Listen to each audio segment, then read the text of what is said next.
It's Wednesday of Kentucky Derby week. At Churchill Downs, the countdown is three more days until the Run for the Roses. But we have two stakes on the card today. In the St. Matthews overnight, Delane Trist will look to get to the winner's circle after finishing second in the Grade 3 Whitmore last time out for trainer Cherie DeVoe.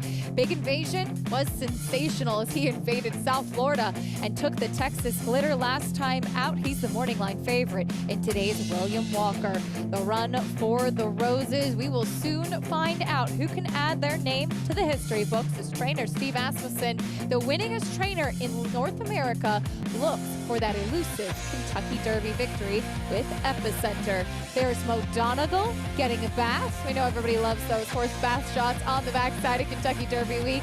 As our program is brought to you by America's Best Racing. For the love of the race, visit americasbestracing.net today. You're watching America's Day at the Races. Acacia Clement alongside Anthony Stabile will be bringing you live racing today from Churchill Downs and Horseshoe Indy. And of course, Anthony, all that excitement for the Kentucky Oaks and Derby coming up. Yes, unbelievably. Just 3 days away from the Derby, a couple of days away from the Oaks. A couple of fun, full fields to look forward to. I'll tell you what, did all the work for both cards.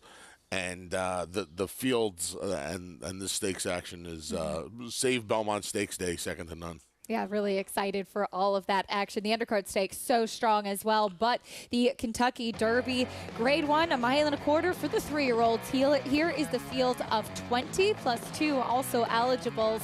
And morning line favorite is Zandon.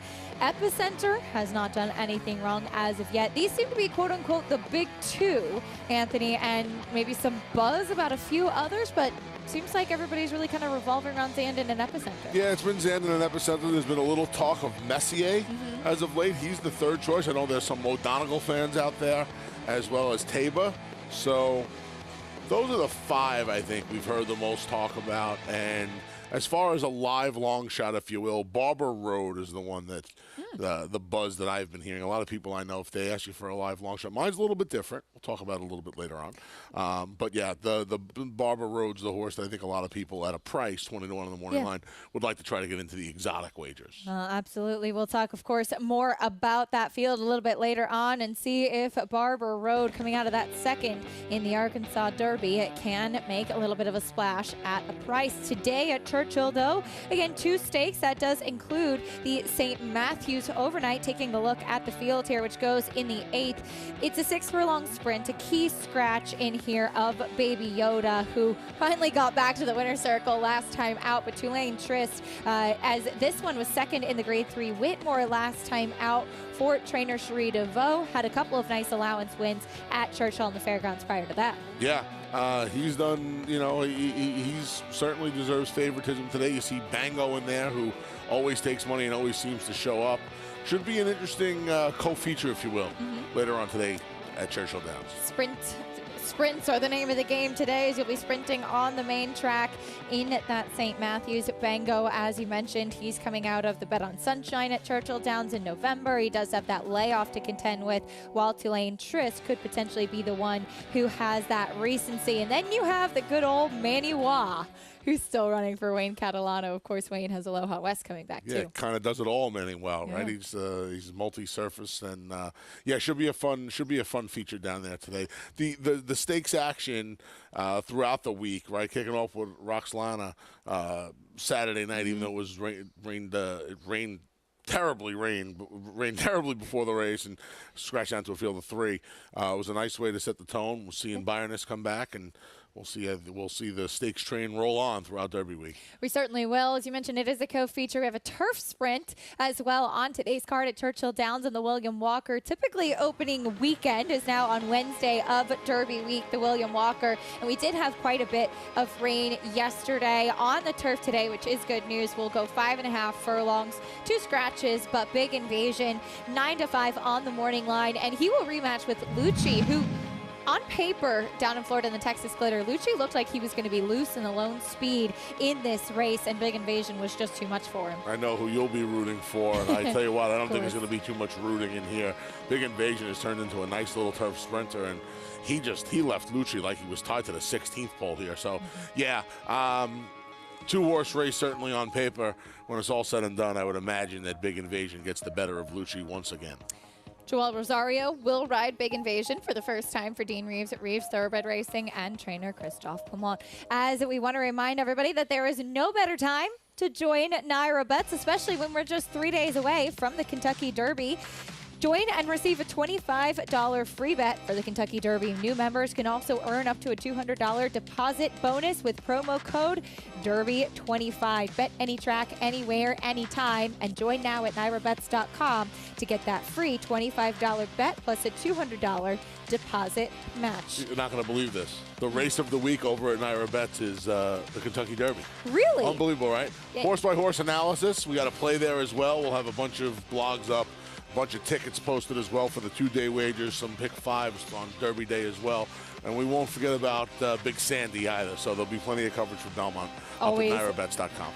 Make sure to go check it all out and make sure your account is well stocked for Derby Week. Here's a look at what's on tap today, though. Today's race is presented by Claiborne Farm. Races 1 through 10 at Churchill, including those 2 stakes that we mentioned. Fast and firm conditions as of now. Horseshoe Indy as well will be bringing you races 1 through 6. The early pick 4 kicks off in the opener today. Taking a look at the first race of the day at Churchill Downs. 7 furlongs on the main track and a maiden claiming to start off the day for fillies and mares, 3-year-olds and upward. Here's a look at the field right now, and I'm styling to the outside, Hannah's Haven to the inside, taking the most attention. These two do just sort of make sense in here. Public thinks this is going to be a pajama game, exacta. The top and the bottom. Hannah's Haven and I'm Styling. Like you like that one? I do like Yeah, that's it. an old one. We saw Dale Romans find the winner's circle yesterday. We did. The nice runner. Yeah. And this filly going to be dropping all the way down to 10,000 for the first time in her career as the field makes their way onto the track. I'll tell you what, Acacia.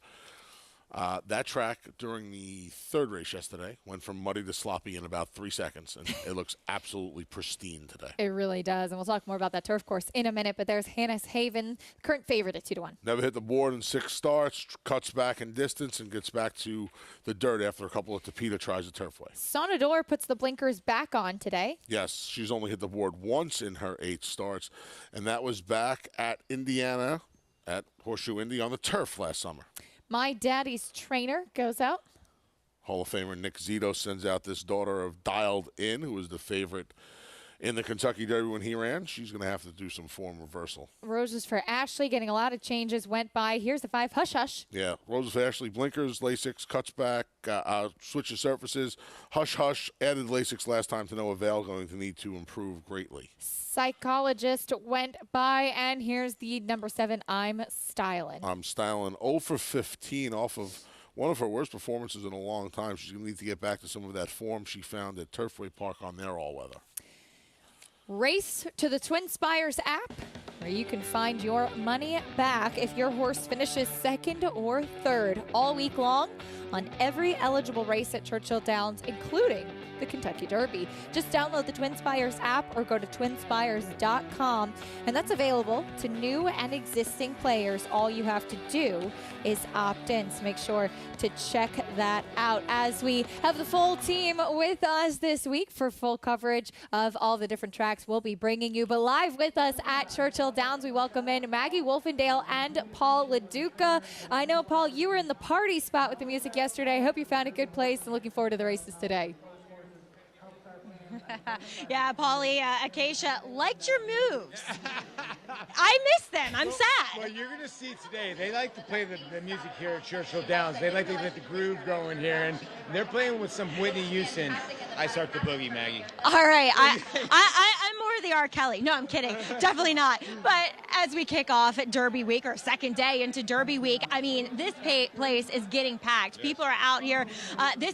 Locals are saying this is becoming the new Thurby, the Wednesday. So, but as we head forward, it looks as though Zandon, Paul, is going to be the favorite. Do you think that's justified? It's really hard to tell. You know, he's been the buzz horse on the racetrack. I was able to catch up with Chad in the Derby draw, and I asked him that question: do you feel more pressure, basically, that you are the favorite? And he said, no, not really, because this wasn't his first Kentucky Derby, and then he feels like he's got the right horse. The horse is training out of his mind. The worry that I have is I've asked 40 people who do they like. 39 people have told me Zandon. And those type of horses usually don't run. And is he going to have to pass a lot of horses? That's a question. I don't think he's a deep closer. I think Flavien Prat can put him wherever he needs to be. He has a favorable draw in the middle of the field. This is a horseball I've always liked. He took that big step forward from the 6 furlongs, then to the 9 in the Remsen last year, and handled it well with trouble. Had trouble coming back in the Risen Star, in which Epicenter beat him. Now, Epicenter, he's the one with that forward speed, though they experimented last time in the mile and 3/16 Louisiana Derby, and he showed he can rate. Is that a feather in his cap? I think it kind of is. It's to me, he's the horse that's done nothing wrong. You know what I mean? So a horse to me that is sort of the Rodney Dangerfield kind of in this field. I know it's 7-2, but I think you're going to get 4 or 5 to 1. And if you really look at his last 2 races, he's been geared down at the wire. So is there more left in the tank there? And I think, obviously, he got a beautiful trip in the Louisiana Derby, but he was able to rate and take a little kickback, and I think that will serve him well on Saturday. Of course, both trainers, very accomplished, Chad Brown and Steve Asmussen, both searching for their first Derby win. Acacia, I saw both of them train this morning, having routine training from those respective trainers. They both look great. I'm excited to see what kind of show they put down. I personally think, Acacia, that Zandon might turn the tables on Epicenter. Oh, it'll be fun to see. Maggie and Paul, thank you. That excitement building, and I love what Paul said too about Epicenter kind of being the Rodney Dangerfield. I mean, he really has come off of some really nice performances and maybe a little bit forgotten in the shadow of Zandon. He beat Zandon. Yeah. And Zandon's coming in off the, you might want to say the flashier effort because he passed all of his rivals from the 5/16 pole home, but he beat him. Yeah. And, yeah, I mean, it's Lafitte said yesterday, basically like, my mind is. This is a good story. Yeah, this is chalkboard material. Yeah.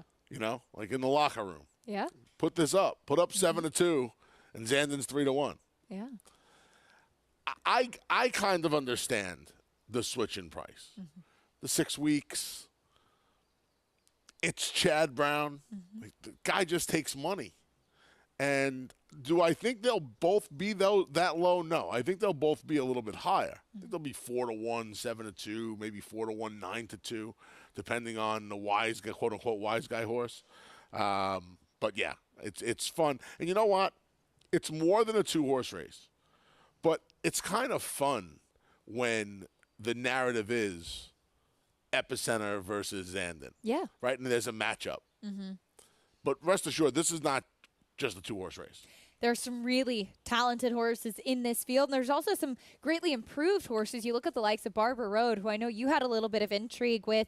A horse that broke his maiden for $30,000 in a claiming race at Keeneland in October. Low expectations, perhaps, at the start of his career, and then all of a sudden, here he is finishing second in the Grade 1 Arkansas Derby. People are going to gravitate towards a horse like Barber Road because he's always seems to be gaining ground at the end of his races. And he's consistent. Yep. He was second in 3 of the 4 Oaklawn Park preps, third in the other. He's always gaining ground at the end of his races. The assumption is the 1.25 miles is going to help his cause. In all likelihood, it will. He just needs to get faster, like that entire contingent from Oaklawn Park.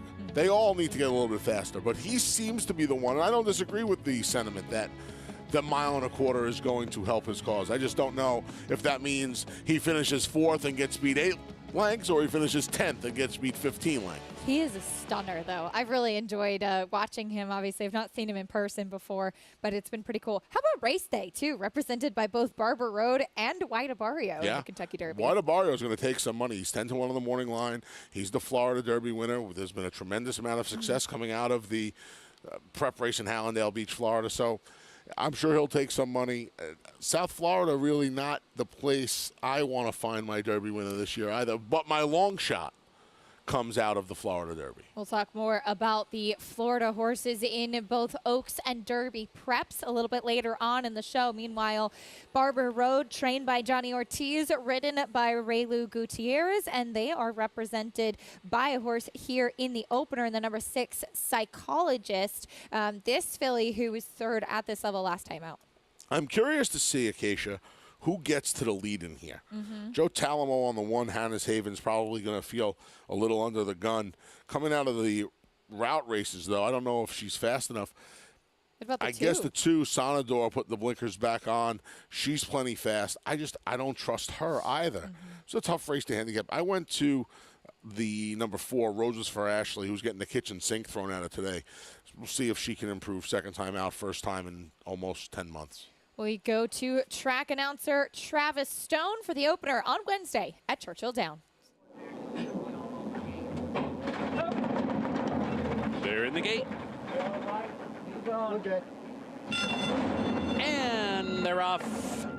Sonia Dor, good start toward the inside. Roses for Ashley, sent hard from mid-pack, and she quickly fires up on through to take the lead as they race up the chute and come for the main track. Sonia Dor right back at it toward the rail, and that one comes on through now. So Sonia Dor's in front, Roses for Ashley, and here comes Hannah's Haven.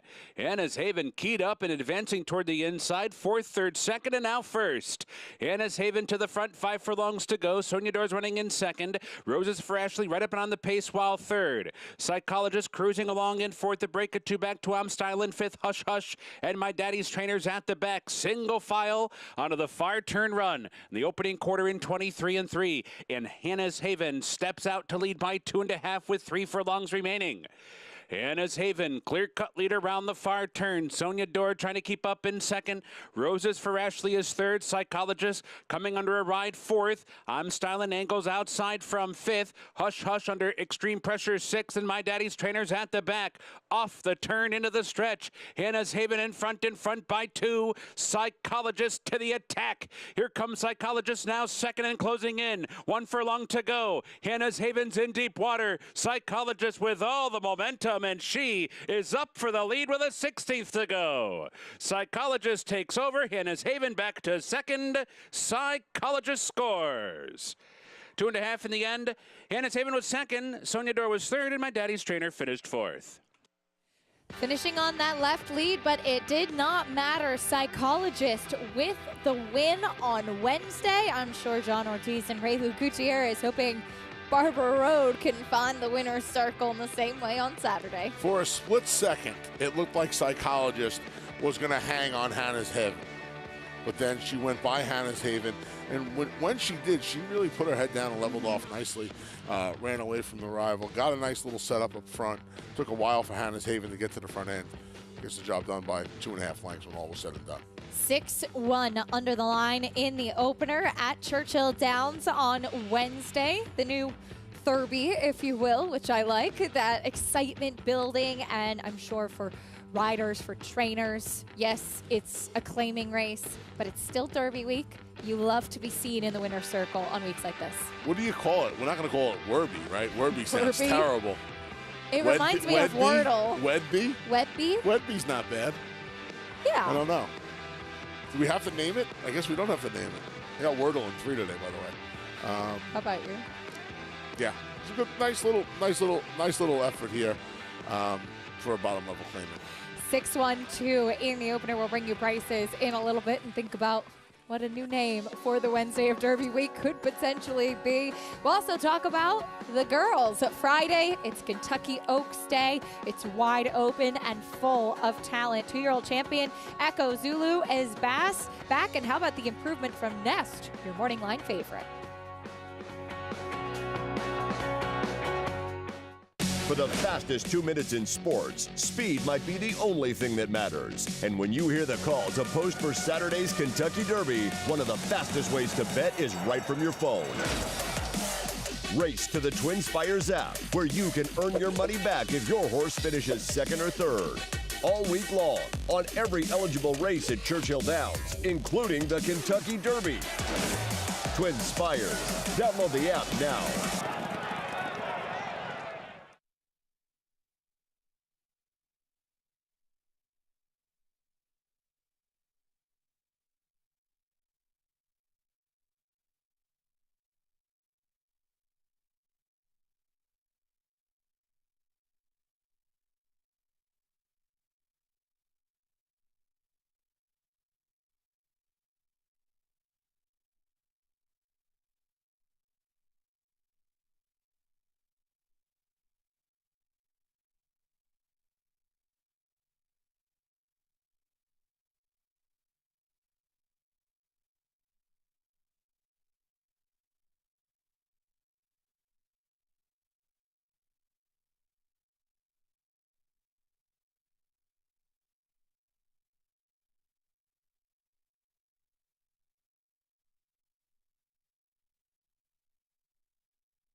welcome back to America's Day at the Races on Fox Sports 2. Our program brought to you in part by Claiborne Farm. 100 years of doing the usual, unusually well.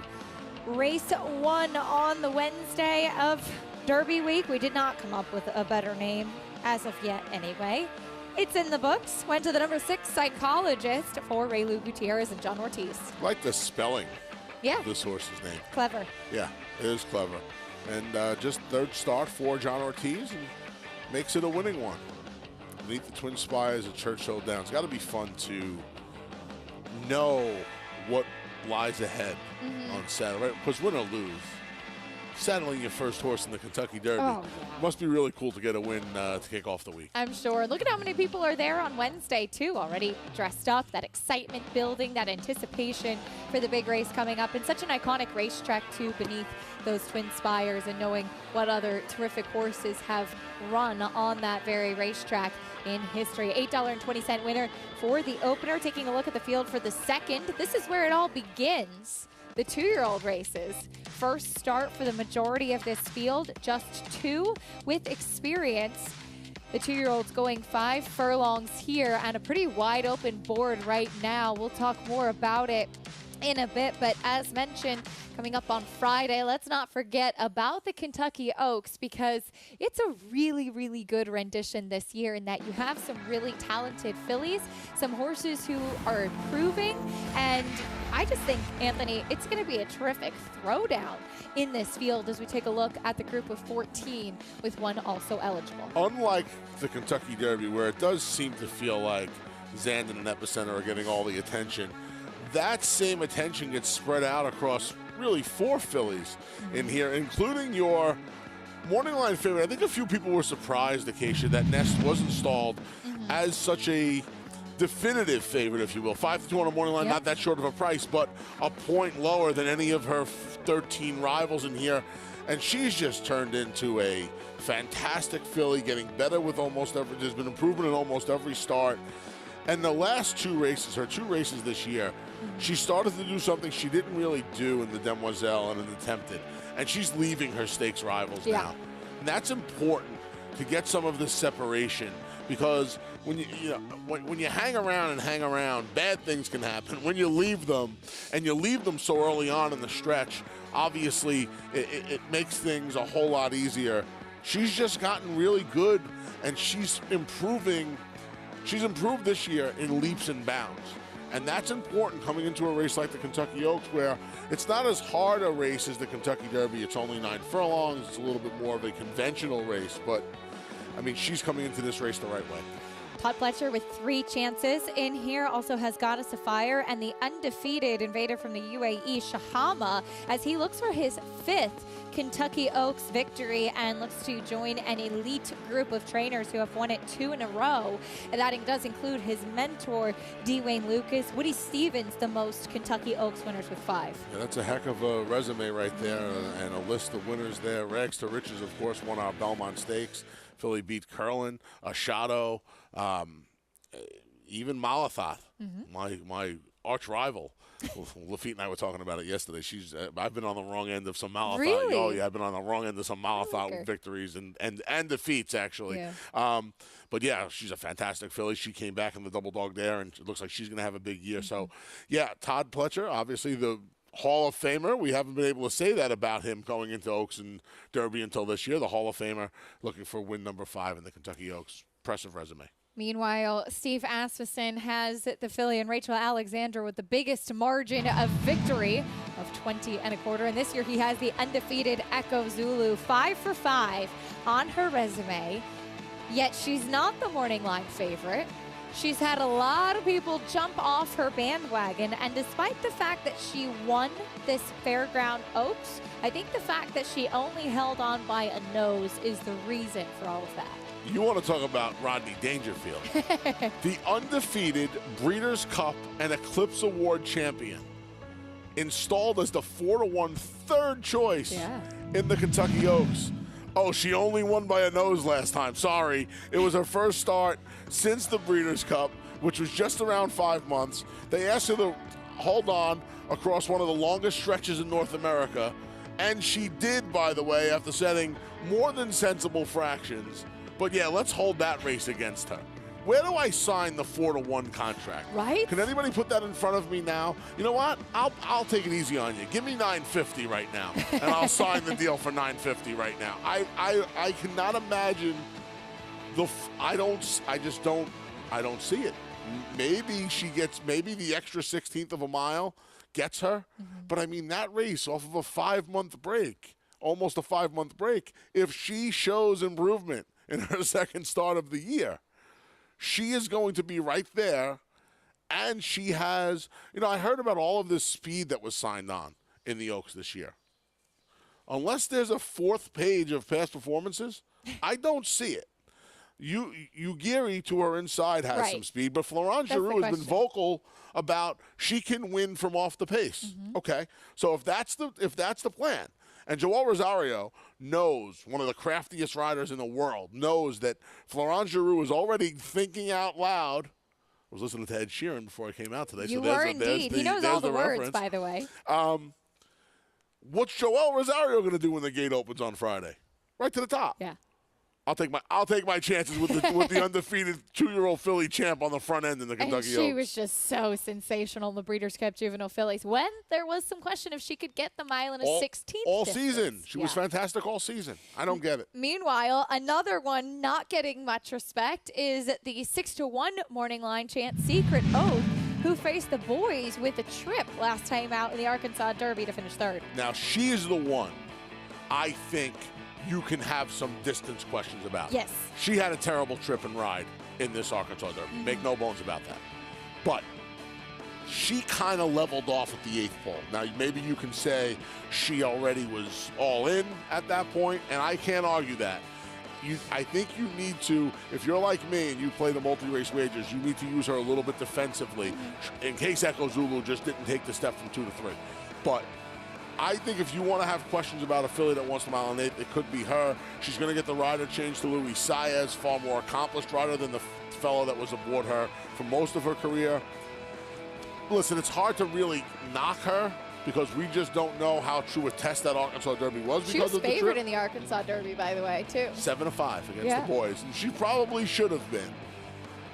But I have my questions about her and the mile and an 8. She has some things to prove. She will break from the inside post for Hall of Fame trainer D. Wayne Lucas. Secret Oath to make things interesting. Cannot wait for that Kentucky Oaks. And you can play all of the action on Naira Bets. There's no better time to sign up. Join today and receive a $25 free bet for the Kentucky Derby. New members can also earn up to a $200 deposit bonus with promo code DERBY25. Bet any track, anywhere, anytime. And join now at NairaBets.com to get that free $25 bet plus a $200 deposit match. Represented by Secret Oath in the Kentucky Oaks is D. Wayne Lucas, the coach. How about his 50th Kentucky Derby starter with Ethereal Road entering the fray? We'll talk more about the coach looking for his next Derby star.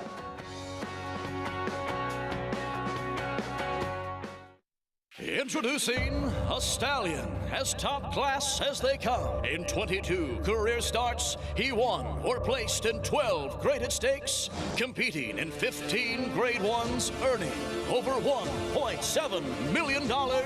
His undisputed speed is evidenced by 7 100-plus buyer speed figures, a 3-time grade 1 winner, Raging Bull.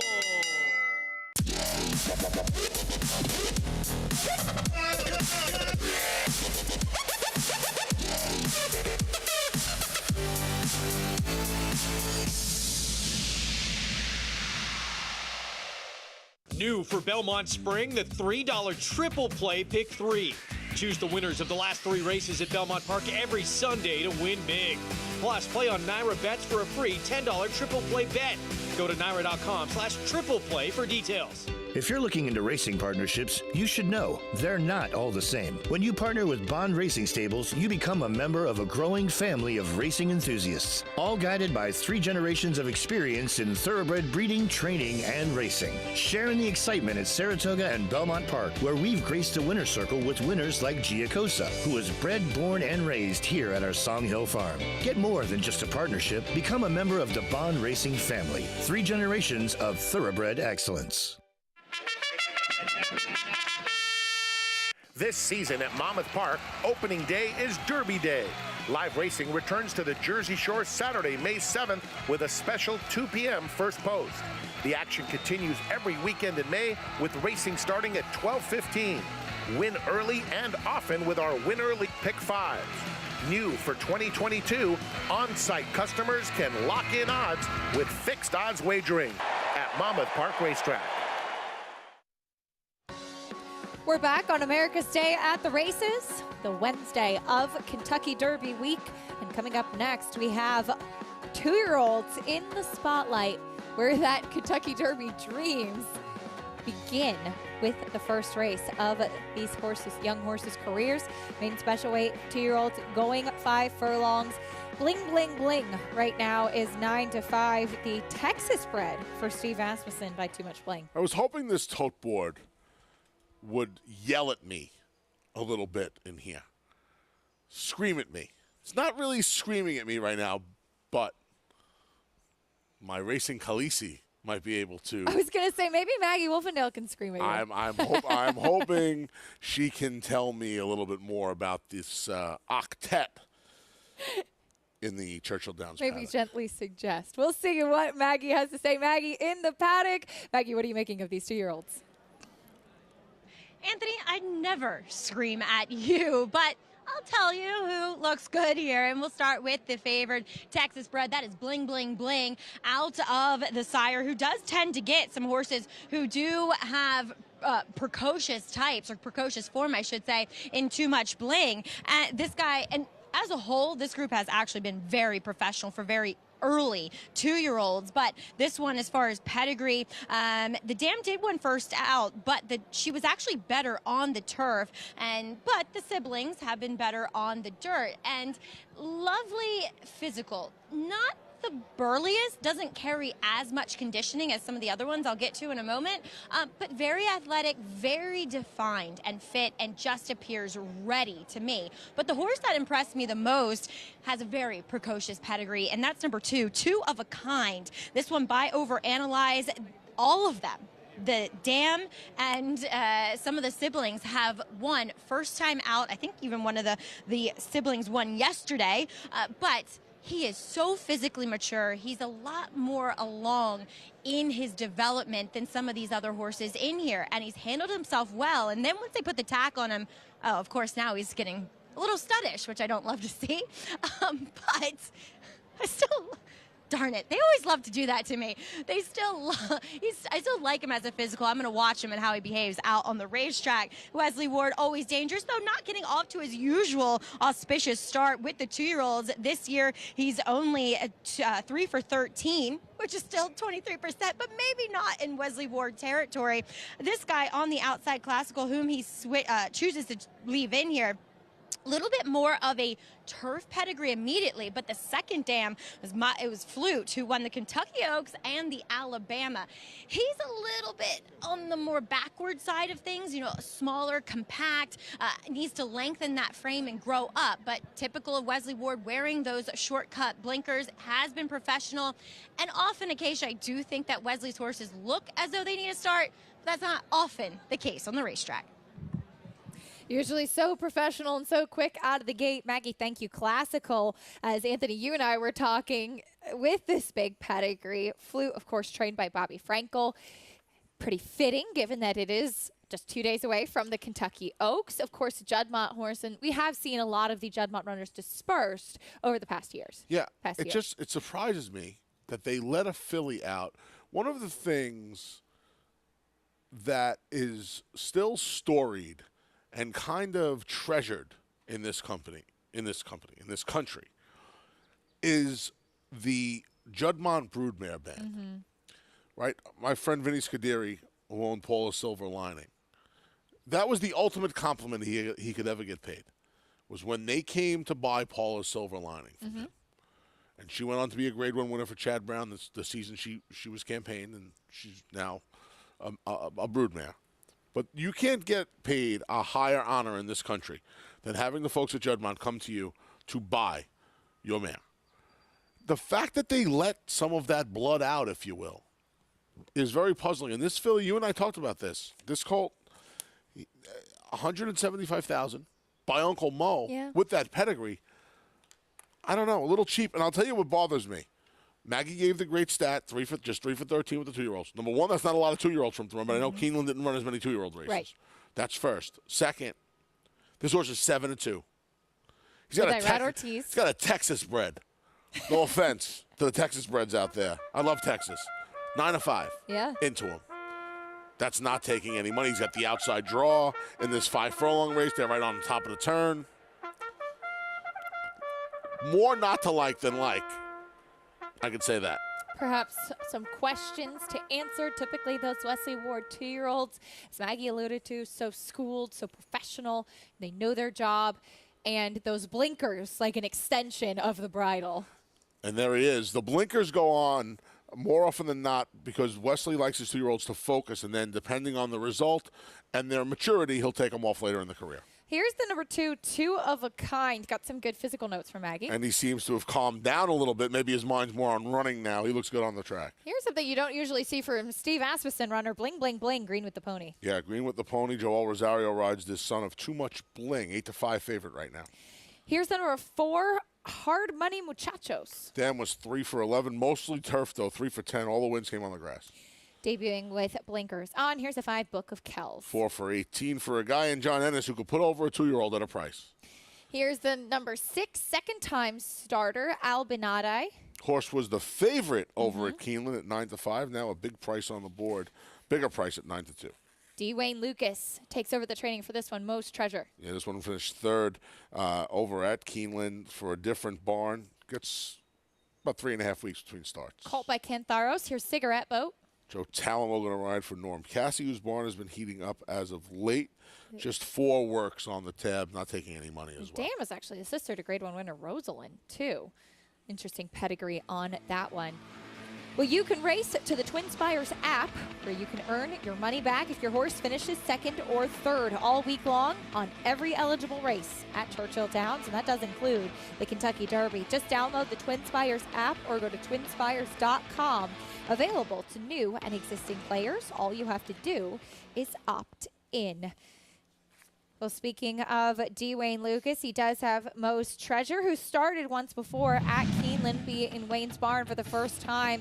We learned earlier this week that Un Ojo was out of the Kentucky Derby, which meant that Dwayne Lucas will have his unbelievable 50th Kentucky Derby starter with Ethereal Road, a true legend of this game. And you still see him every morning out there on that pony. Who's he think he is? Todd Fletcher getting into the 50s with Derby runners? Amazing. Todd's run 59. Yeah. The coach getting in there with 50, and it's great. I mean, that shot, that's iconic. Yeah. He's still on that pony every morning. Every morning. It's unbelievable. He's won the Kentucky Derby 3 times, the last with Grindstone in 1996. Got a chance to hang out with Wayne at the Preakness last week. Same thing, every morning, out on the pony, and he always sets his chair up at the edge of the barn, and I know he does this at Kentucky Derby as well, and he holds court, and listening to his stories, he's very welcoming to the media and answering questions, and lets everybody come over, give mints to his pony, and it's just amazing to see him in the Derby gate once again this year. You can argue, and I've had this discussion in many a gin joint and cigar bar. You can argue that no one in sports revolutionized their profession slash position than Wayne Lucas. He was the original setting up franchises. Nobody did it before he did it. And nobody did it with the success he did it with. A few guys tried, a few guys failed. Wayne did not fail. And did it at a time where it wasn't as easy to book a horse van or a horse flight, and not in the digital age, if you will. What he does, what he did, and how he revolutionized the game is just remarkable. Represented by Mo's Treasure here. So it looks like we have some schoolers back in the paddock area. But for more on this field of 2-year-olds, we go back to Maggie, joined now by Frank Lyons. Acacia, we did. We saw Epicenter in the paddock as well as Aloha West, who looks like an absolute monster, Frank, as he prepares for the Churchill Downs. Yeah, Wayne Catalano's been really happy with the way he's been training, and it's going to be very exciting. Just another great horse on Derby weekend, right? Taking on Jackie's Warrior once again, my homeboy, but my Maryland-bred Aloha West looking great in the paddock. But, Frank, you brought up something interesting with the heavy favorite here in Bling Bling Bling with regards to his works. Well, this horse has had 3 gate works in a row, Maggie, and it's not like Steve Asmussen to bring the horse back to the gate. And when that horse came out to the pony in the post parade, he kind of shied away from the pony a little bit. Like, if he doesn't break in front, I don't know how much closing he's going to be able to do, but he is the... I mean, you can see why they paid $175,000 for him. The Sire Bling, Too Much Bling stands for $5,000 down in Texas. They paid $175,000, not as a 2-year-old, as a yearling. So that's, and he's an exceptional-looking horse. Yeah, as a physical, he's so well balanced, which I always appreciate. Now, the horse that 2 of a kind I was talking about that was acting studdish in the paddock, he was still acting up on the racetrack. He was, and Julian has actually worked this horse, and this horse behaved himself so well when Julian was working the horse, but now Luis Saez gets on and he shows a little bit of temperament, which is not that great to see, but he's a very talented horse. It's in there. We'll see if mentally he can hold it together. But Frank, a horse both you and I were a little bit interested in, number 8, Cigarette Boat, doesn't have that many works, but he is a son of Cantheros, whom we see his progeny consistently run well early. Well, and they show speed, Maggie. Right. They're fast horses. He stands over at Hillendale Farm, and he's got probably his 2 crops up here in Kentucky, better mares, and they are such fast horses. So that's the horse that I kind of like a little bit, but I like Bling Bling Bling on top. Well, that concerns me a little bit, these 3 gate works. Yeah, we'll see how quick he is, as you mentioned, maybe showing some adverse behaviors back there. But, Acacia, we both thought Cigarette Boat was a little bit interesting, a little worried about the bottom side of the pedigree, a little more turf, the Dan half to Rosalind, who won on the synthetic, grade 1 winner on the synthetic, winning on the Ashland and Keeneland. Can you believe Keeneland was still synthetic in 2014? Doesn't seem like... Is that right? Yeah. Oh. I was a little bit flabbergasted by that, but Acacia, it looks as though things good for the 7-5 favorite in here, Bling Bling Bling, but we'll see how he breaks. I think that will tell the story and how this race is run. We'll find a lot out right as they open the gate. Maggie and Frank, thank you. Some interesting other runners that they mentioned. There's a look at the coach's charge, though. Mo's Treasure making his first start in the barn of D. Wayne Lucas. Does have 1 start, too. There are 2 horses in here, Anthony, that have experience already in Abenati, who debuted actually as the favorite at Keeneland, and then Mo's Treasure, who was 3rd, who looked to me in that debut like he was really uncomfortable down on the inside. Closed a little bit when he got out. Not only the 2 experienced runners, if you will, with a start in here, but they also broke from the rail. And now they get some post relief today. Abenati in the 5-hole, Mo's Treasure right outside in the 6-hole. I wonder if that helps the cause. The public has kind of gravitated towards them underneath. They're co-3rd choice and 4th choice, respectively, the 6 Abenati and the 7 Mo's Treasure. I wonder how much that has to do with the fact that, A, they have experience, and B, once again, I can't say this enough, Wesley Ward's runner, the number 1A, classical, cold as ice. Cold as your hands are right now. I'm chilly. I'm jealous of Maggie and Frank there. They look very comfortable at Churchill Downs. Keep rubbing those things like Mr. Miyagi. Oh, never mind. You didn't see Karate Kid. No, I still haven't. Now I kind of do it just to Nudge me. Be difficult. Anyway. What else is new? There's a good look at the number 8 Cigarette Boat, who Maggie and Frank mentioned could be intriguing. Turf on the bottom side, but huge fan of Kentharos. He actually started out standing in Florida, and he had runner after runner, and is now making a bit of a name for himself in Kentucky. As Frank alluded to, the quality of the mares that he's getting now should make a difference. He was the best kept secret in racing. You saw Kentharos running, you'd get a price on him now, especially the ones that are still left down in South Florida. They almost always open short. 2-year-olds coming up here in race number 2. We'll see who gets the first win of their career. Here's Travis Stone with the call.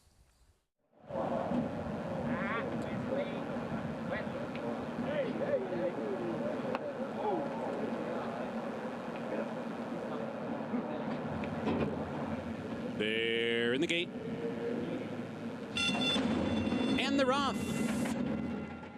Moe's Treasure, good beginning, but 2 of a kind for that inside post. Fires out fast and grabs the lead. Abinadi comes on to be second. Bling, bling, bling toward the inside is third. Cigarette Boat racing up into fourth. Moe's Treasure's now back into fifth. Book of Kells is racing sixth. Hard Money Muchachos is seventh. And Classical is at the back and already 10 lengths off the lead. 2 of a kind onto the far turn in front by 2. 2 of a kind the leader. Hard on the chase is Abinadi. And bling, bling, bling angles toward the outside third and is coming on with a bid. And then it's Cigarette Boat and Moe's Treasure. They're off the turn. 2 of a kind's been in front since the start. Leads by 3 with 3/16 to go. Bling, bling, bling runs up into second. Fighting on is Abinadi. Cigarette Boat down the center. 1 furlong to go. 2 of a kind is still there. 2 of a kind holding on to that lead. Cigarette Boat runs up into second, but 2 of a kind, the clear-cut winner by 3 in the end. Cigarette Boat, bling, bling, bling, Moe's Treasure.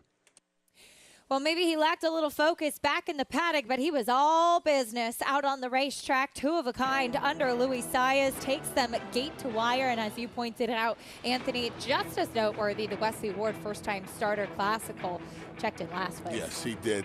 2 of a kind broke from the gate differently than all of the other 7 in there with him. He broke like a shot, like he's been doing it for 5 years. Very impressive. And Louis Saez, he's as good as it gets when a horse gives him a cue. This horse broke running, and he just let him roll. And this one really, bling, bling, bling, the pretty heavy favorite, took a little bit of a run on him off the far turn, but he never really threatened him, and he just ran away and hid from these 2 of a kind. Big performance from that call by Overanalyze, showing a lot of precocity. Louis Saez picks up another win. Taking a look at the start, too, this horse actually had to break from the rail, and he broke forward, broke professionally, broke running, everything that you want to see. Everybody else kind of broke nonchalantly is probably the best way to put it. They didn't break poorly. They just didn't really figure out what was going on. This horse knew what to do when that starting gate opened, and he just went right to the top, and it was over. You see Louis Saez wrapped up on him late. Another first-time starter, Cigarette Boat, who Maggie and Frank had some interest in. He made a big run to finish second in here. I think your favorite, Bling, Bling, Bling, might have held third, but it was tight for third between him and Moe's Treasure. Yeah, Moe's Treasure was running out, I believe, towards the inside. I do believe the favorite held the show, though. Definitely 2-8 under the line in race 2 at Churchill Downs. 2 of a kind. Impressive on debut. When we come back, we'll talk about trainer Brad Cox, who has 3 chances to get this Kentucky Derby win officially crossing the wire first this year. We'll see if he can do it with any of his chances. More on that after this.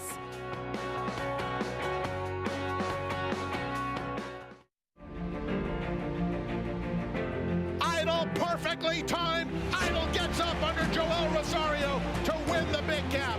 It's known agenda for St. Elias Stable. Race and the race. Scintillating performance in the TBG Delmar debutant. And Clariere will win the cotillion. Down to the wire. Who's going to win it? It's Mala by a neck.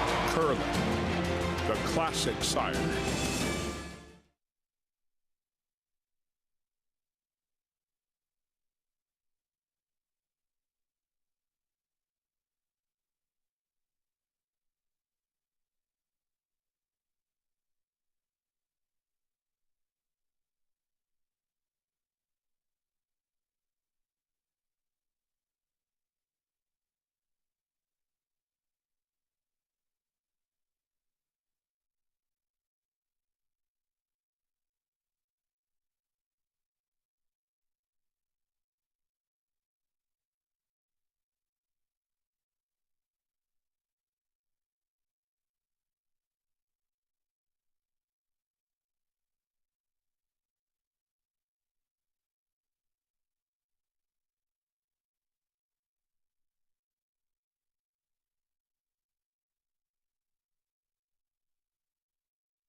We're back on America's Day at the races. So glad to have you with us as we continue on our program here. There's a live look at the winner's circle at Churchill Downs.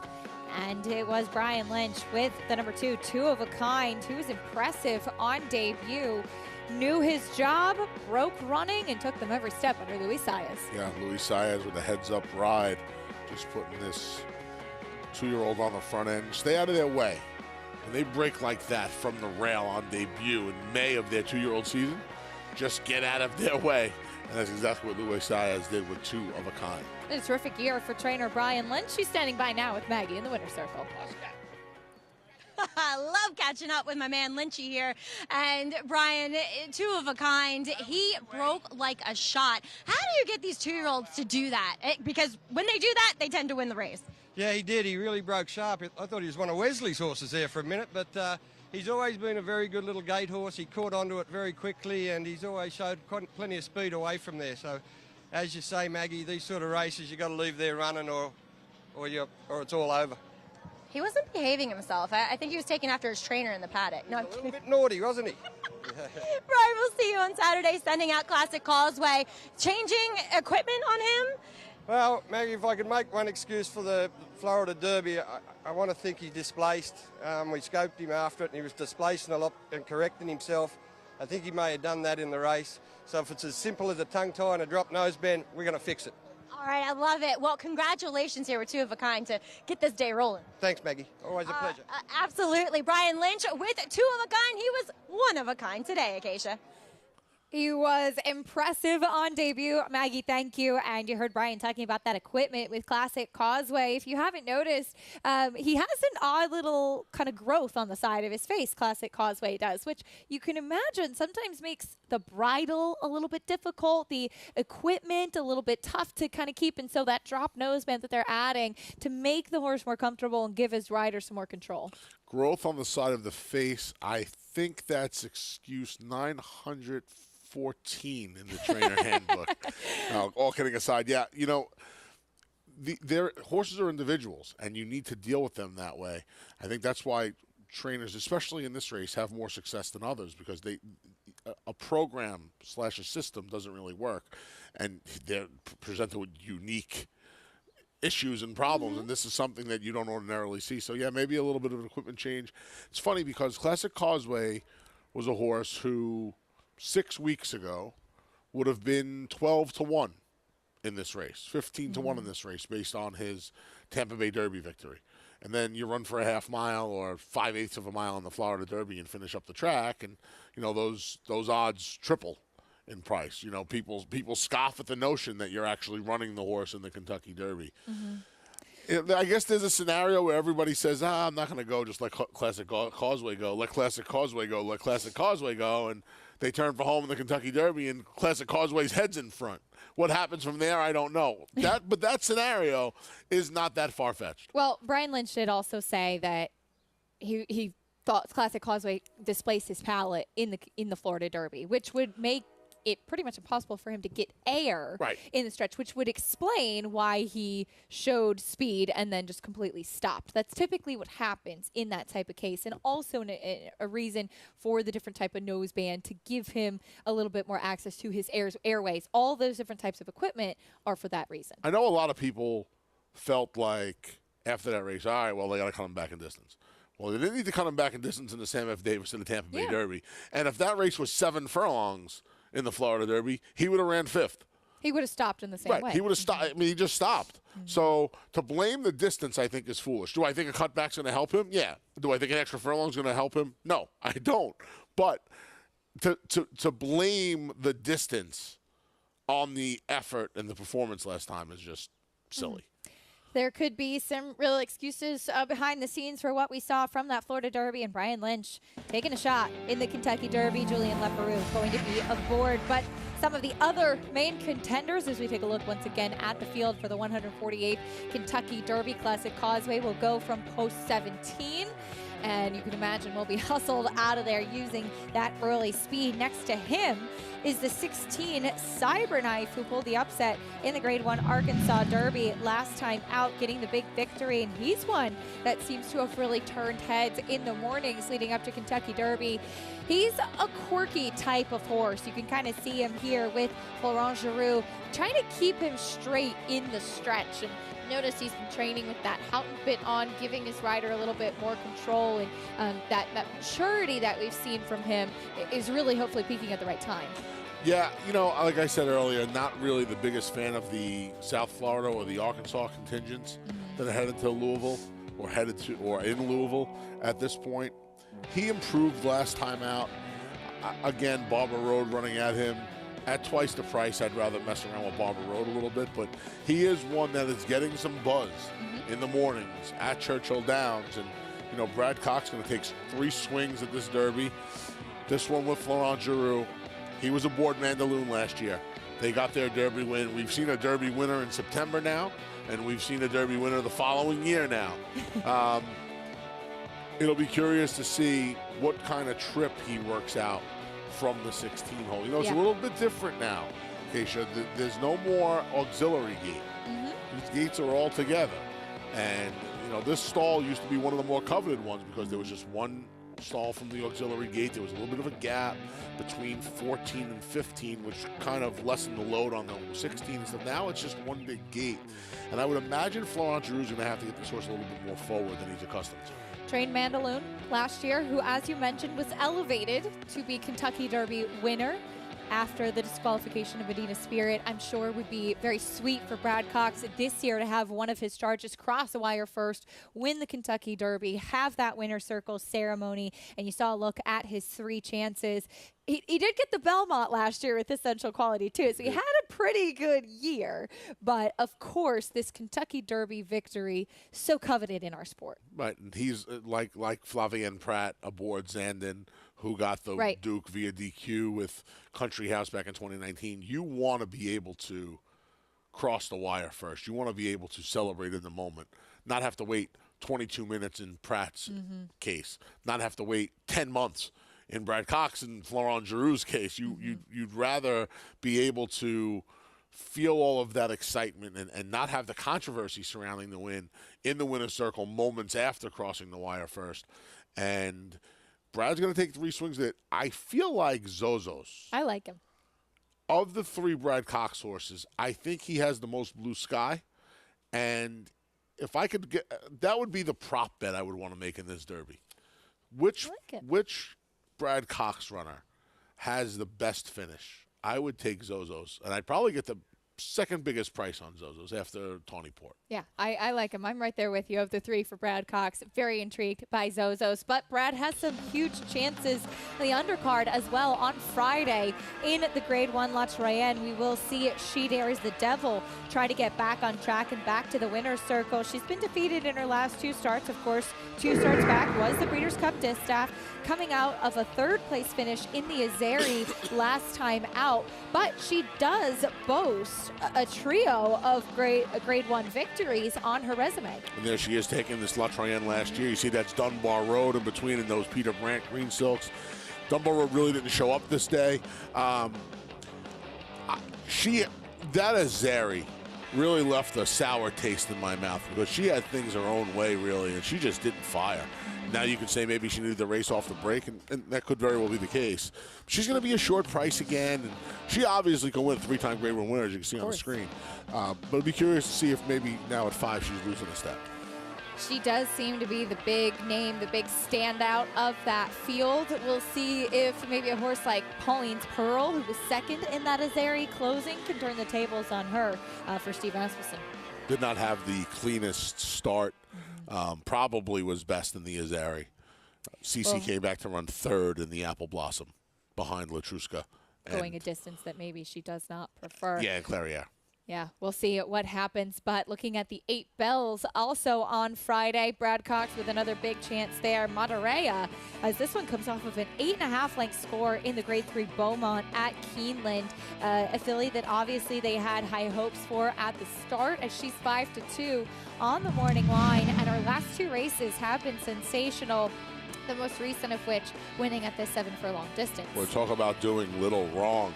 She's really turned heads, and I feel like this year as a 3-year-old, she has really turned the corner. Her races this year as a sophomore are so much better than anything she did as a 2-year-old, and the 2-year-old races really weren't that bad. She's a 1-turn horse, so the 7/8 is going to hit her right between the eyes like it did last time in the Beaumont. You see how far she's winning by here. Flavien Prat has her under a common gallop for the last 16th of a mile. Yeah, she's going to be ultra tough. She's improving at the right time, and she's coming into this race. She has that tactile speed. She can be on the lead. She can be just outside the speed and off the speed, which obviously bodes well from her draw. She can, Prat and the filly can take a look and see what's happening inside of her, as the 2 fillies to her outside really aren't that fast. So she can call the shots from out there, and yeah, she should be tough. Looking forward to those undercard races as well. Don't forget to play all of the action on Naira Bets. You can bet the Kentucky Derby, too, with a $25 free bet from Naira Bets. Join today and receive a $25 free bet for the Kentucky Derby. Plus, new members can also earn up to a $200 deposit bonus with promo code DERBY25. Bet any track, anywhere, anytime. And join now at NairaBets.com to earn that free $25 bet plus a $200 deposit match. We have some international flair in this year's Kentucky Derby. The top 2 finishers from the UAE Derby here in the States to try their hand versus these American dirt horses. Crown Pride and Summers tomorrow. Can they make history this weekend?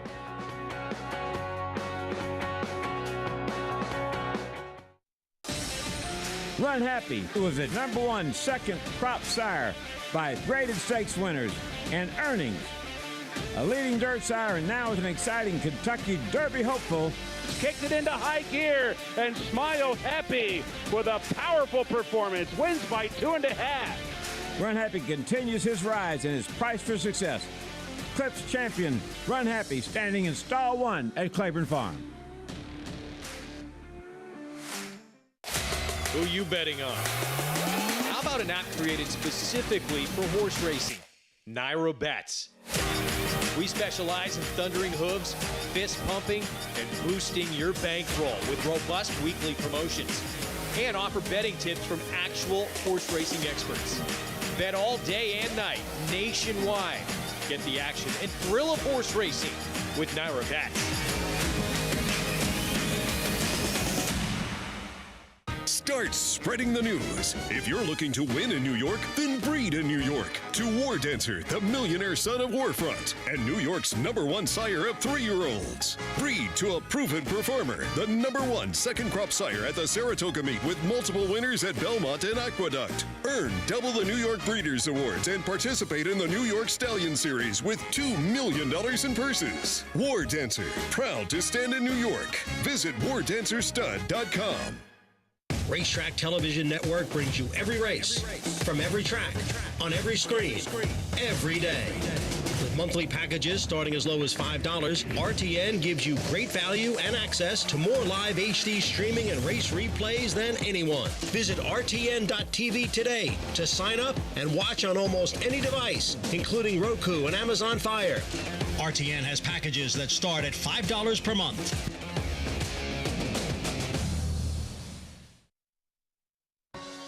We're back on America's Day at the Races on Fox Sports 2. So great to see such a good crowd out already. Kentucky Derby week well underway as we get ready for the 148th running beneath the Twin Spires. The top 2 finishers from the UAE Derby, Crown Pride and Summers tomorrow, both here in the States to try their hand. As Crown Pride, Anthony, was just another example of the absolute dominance of Japan on the world stage. I have to shy away from this replay. I can't have a Mubtahiz Redux. Can't be having it. 2015, I fell for it. I fell for it, and it scarred me. He was a very good horse, He though. was, but it scarred me, and that UAE Derby was like, sent shivers up my spine now. It was a good performance, and at the time, Japan was winning every horse race in sight, it felt like. Yeah, I'm in the camp now where if that UAE Derby is a producer of any kind of positive Derby experience, it's going to be without my money. Yeah, we'll see what happens, as typically you see American horses that try the UAE Derby because maybe they're a cut below some of the U.S. prep runners that we have here and trying to get points in that way or look for an alternative. And we'll see how it stacks up as far as the international stage with dirt runners in particular and with horses like Zandon, who's paddock schooling right now. That's where we really hold strong. Look at him. He's gorgeous. Yeah, he looks a picture, as they would say. But yes, when the American runners go over there, I always feel like it's more about the lucrative purse money, and that's fine, because I don't disagree. We've never seen a top tier 3-year-old. We probably haven't seen a B team go over there, right? I would say C at best, but there's an awful lot of money up for grabs over there, and if that becomes your Kentucky Derby, so be it. Absolutely. A lot of money on the line. So, no, there's nothing wrong with that. As Crown Pride showed the win in the mile and 3/16 on that left lead last time out, Christophe Lomax will be in the saddle this weekend as the Japanese bred. And it's just been really incredible to see, again, that global dominance. And I brought this up yesterday with Greg, too, and I'm curious your take, as I thought Andy Sterling brought up a very interesting point, that because we've seen Japanese racing entities be so successful, Dubai World Cup night, Saudi Cup, the Breeders' Cup, do you think Crown Pride will be overbet in the Derby as a result? He'll probably take a smidge more money than he should, right? Do I think it'll be consequential? No, I don't think it'll be consequential, but he'll probably be a couple points lower than he should be. I don't think anything that's going to really affect the exotics. Probably affect the win pool more than anything else. With the more casual fan, perhaps. Here's Messier schooling. This is a horse who I feel like has started to get a little bit more buzz, as he was just absolutely crushed by his stablemate Taba in the Santa Anita Derby last time out. The most puzzling thing about an extremely puzzling morning line. Yes. This horse is the third choice. I've heard quite a few sharp handicappers that really like him. They can have him. As the third choice, they can really have. That's the surprising thing. He's the third choice. I don't get it. We turn the page and get ready for the third race at Churchill Downs. Horses on the track will be sprinting, going 6 furlongs in this $20,000 claiming race for 3-year-olds and upward. 8-5 favorite is the number 4, Yes Sir Robert, as Raylu Gutierrez looks for his second win on the day. Yeah. Got back to the dirt last time after the series of a trio of turf races at Tampa Bay Downs. We'll see how he performs as the chalk. Here's the post-parade turf to dirt for Westward Look. Here's the 2, Majestic West. Westward Look cutting back from turf races at Tampa. Majestic West dropping in for a $20,000 tag for the first time in a while. Here's your favorite, Yes Sir Robert. Yeah, just got beat a neck last time at Keeneland, going 6.5. Cuts back, does own a win at Churchill Downs. Here's the 5, Insitadas. 2-race win streak on the all-weather at Turfway Park going the mile. He cuts back to a dirt sprint as well. And a cute name out of ZU later. Here's ZU at the races. He finished 4th last time in his return to the dirt at a big price when he was 4th behind Yes Sir Robert.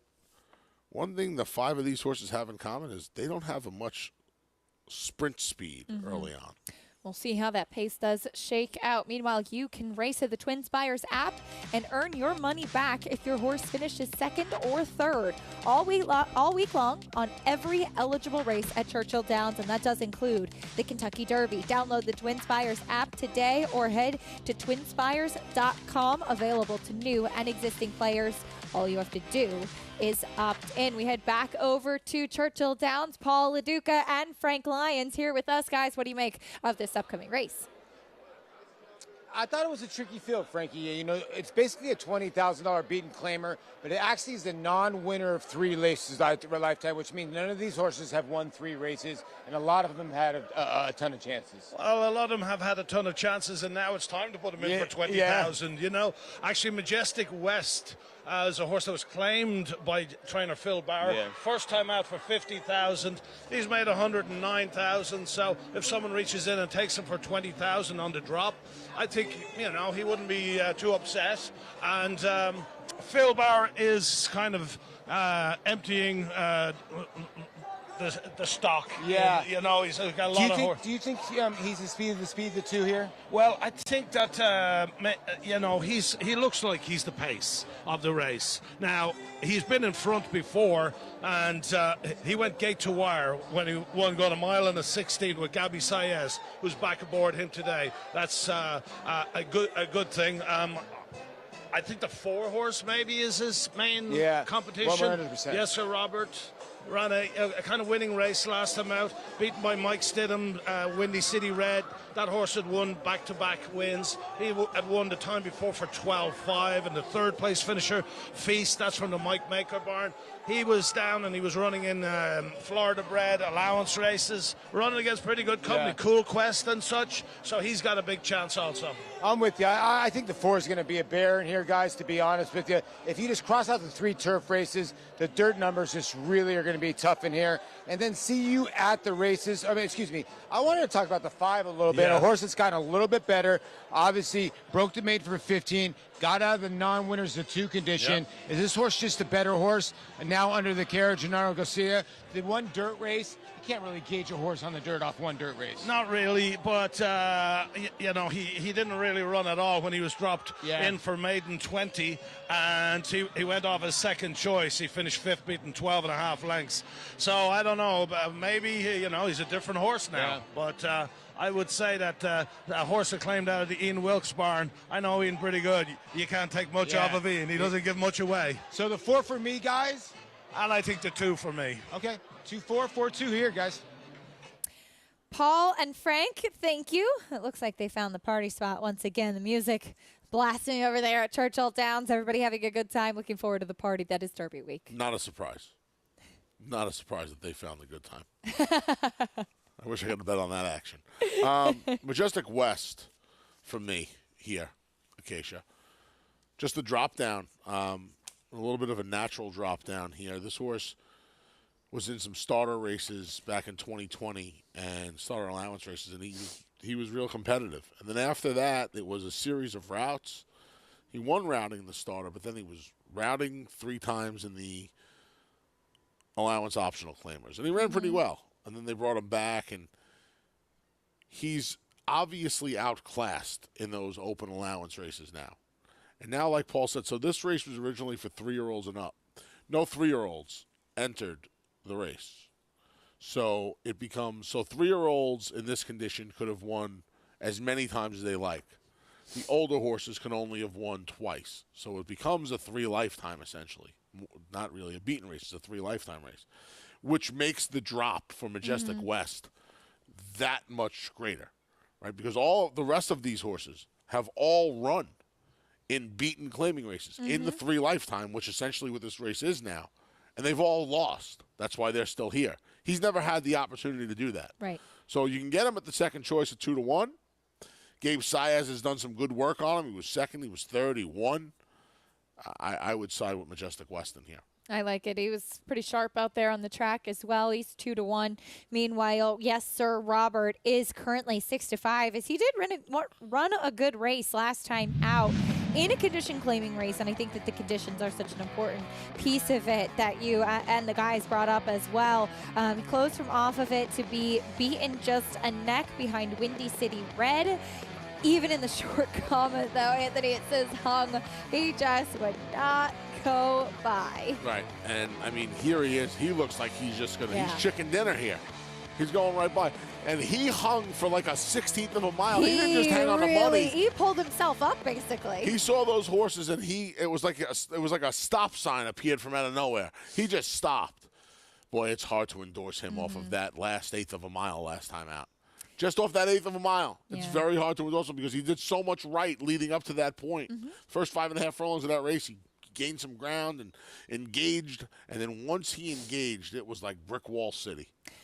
Paul and Frank brought up the point of the number 5, Insitada. So this is a horse with Ian Wilkes at the start. He's actually the half-brother to Gentle Ruler, who was a very, very good turf mare for Ian. And obviously, Ian running him on the turf as a result. It seemed like when he ran him that one time sprinting on the dirt, and there was no turf racing at Churchill at that time, which is also important to note, it was the drop and kind of the for sale sign out that day. I don't disagree with you at all there. And, right, what are you going to do in the winter? And then kind of a natural fit to send him to the all-weather at Turfway Park, and he won his last 2. The argument, if you like him, is he's the informed horse in here. In a race full of horses that have been beaten multiple times, he's won his last 2. Into the gate we go for the 3rd at Churchill Downs. Here's Travis Stone. They're in the gate. And they're off. Westward Look for that inside post, bounces out on top. Majestic West is showing speed, and yes, Sir Robert's not far behind either. These 3 speed off together. Westward Look out there setting the pace. Majestic West sticks with that one, and yes, Sir Robert is right there too. Now it's 4. Back to Insitada, who comes away in 4th, and ZU at the races at the back in 5th, about 6 lengths off the lead. Down the back stretch run. Westward Look by the half-mile pole, hounded by Majestic West. Yes, Sir Robert is hovering to their outside, 3 wide while 3rd, 21 and 4 for the opening quarter. 2.5 lengths back to Insitada, who's under pressure while 4th. ZU at the races trying to muster up a late bid out of 5th. Racing for the top of the stretch. Majestic West puts a nose in front now.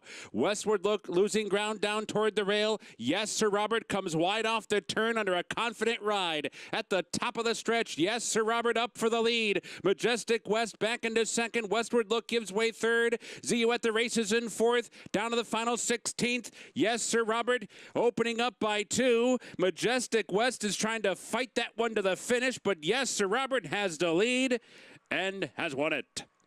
Yes, Sir Robert was 1st. Majestic West was 2nd. ZU at the races was 3rd. Westward Look was 4th. Did not want to go by last time.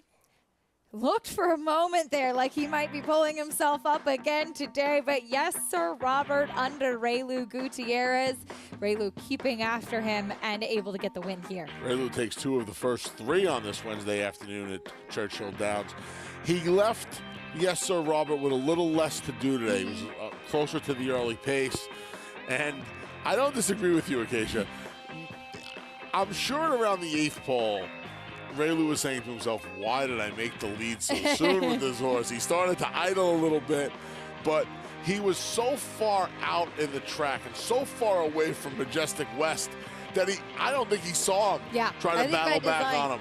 You can even see there in the ISO shot, Raylu taking a peek to his left and saying, let me leave some space between me and this other horse to make sure that mine is not going to say, oh, there's a friend, I got to wait. We used to have Ussery's Alley here in New York for jockey Bobby Ussery.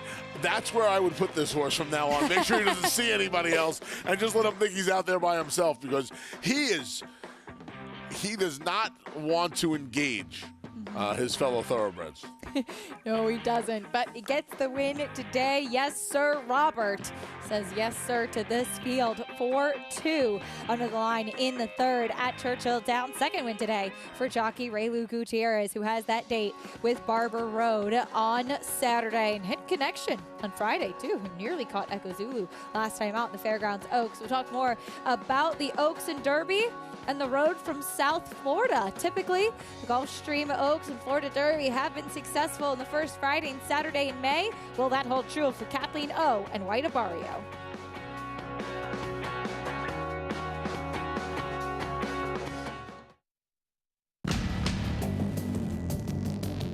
Whether it's Division I or Grade 1, top athletes have certain traits in common. Speed, strength, class, versatility, and most of all, willpower. Claiborne Farm Stallion, War of Will, was a Grade 1 winner on both dirt and turf. Now, his first foals are taking the field.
We're back on America's Day at the Races, brought to you by America's Best Racing. For the love of the race, visit americasbestracing.net today. Third race at Churchill Downs goes to Raylu Gutierrez for his second today. This one aboard the number 4.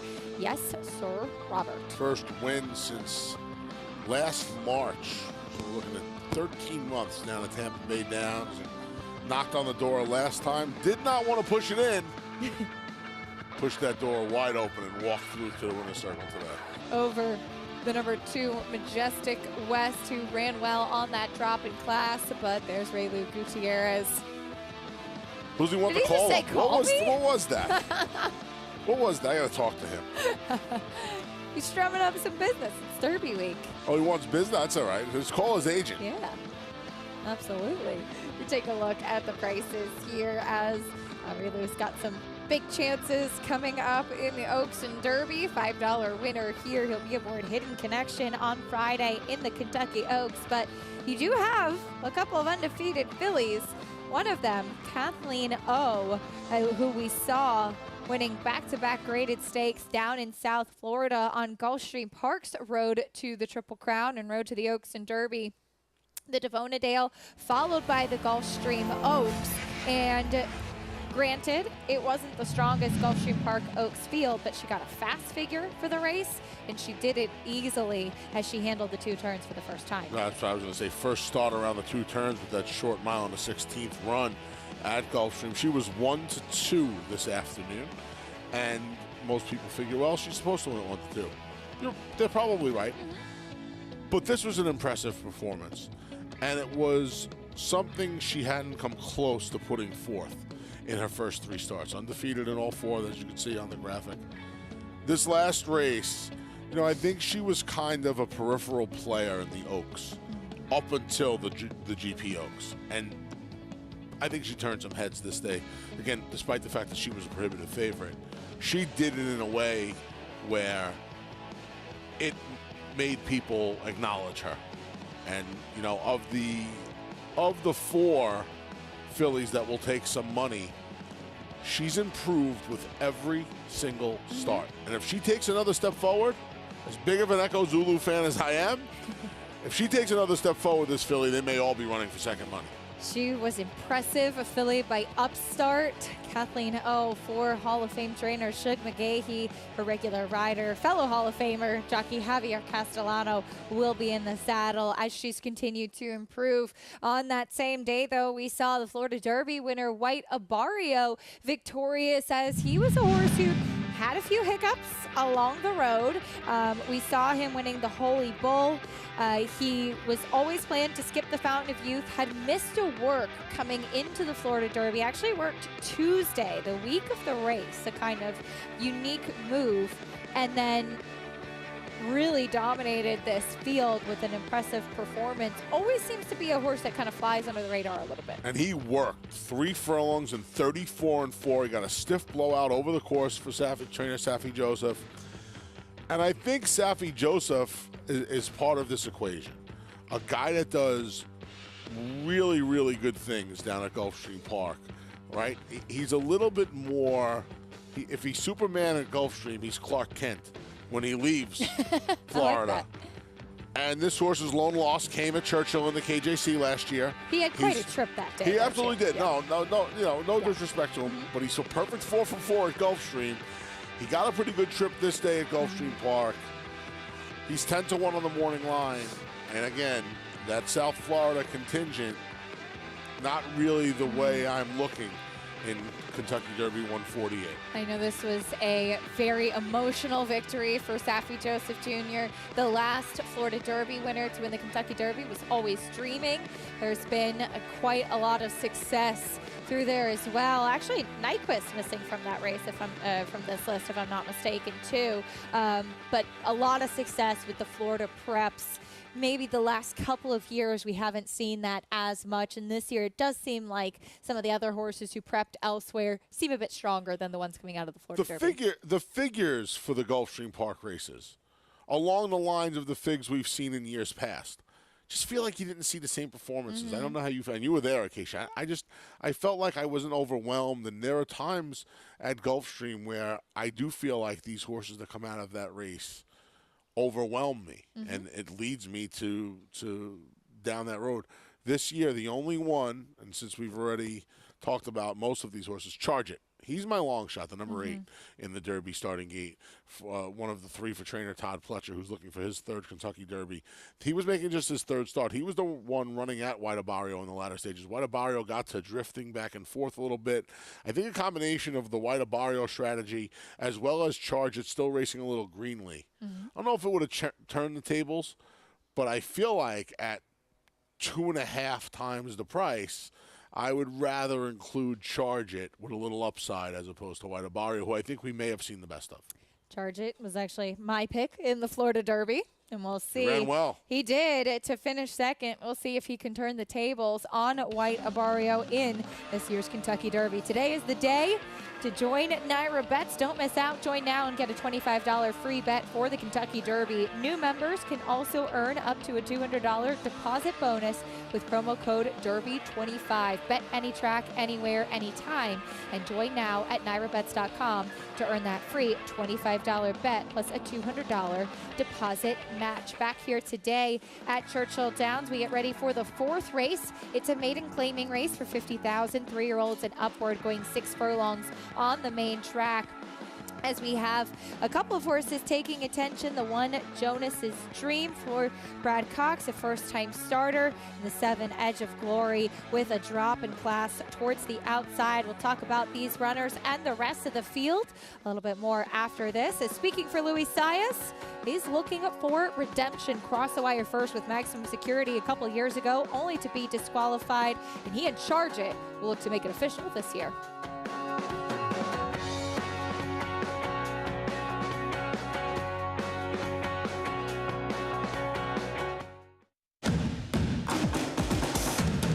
Campaign by 2, and Global Campaign will win the Grade 1 Woodward. It is Global Campaign holding on to the lead. Global Campaign, what the Peter Pan.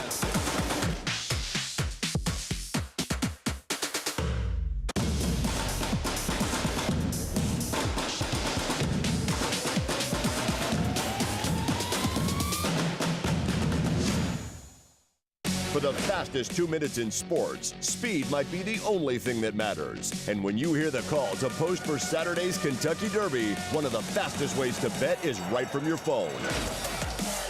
Race to the Twin Spires app, where you can earn your money back if your horse finishes 2nd or 3rd.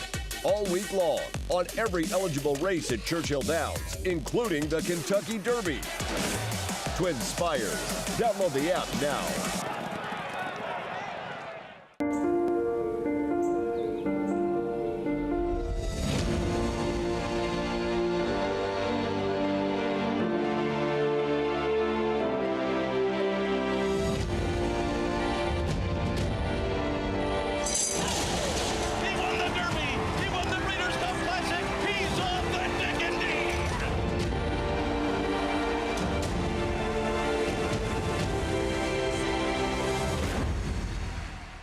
The Fasig-Tipton Mid-Atlantic 2-year-olds in training sale, showcasing more than 600 juveniles, all on a dirt racetrack.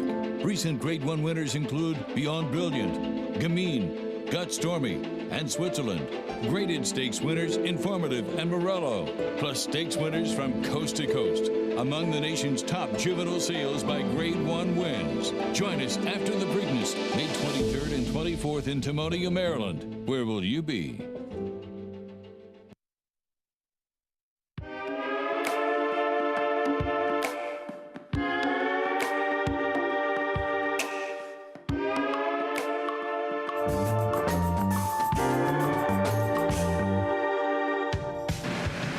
Yeah, it's fun.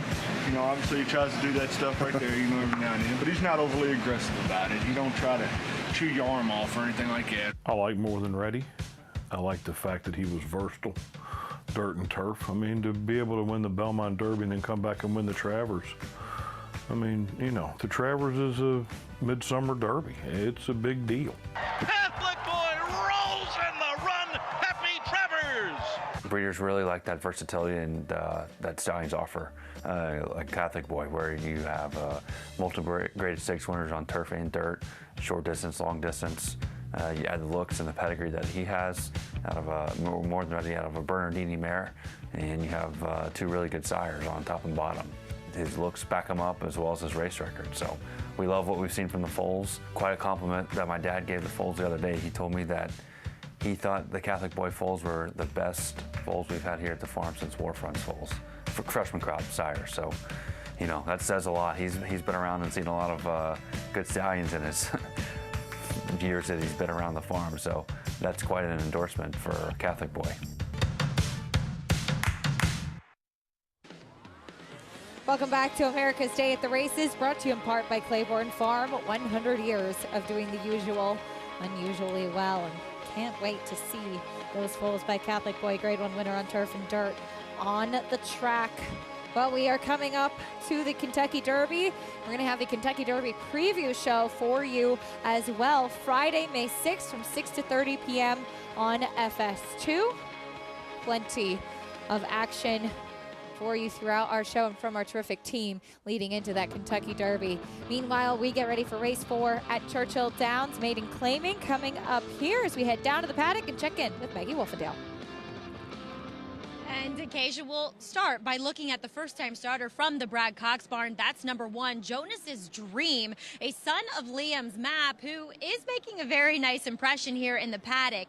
As a first-time starting 3-year-old, he's big, he's scopy, but with that in mind, I'm a little bit concerned about the 6 furlongs. You know, looking at his pedigree, it does say that he might want a little bit more ground, although there are some in the family that did prefer a dirt sprint. He's laid back, he's professional. I'm not going to be surprised, though, when this guy can jump up and get the job done. Number 5, CJ All the Way for Mark Casse, debuted in a race well, it was a turf sprint. And he is a son of violence, which they can kind of go either way. But the Dam was a very, very quick dirt sprinter. Actually ran some fast figures at Charles down going the 4.5 furlongs. This guy doesn't necessarily have the proverbial turf hoof, so I think he does look more like a dirt horse. He comes in here exceptionally fit for Mark Casse, as we have seen several times the horses from the Casse barn that are prepared down in Ocala at his training center. They perform well when they get back to the racetrack, and I'm really intrigued to see what CJ All the Way does here, because he's made just an excellent impression on me. I think he could also, with the addition of Lasix, be a little bit more forward in this dirt sprint. As we'll move to his outside in number 6, Bernie Lomax. He's the only, he is turning back in distance. The only time we saw him sprinting, it was on a very, very wet and sloppy racetrack here at Churchill, but that was his fastest number. So was it the sprinting or was it the sloppy racetrack? I'm not sure. But physically, I can say he does look more like a sprinter. He does have those smaller feet, which is indicative of a horse that might like a wet track. But physically, he's compact. He's a little bit smaller in stature. So drop in class, turn back, makes sense to me, Acacia. But I certainly have no problems with your current 9-5 favorite. That's Edge of Glory. Maggie, thank you. Appreciate it, as favoritism has shifted now to the outside with Edge of Glory. As Maggie mentioned, this colt by Shackelford, who does take that drop in class as Luis Saez looks for another one. The biggest drop in racing, they say, little A. I don't know if I believe that. I don't know if I believe what that. Do you think is the biggest I think it's when you go from the conditioned claimers, when you go from the open claimers winners to the conditioned claimers. Yeah, I also think that's the biggest jump up. Like if you win a non-winners of 3 and then you go to open claiming. To me, there's no question. Yeah. That's then you've got horses in there that have 10, 11 wins on their resume. Yeah, I don't deal in any absolutes. In horse racing, I really don't deal in any absolutes in life, period. But yeah, that's one that I don't. If you see a horse coming out of 2 life, 3 life, and have to run, and even at the bottom level, I mean, you find these hickory fillies and mares and colts and geldings. I don't want to mess with that. It's definitely the biggest jump. I would agree with that 100%. The drop, I guess you could argue.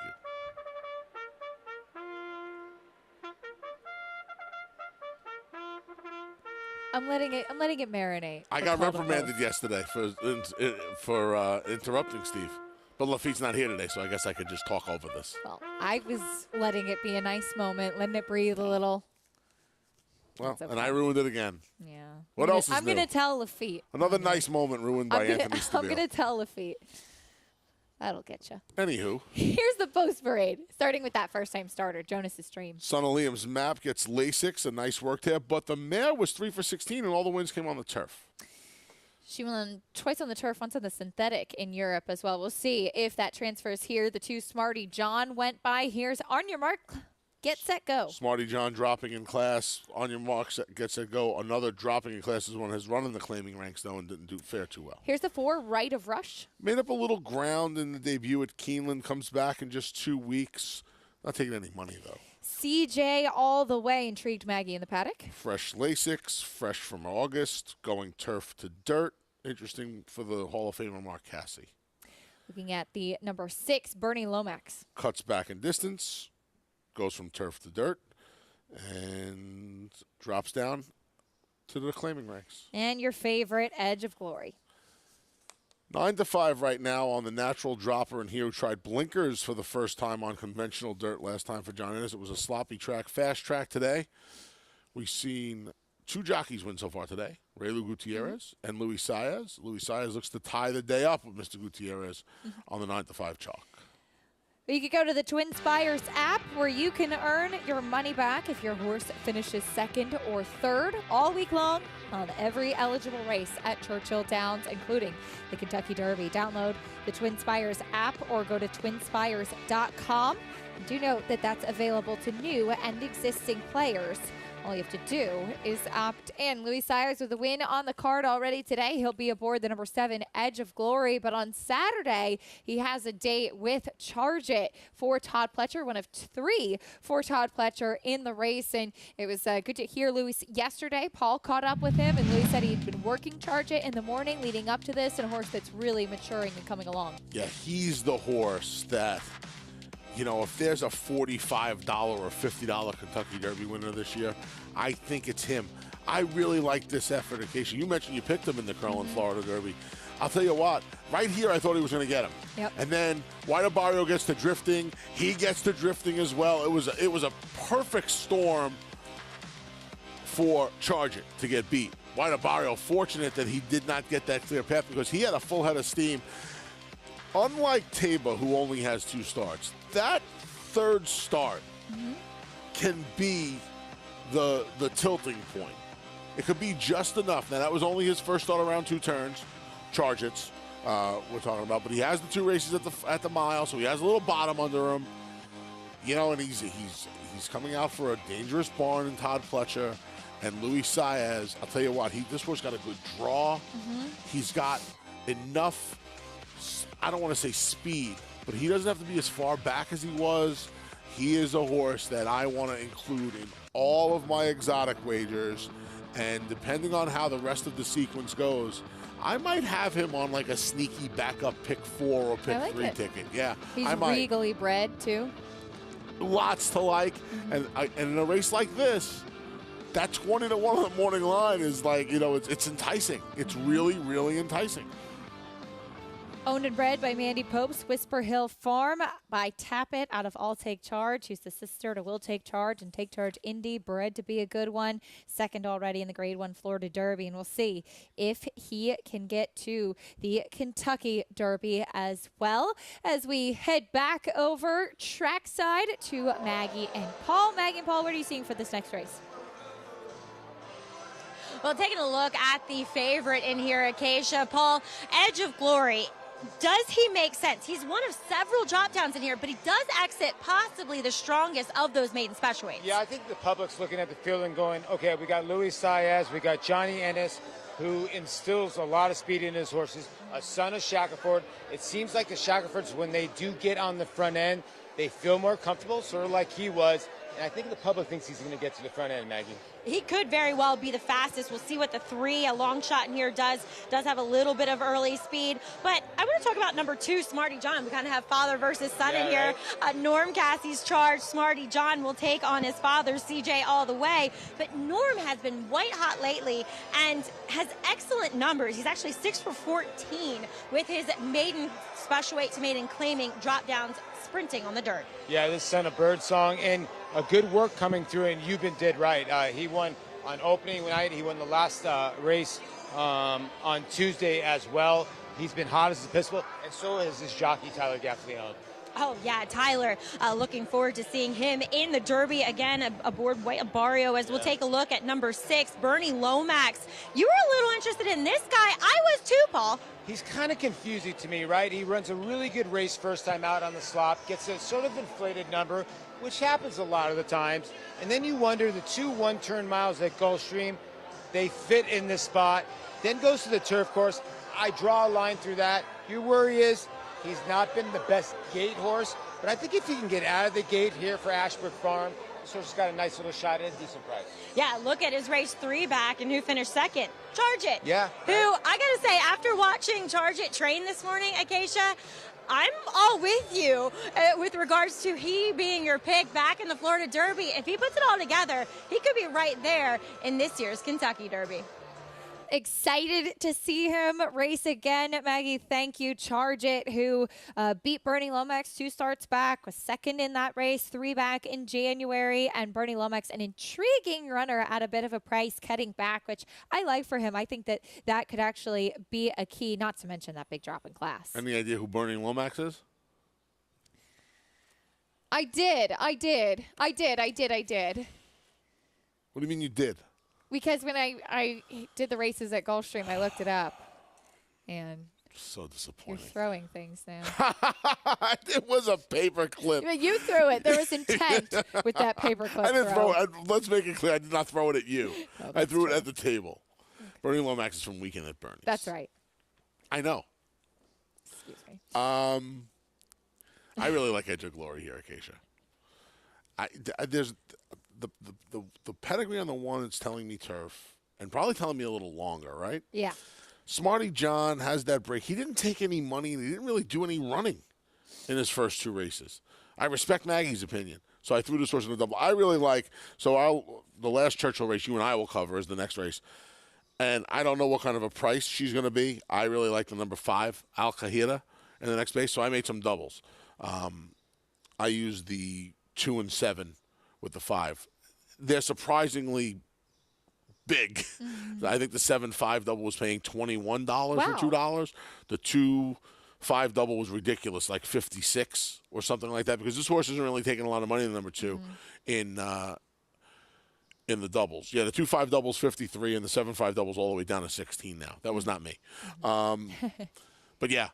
That's how I'm going to play the race. I'm going to try and again, like I said, I really don't like Smartie John, but Maggie said enough good things that I respect her opinion that much that I would throw this horse in the double. But yeah, I mean, Edge of Glory, coming off the sloppy track, cutting back from the 7/8. The blinkers seemed to sharpen this horse up last time, and now he gets on a fast track. He didn't particularly have a great wet track pedigree, so I'm not going to hold the wet track race against him. Mm-hmm. And there really, quite frankly, isn't a lot of other speed. I guess On Your Mark had said go, and Farron Peterson. She showed some speed last time at Horseshoe, Indiana. But I think if Louis Saez and Edge of Glory want the lead, they can have the lead in here. Mm-hmm. That could potentially be the key for Edge of Glory, who does drop in class. Paul mentioned John Ennis, who trains his horses to get some speed into them. You have Louis Saez looking for his 2nd win on the card today. There's a look at Harley. I love when we show racing in Kentucky and we get to see Harley, that lead pony, on our screen. He's awesome, isn't he? He is. If Richie was here, he'd be gushing with me. Richie and I always get excited. Maggie and I have the Harley Breyer in our office. I'm more of a chestnut guy. Are you? Yeah. I love that. I love my chestnuts. All right. I don't like the actual food chestnuts, but I love chestnut horses. Those are my favorite. All right. Well, there's a nice chestnut pony right there for you. Into the gate for the 4th race at Churchill Downs as we look for these 6 furlong runners, everyone seeking the first win of their career. Pick 4 starting here as well. Best of luck if you're playing. We go to Travis Stone for the call.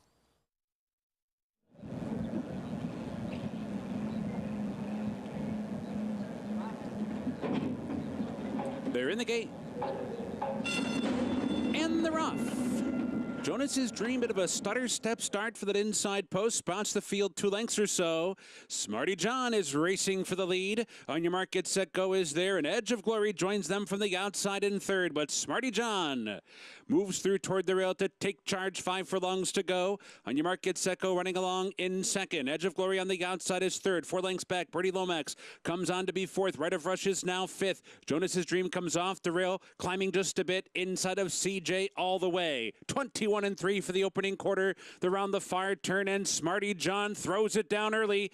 Opens up by a length as they round that turn. On your mark, get set, goes on the chase from second. Edge of Glory's been in a drive for a quarter mile. Third outside. Bernie Lomax is honing in fourth and toward the rail. CJ all the way circles up extreme outside. Right of Rush cut the corner, top of the stretch. Smartie John still there by 2. Bernie Lomax pops outside and is putting in a bid. Bernie Lomax now second with 1 furlong to go. CJ all the way's racing third. Jonas's Dream up into fourth. Smartie John trying to hold on. Bernie Lomax surges alongside and surges past. Bernie Lomax on the wire to win it by a length in the end. Smartie John ran well, settles for second. CJ all the way, and Jonas's Dream. Bernie Lomax cutting back in distance, dropping in class for Rusty Arnold, gets the win. Finished behind Charger twice Yep. in his career in 2-mile races down at Gulfstream Park. Turf last time, cuts back to a sprint. Gets the job done here under a nice ride by Jimmy Graham. Jimmy's on rattle and roll on the also eligible list of the Kentucky Derby 148. He needed 2 defections to get in, but Jimmy gave this son of Bernardini a very nice ride this afternoon. It was, in fact, the number 2, Smartie John, and Tyler Gaffleone who set the pace, not the number 7, Edge of Glory. Smartie John tried to take them every step of the way. We'll have to settle for second, as it was 6-2 under the line in the 4th at Churchill Downs. Made it exciting, certainly. Nice effort. Yeah. Nice effort from the second horse, too. Maggie was right. The horse was ready to roll today, went to the lead. Just had to deal with some speed from on your mark, get set, go. The first or the number 1, Jonas's Dream, did not really break well. Made up some ground sneakily late. I think you're going to see this horse on the grass next time. Maybe a little bit more distance as well. Too. Yeah, we'll see what happens. But it was the number 6, Bernie Lomax, with Rusty Arnold getting the victory for Jimmy Graham in the saddle. We'll bring you prices in a little bit, and we'll continue our discussion of the Kentucky Derby and Kentucky Oaks, not to mention the stakes coming up a little bit later today.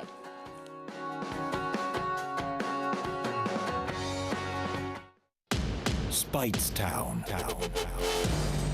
Munning. Echo Town. It's Echo Town for Joe Calamo, and Echo Town raced away. And Echo Town is drawing away in the stretch. Echo Town wins the Allen Turkin Stakes. A sire line so prolific, it repeats itself. Echo Town.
Welcome back to America's Day at the Races on Fox Sports 2.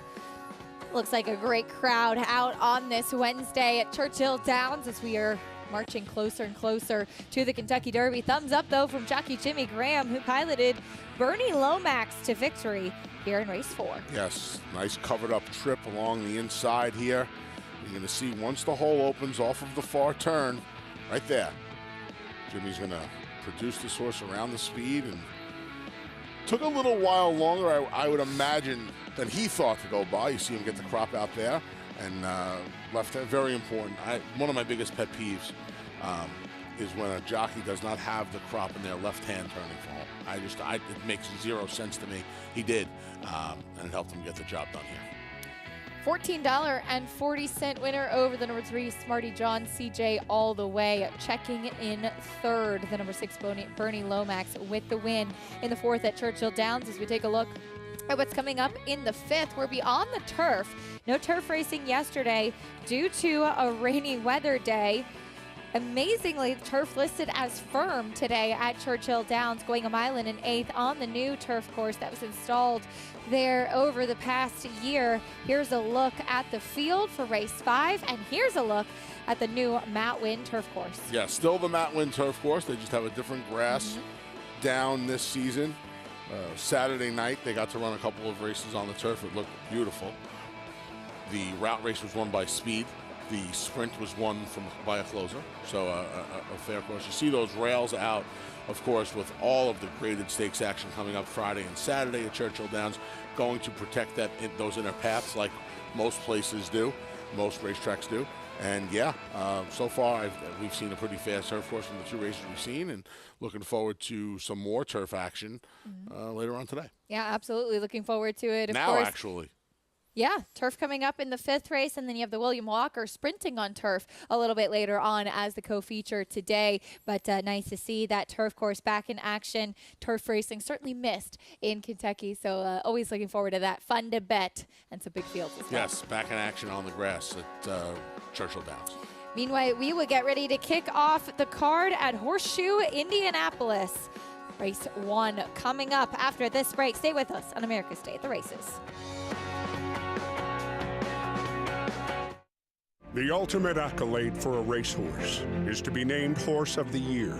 To be enshrined to the Hall of Fame is to achieve immortality. As a stallion, genetic immortality is defined in 2 words: breed shaper, plain and simple. 2-time Horse of the Year and Hall of Fame inductee, Curlin, is just that. Breed shaper, Curlin, the classic sire. Who you betting on? How about an app created specifically for horse racing? Naira Bets. We specialize in thundering hooves, fist pumping, and boosting your bankroll with robust weekly promotions. And offer betting tips from actual horse racing experts. Bet all day and night, nationwide.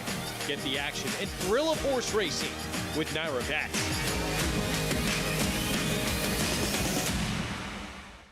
Spun to run.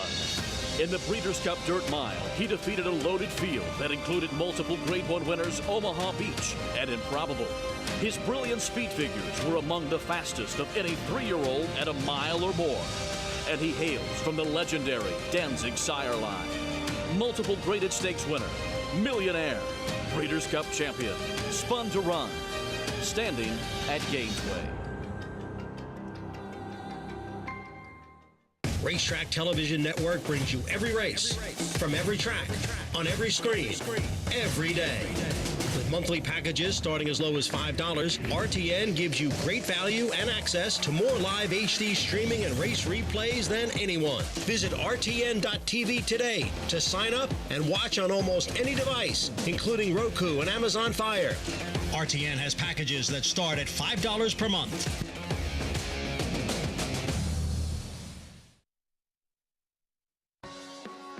America's Day at the Races continues. Our program brought to you by Naira Bets, where you can bet any track, anywhere, anytime, including the Kentucky Derby. Get started with Naira Bets, and today's the day to join and get a $25 free bet for that Kentucky Derby. New members can also earn up to a $200 deposit bonus with promo code Derby25. Bet any track, anywhere, anytime, and join now at NairaBets.com to get that free $25 bet plus a $200 deposit match. Well, of course, there's a lot of exciting action coming up this weekend in Kentucky, but also here in New York. As you said, let's not forget about Big Sandy. On Friday, we paid tribute to a terrific racehorse, Flat Out, with his namesake race. Yes, and here is Flat Out. That 2012 Jockey Club Gold Cup. Nice victory here. He was such a cool horse. Cigar Mile winner as well for Hall of Famer Bill Mott. Yeah, mile and 3/8 prep for our Brooklyn during the Belmont Stakes Racing Festival. I am a big fan, as you know, Acacia, of route races, marathon route races on the dirt. My favorite race every year is our Belmont Stakes, the test of the champion. And looking forward to this. Flat Out. Field of 6. There he is, winning by a head. And I always love this trivia. I think you'll probably know. Original trainer of Flat Out. Original trainer Before he of moved Flat to Out. Belmont. Hal Wiggins? Scooter Dickey. Scooter Dickey. Yeah. Scooter used to always hang out at Gulfstream Park in the winter, and I would always get to hear some stories and jokes. He'd have a joke every day, Scooter Dickey would. Yes. Scooter Dickey. I can't believe I forgot that. Yeah. Mitch knew. I'm sure Mitch knew. Mitch knew. The Flat Out coming up on Friday, though, mile and 3/8 on the main track, as we'll take a look at locally owned who won this race, won a marathon race back in September in the Grand Prix American Jockey Club. Disappointed in the TAA Breeders' Cup weekend, sidelined after that, but this is a horse we know for Tom Morley that loves his distance races. So that's Flying P. Jay Provenzano. Hope Jay's feeling better. Yeah. He's going to cut the corner here, locally owned. See those silks on the outside? They're flying. They're not. They're similar. That's Lone Rock. The one and only one, Lone Rock. And here he is taking it to his far more accomplished stablemate, who just cooled out from the Isaac Murphy win yesterday. No fear. Lone Rock not going to take the Pony Express up here for the Flat Out on Friday. And I think locally owned, returning to beautiful Belmont Park, returning to Big Sandy, not having to deal with Lone Rock, not having to ship all the way across the country, is going to have a grand old time in the Flat Out on Friday. Certainly looks that way, as Dylan Davis will be aboard once again for Tom Morley. Looking forward to that on Friday. The Flat Out goes as a race 8. Back today, opener at Horseshoe Indianapolis. Coming up next, 5.5 furlongs on the main track for 3-year-olds and upward. 1-2 favorite on the board currently. Post-parade going quickly. We saw Schenectady Star go by. Here's Ingersoll. Ships in from Oaklawn Park. This horse ran at Oaklawn and Churchill Downs. Couple of decent efforts in Indy last year. Here's the 4, Rhythmic Ruler. 3 is out. Our friend Tom Amos kicking off the meet at Horseshoe Indy in a good way, winning 3 of his first 8 coming in today. This horse deserves to be a big favorite. Inherent Powers gets blinkers on. Yep, blinkers go back on. This horse debuted with blinkers back in May of last year on the turf. Last race was his first on dirt, and he ran a 5th in an allowance race at Mahoning Valley. And here's the 6, Killer Bee. Yeah, your second choice right now at 3-1. This horse wintered at Turfway Park. Did run once on dirt at the fairgrounds, finished 6th, beating just 3 rivals. Number 4, Rhythmic Ruler, currently your favorite if you're not familiar with Horseshoe Indy, formerly known as Indiana Grand. The meet goes from April 19th to November 23rd. Here's a little look at some of the information in Shelbyville, Indiana, and we saw some nice racing from there yesterday. We'll be covering the first 2 from there, and then Lafitte Pinkai and Richard Migliori will take over for some more on the card at Horseshoe Indy today. But getting ready for the opener, and we know our friend and colleague Tom Amos likes Horseshoe Indy. As you mentioned, he's 3 for 8 there to start his meet there at that track. This son of American Pharaoh should have this bunch over the proverbial barrel. He's the only one with a lot of sprint speed and I would imagine he is in front here. I thought Inherent Powers, the number 5, was how you could round out the exacta. The blinkers go back on. The horses' races this year were okay, even though I don't ordinarily like horses claimed away from Wesley Ward. I think this horse can finish second to the favorite here. Well, Tom Amoss, if you didn't know, he already has a lot of success there. How about this trivia from our producer, Bobby Klatt? Serengeti Empress broke her maiden first time out at what was formerly known as Indiana Grand. Yeah, so did Monomoy Girl on the turf. That's right. One of my girls started out on the turf. We'll never know who you may be seeing at the racetrack. The horses loaded for the first race at Horseshoe, Indianapolis. We go to John Dooley with the call. At 5.5 furlongs, all 9 races today will be run on the main track. Main track fast. They're in the gate. Running out Horseshoe, Indianapolis, and there goes Rhythmic Ruler. Edgar Morales in the first favorite. Rhythmic Ruler dashed to the front and has opened up an early 3.5 length advantage on Ingersoll, who's joined toward the inside by Inherent Powers. A break of 5 more to Killer Bee, who's running second to last and beaten for pace. Schenectady Star trails here in the Wednesday opener. The leader is Rhythmic Ruler at 1-5. Rhythmic Ruler out in front through an opening quarter in 22.79 seconds is Rhythmic Ruler. Rolling around the far turn, 3/4 length in front of Ingersoll in the white cap. With Inherent Powers running in third. A big break to Killer Bee, who streams away in fourth and gets a pop of the crop, does Killer Bee. And Schenectady Stars last of the quintet as Rhythmic Ruler spins them in. It's Rhythmic Ruler who leads down toward this final furlong. Rhythmic Ruler out in front has kicked away from Ingersoll by 5 past the 16th. Inherent Powers, Killer Bee toward the rail. Schenectady Star is the distant. It's Rhythmic Ruler and Edgar Morales. Rhythmic Ruler gets the result, 1 by 6. Second photo, close in the end, Ingersoll, Killer Bee had the rail. And then next across was Inherent Powers and Schenectady Star. Number 4, Rhythmic Ruler with the win, called by American Pharaoh, takes him every step of the way. And it looks like this horse is a rather light-mouthed individual, as Edgar Morales was pretty strong when trying to get him over to his outside lead, but he finally did so, and was just much the best here. Yeah, just much the best in here. You figured he would be. I wonder if he goes to a new home today for the $15,000. This is the second time in his career he was offered for a tag. Last time was for $75,000 up at Saratoga last summer. I would imagine he's going to a new barn tonight. Gets the win for our colleague, Tom Amoss. When we come back, we'll talk about that man. Jockey Jose Ortiz looking for his first Derby win. Will it come this year? Award simplification.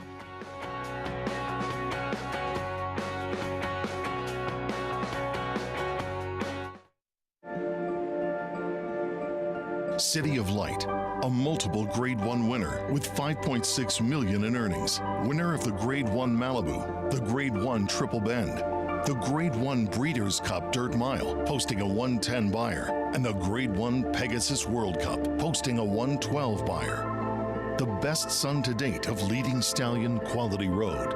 City of Light stands to continue his sire's legacy at Lane's End.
America's Day at the Races continues, brought to you by America's Best Racing. For the love of the race, visit americasbestracing.net today.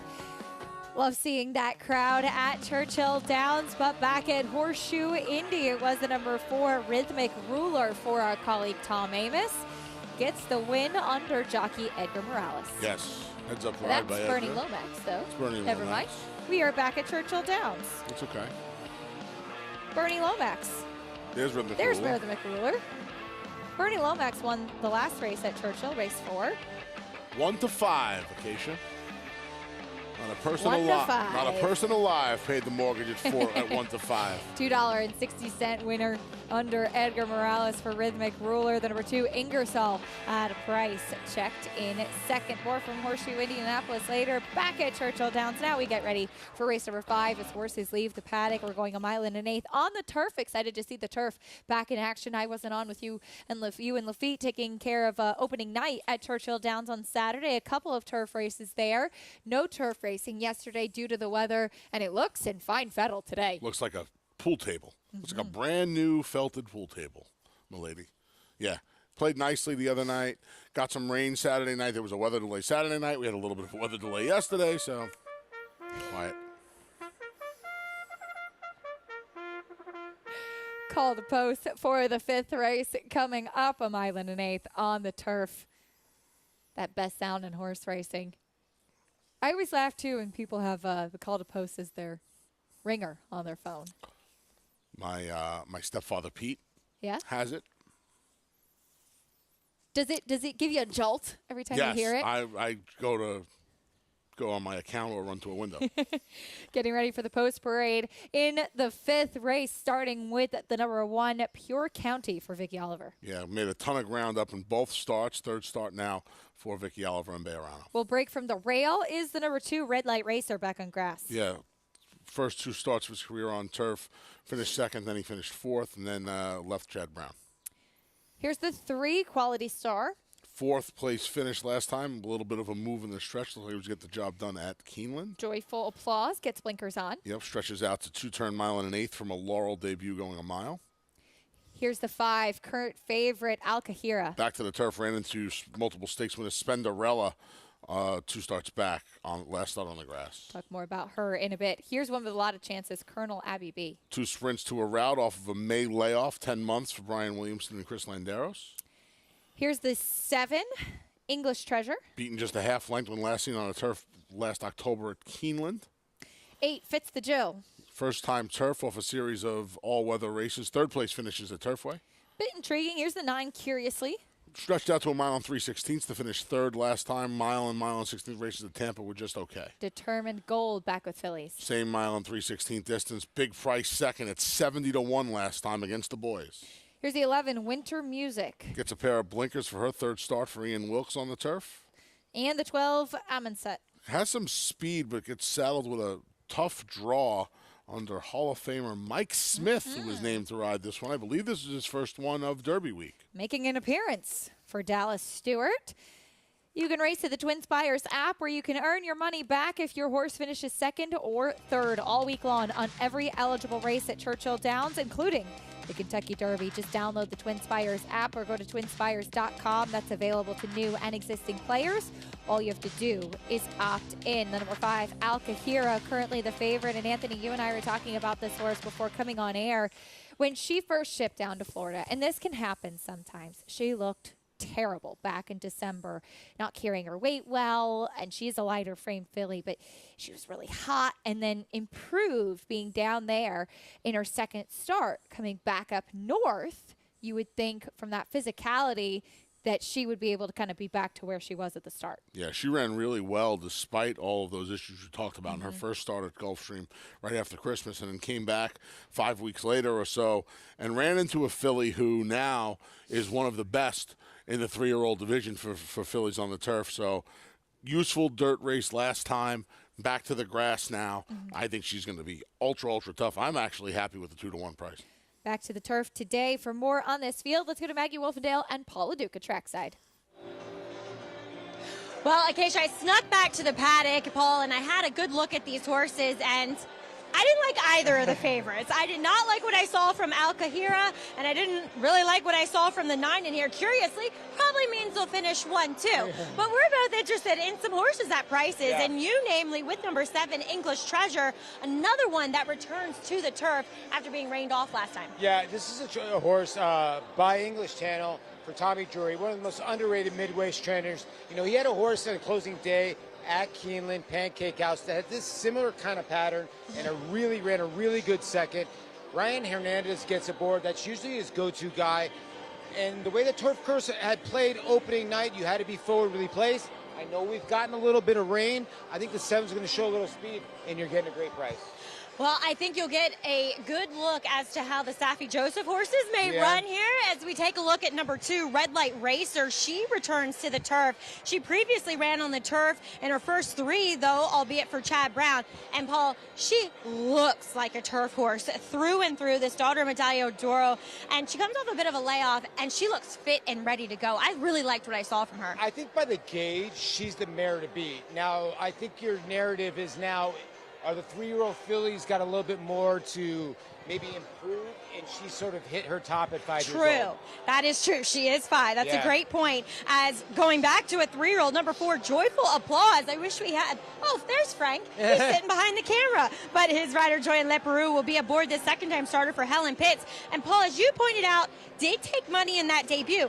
Completely disinterested, like under the whip, turning down the backside around the first turn. But I thought there might be a touch more pace in here where she puts blinkers on. She could be the one that just kind of is able to pick up the pieces. Helen Pitt said she is that grinding type of filly. Well, she's bred to run 2 miles. She really is. I mean, if you look at her pedigree, Kitten Joy, a theatrical mare. She was bet first time out. She did not have the best beginning. I think a lot of people don't forget a little bit that Helen Pitts debuted curling, so she knows what she's doing. And campaigned Einstein to many Grade 1 victories on turf and dirt. Number 10, Determined Gold. You want to talk about a trip horse? Well, this gal, she ran against the boys at Keeneland, going 1 mile and 3/16.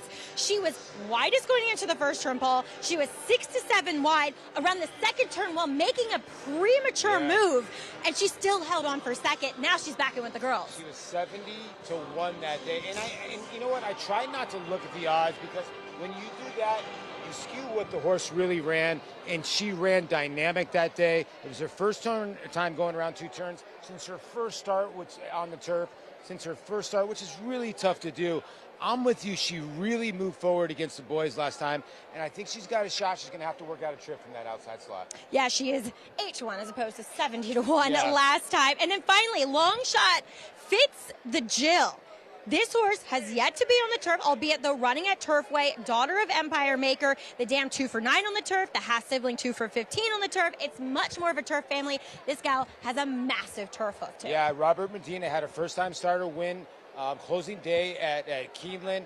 I know that he likes his filly a lot. She actually has the best number on the field. It's on synthetic. If she can translate it to turf, she's got a shot in here. And they paid $280,000 for her as a 2-year-old, Acacia. Well, she's a 4-year-old now. We'll see if the move to the turf finally brings out what maybe they were hoping for in that purchase price. Well, it'll certainly be interesting to see. Maggie and Paul, thank you. Fits the Jill, currently 39 to 1. You could certainly do worse than that with a filly that is bred on the bottom side to like the grass, and we'll see how she takes to it. But some interesting points that they covered here. It's so funny. I knew Maggie wasn't going to like Al Kahira because she's this filly that's just this narrow, lighter type. She's not one of these big, substantial types of fillies. And yet, she's run very well on the turf in her 2 starts. I love this move by Bill Mott. Running her on the dirt. So she ran well enough on the dirt first time out to give her another chance on the dirt. And I'm pretty sure the reason he ran her on the dirt last time is because the maiden race on the turf was at 1 mile and 3/16 at Keeneland. It's the race that curiously, among others, exit. I don't think he wanted to run her 1 mile and 3/16 off the 10 weeks. So he gave her a shot on the dirt. And the dirt race puts a little speed into her. And going the 1 1/8 miles, I would imagine more often than not, you just don't see a lot of speed around anymore. Now he's got English Treasure, the number 7, got the 12. I'm in set to deal with here, but at the very least, Jose Ortiz, who rode her on the dirt last time, got to know her a little bit. I can't imagine she's sitting worse than third. I would imagine he's going to break running and see how what the other speeds do. He's inside the other 2 speeds. I like this filly a lot today. Back in December, she was second behind Beechnut Trophy, who we will see in the Edgewood on Friday as well. Wanted to talk about the 10 Determined Gold, who Paul and Maggie alluded to. Face the Boys. She almost looks like a colt, too, for Phil Schoenthal, as Matt Dorman's D. Hatman Thoroughbreds picked up a lot of nice horses, and this one could be interesting. Yeah, she could be. I'm assuming she was excluded from the Phillies race. She couldn't get in, and they just ran her back 2 days later in the Colts race. They wanted to get her a distance of ground. We'll see. Nice performance at a big price with a trip into the gate on the turf. Here's Travis Stone for the 5th at Churchill.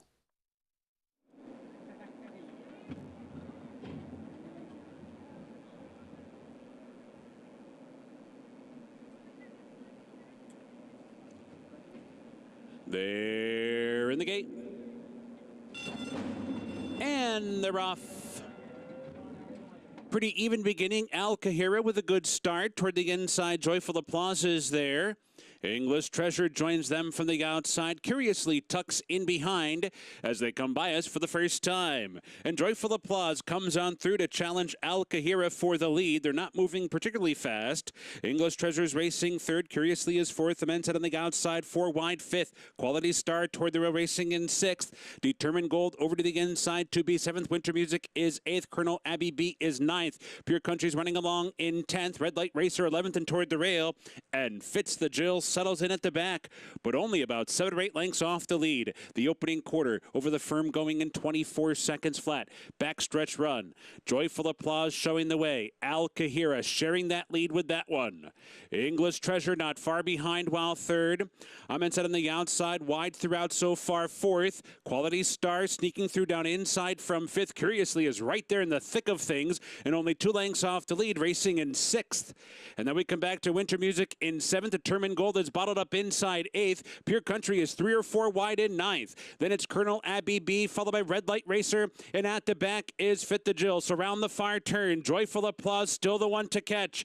Al Kahira has been second throughout, and these two continue to the top of the stretch together. Quality Stars begging out for racing room. Curiously's under pressure right there too. Fits the Jill switches outside for the final furlong. Behind horses, Determined Gold's coming with a run as well. There's 1 furlong to go. Al Kahira comes away with the lead. It's Al Kahira in front. Joyful Applause fights on. Quality Star is there. Then it's Determined Gold, but Al Kahira's finishing full of run. Al Kahira streaking onto the wire. 2-length winner. Joyful Applause held second. Quality Star was third. Then it was either Pure Country or Determined Gold.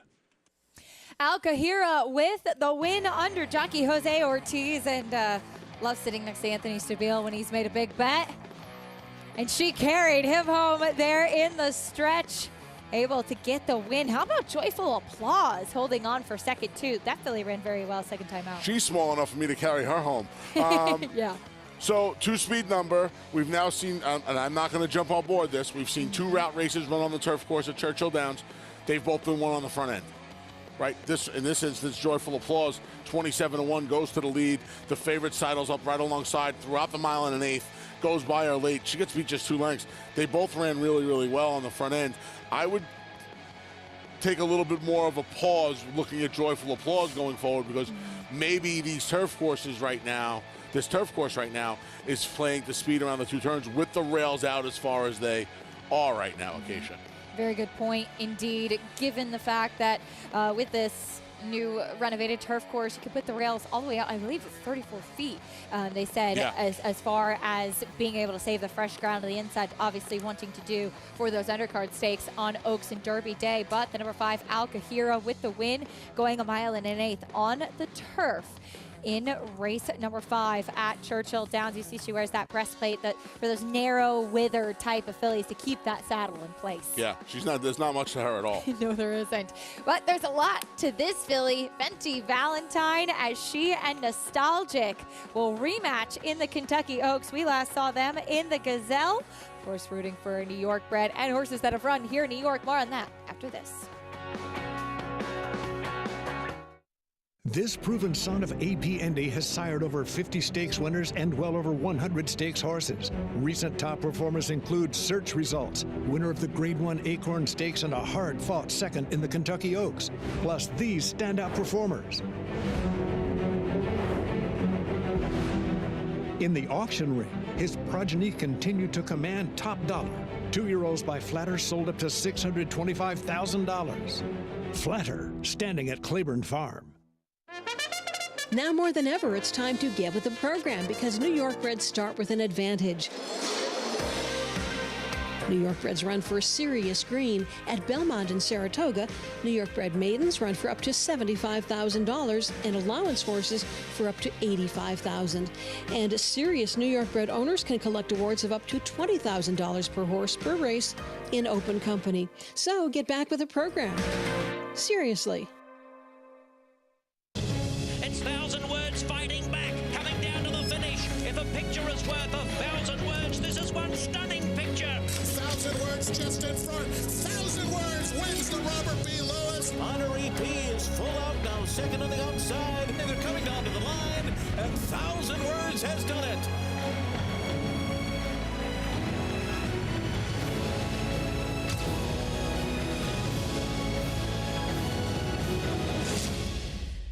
For the fastest 2 minutes in sports, speed might be the only thing that matters. And when you hear the call to post for Saturday's Kentucky Derby, one of the fastest ways to bet is right from your phone.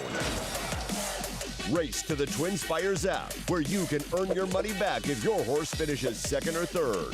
All week long, on every eligible race at Churchill Downs, including the Kentucky Derby. Twin Spires. Download the app now.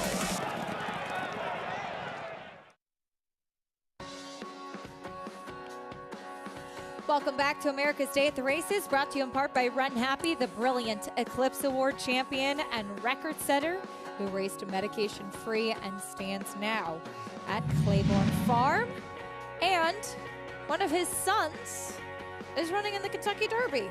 Smile Happy, second in the Bluegrass behind Zandon last time out. My second pick. I like it. I like this horse a lot. He's been so consistent. I think the third start off the layoff is going to help him more. See, I feel like Zandon Acacia was better prepared and needed, if you will, to win that Bluegrass more so than this horse was. And I feel like Kenny McPeak's just kind of bringing him along. I think third start off the break, one of just 3 horses in the body of this race to have won at Churchill Downs. He won the KJC, and I think that's important. And he's going to be a gigantic price. I mean, 20 to 1 on the morning line. He's probably going to be in that 18 to 22 to 1 neighborhood. He's got a good draw. I feel like he's got a draw to work out a decent enough trip. I think he is very, very dangerous in the Kentucky Derby on Saturday. I like him a lot. I almost put him on top. I like that. Son of Run Happy, as he will go postward on Saturday into the winner's circle. Meanwhile, in the 5th goes the number 5, Al Kahira. Got a good front-running trip under Jose Ortiz for trainer Bill Mott as the filly breaks her maiden in the first turf race of Derby Week. You saw Bill Mott hold the Hall of Famer holding his customary binoculars in the winner's circle down there, of course, for Derby Week with runners in some of the stakes. I think this filly's going to be okay. You know, she only got beat a few yards by Spenderella, who right now is, any kind. And we got 560 today. 5-4-3 in the 5th at Churchill Downs. Looking forward to that. Well, we talked a lot about the field in the Kentucky Derby. What about in the Kentucky Oaks and what we saw in our Gazelle here in New York, the top 2 finishers going on to the Kentucky Oaks? And speaking of trainer Bill Mott, a perfect segue here as we take a look at Nostalgic and Venti Valentine. A real breakout performance for Nostalgic, who won the Gazelle, as Bill will team up with Jose Ortiz once again. Yes, Bill Mott and Jose Ortiz. They just won with Alcahira, and here they are. Venti Valentine's in front, and Venti Valentine went to the lead. She had never shown speed in her career. Yep. Went to the lead this day because it was a paceless race on paper, this Gazelle. And Manny Franco and Venti Valentine kind of left an inviting opening for Nostalgic to come on through. Jose Ortiz said thank you very much, and did, and is able to get the job done. I think both of these fillies have interesting looks as live long shots in the Oaks. I think one or both of them could get a piece of this. Now, the problem with getting them, either of them, I should say, to the winner's circle is the big four, if you will. It's so hard to beat one or two favorites. But now you're going to ask 4 horses who have run faster. This is a very tough race. Consistently, right, Acacia, to win, having to improve at the same time. It's a tough ask, but they both belong there, not just off their last race, but I feel like off their body of work. And I feel like with Nostalgic, the way Nostalgic, her running style, I don't know if they ride them long enough for her. Right, she just looked to be getting going at the 8th pole of the Gazelle last time, going the mile and an eighth. So the distance, 0 issues right. with the mile and an eighth. 0. A matter of fact, I think you start looking ahead with her to a race like the Alabama, which Bill Mott has had a ton of success with, right? Yeah. Royal Delta, or late, first two to come to mind. But she's going to have to get a little bit faster. Now, that's not to say at generous double-digit odds you don't want to include her in some tries and some superfectas. I certainly will be doing that. Yeah. But to get her to the winner's circle or Venti Valentine, they're going to need a lot of fillies to stub their toe, proverbially, on Friday. We've got some very talented fillies in that Kentucky Oaks. Back at Horseshoe, Indianapolis, we have a fast main track for race 2 coming up next, a mile on the main track. It's for the Indiana Breds maiden claiming race. 8-5 currently on Just Phil. Just Phil. Yeah. I wonder if Phil's playing him. My buddy Phil's playing him. This was stretching out, dropping down. This horse ran for a tag once back in August of last year at Horseshoe, Indianapolis. Got beat just a length. That was before the blinkers went on. It was a slow race. He got a 9 by our speed figure. 9 times. I just don't know where you want to go if you are looking for an alternative. This is a hungry bunch. The number 1 won for the money. Hasn't run since November. He's your second choice at 5-2, and he dropped in for the 10,000. His 2 races for 10,000 were okay. He tried them on a turf, made a special weight event. That did not fare well. So it was hard for me to get past the favorite here. And most importantly, the favorite has a little recency, having run off the November layoff just 2 weeks ago. I'm a little surprised that the 3 firing range, I think, is pretty cold on the board. I know that he hasn't been able to sustain any of the early interest that he's shown, but he is taking a big drop in class for the first time from State Bred Maiden Special Weight Company all the way down to the 12.5. And Acacia, to your point, he was the 7-5 morning line favorite. Talk about DOB, dead on the board. 10-pound bug rider. Gage Holmes. Climbing aboard, Gage Holmes. She spent some time at Gulfstream this winter. Actually brought home a couple big price horses with some decent rides. I remember one up the rail, and now taking her tack to Horseshoe, Indianapolis. All right. Well, we'll see if this young lady can get on the board over in the Hoosier State. Race 2 coming up next. Love that shot, getting a look in the starting gate as the number 1 for the money and Eduardo Perez are in. There goes the rest of the field. Here's track announcer John Dooley standing by with the call. Now firing range. Apprentice Gage Holmes with 2 career wins claims the 10 pounds.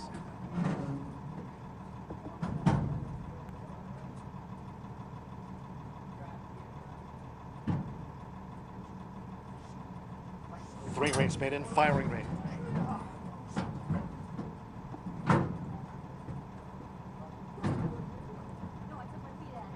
Now apprentice Andrea Rodriguez with White Silver Sands.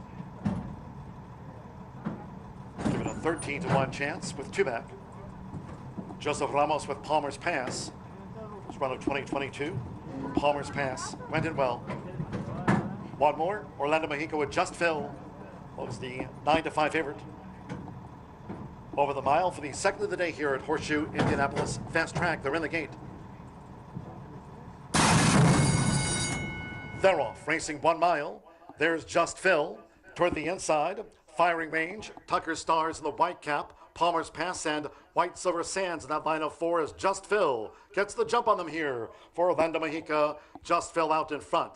In tight quarters toward the inside, Tucker's Pass takes back over heels. Firing range with a bit in between horses, and White Silver Sands is 3 deep as they go to the back. Toward the inside, Tucker's Star, now 4th upon settling, a break of 2 more to Palmer's Pass in 5th. While 1 for the money trails the maiden sextet, the first 2 of 8 furlongs as they go up the back. Well, the quarter failed us, but it's Just Phil doing this easily out in front. Just Phil leads for the run to the half-mile pole. From firing range, kept close, and White Silver Sands is racing 3rd on the outside as Just Phil leads them toward the far turn. Then Tucker's Pass on the outside is Palmer's Pass, who's running 2nd to last as Tucker's Stars now drops back and 1 for the money remains last.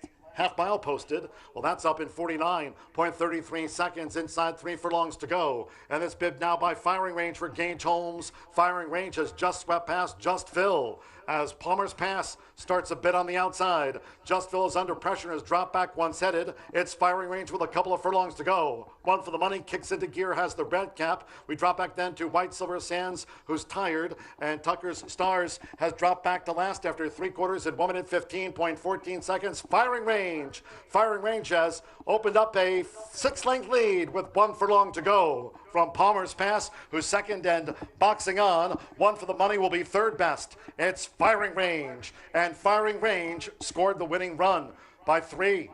Palmer's Pass was 2nd, a gap away, 1 for the money 3rd, and Just Phil finished 4th. Well clear. Apprentice rider Gage Holmes gets the win aboard Firing Range. A generous price on this one, taking that big drop in class. Nice point out, Acacia, and it was aggressive, stayed on top of the favorite the whole way. Disposed of that one really approaching the far turn. The chalk was done, called it a day about a half-mile into this, and able to coast home by about 4 lengths. Over the number 5, Palmer's Pass. As that's race 2 at Horseshoe Indianapolis. As it's time for us to say goodbye, we'll be passing the torch over to Lafitte Pincaille and Richard Migliori, but a lot of fun sharing the desk with you these last couple days. As always, milady, and we will we'll forge ahead. Just 2 days to the Oaks, 3 days to the Derby. Enjoy the show the rest of the way. You are in fantastic hands with the MIG and Lafitte. Absolutely. A lot more live racing to come, including those 2 stakes at Churchill Downs and more looks at the Kentucky Oaks and Kentucky Derby 3 days away for the run for the Roses. More on the rest of the field and the big contenders after this. Stay with us on America's Day at the Races.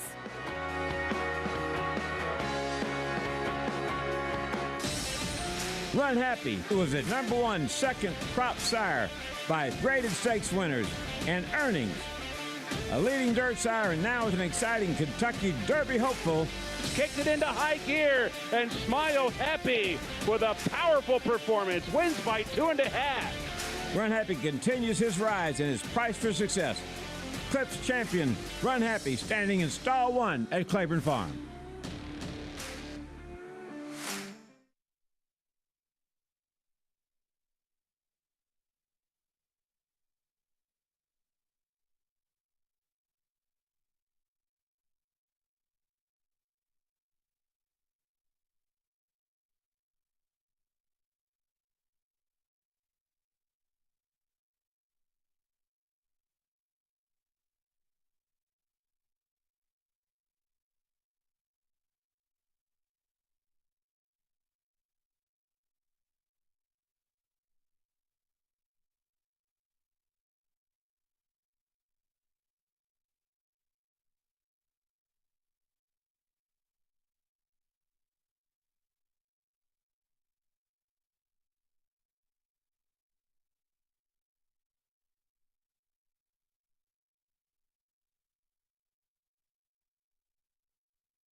Playing a trifecta, to win, you've got to pick the horses who finish first, second, and third. It's tough, but the payouts are incredible. For example, in the 2005 Kentucky Derby, a $2 trifecta paid more than $133,000. It's for $2. Now, they don't always pay that much, but they'll generally pay you a lot more than an exacta. Increase your chances of hitting a trifecta by boxing your horses. Remember, boxing means your horses can come in any order. So, if you like horses 3, 4, and 6, there are 6 possible combinations of those 3 horses finishing first, second, and third. You pay $1 for each combination, $6 total, and if any one of those combinations hits, you cash.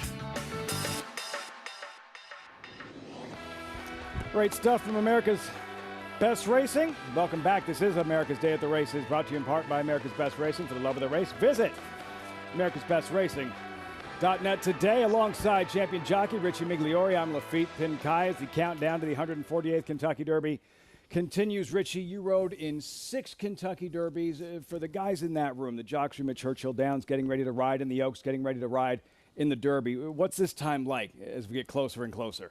Well, you definitely feel the excitement level amping up, and it's almost like an electricity in the air. I think it's very helpful, though, that they're there, they're riding, they're in a routine. You don't want to kind of let your nerves get the best of you overthinking it. You want to ride, stay in the moment, and just knowing a racetrack's routines. I only had the pleasure, or the privilege, I should say, of riding there the entire Derby week once. The rest of the time I flew in. You're definitely a lot more comfortable when you're already immersed in the culture of every jockey's room is different.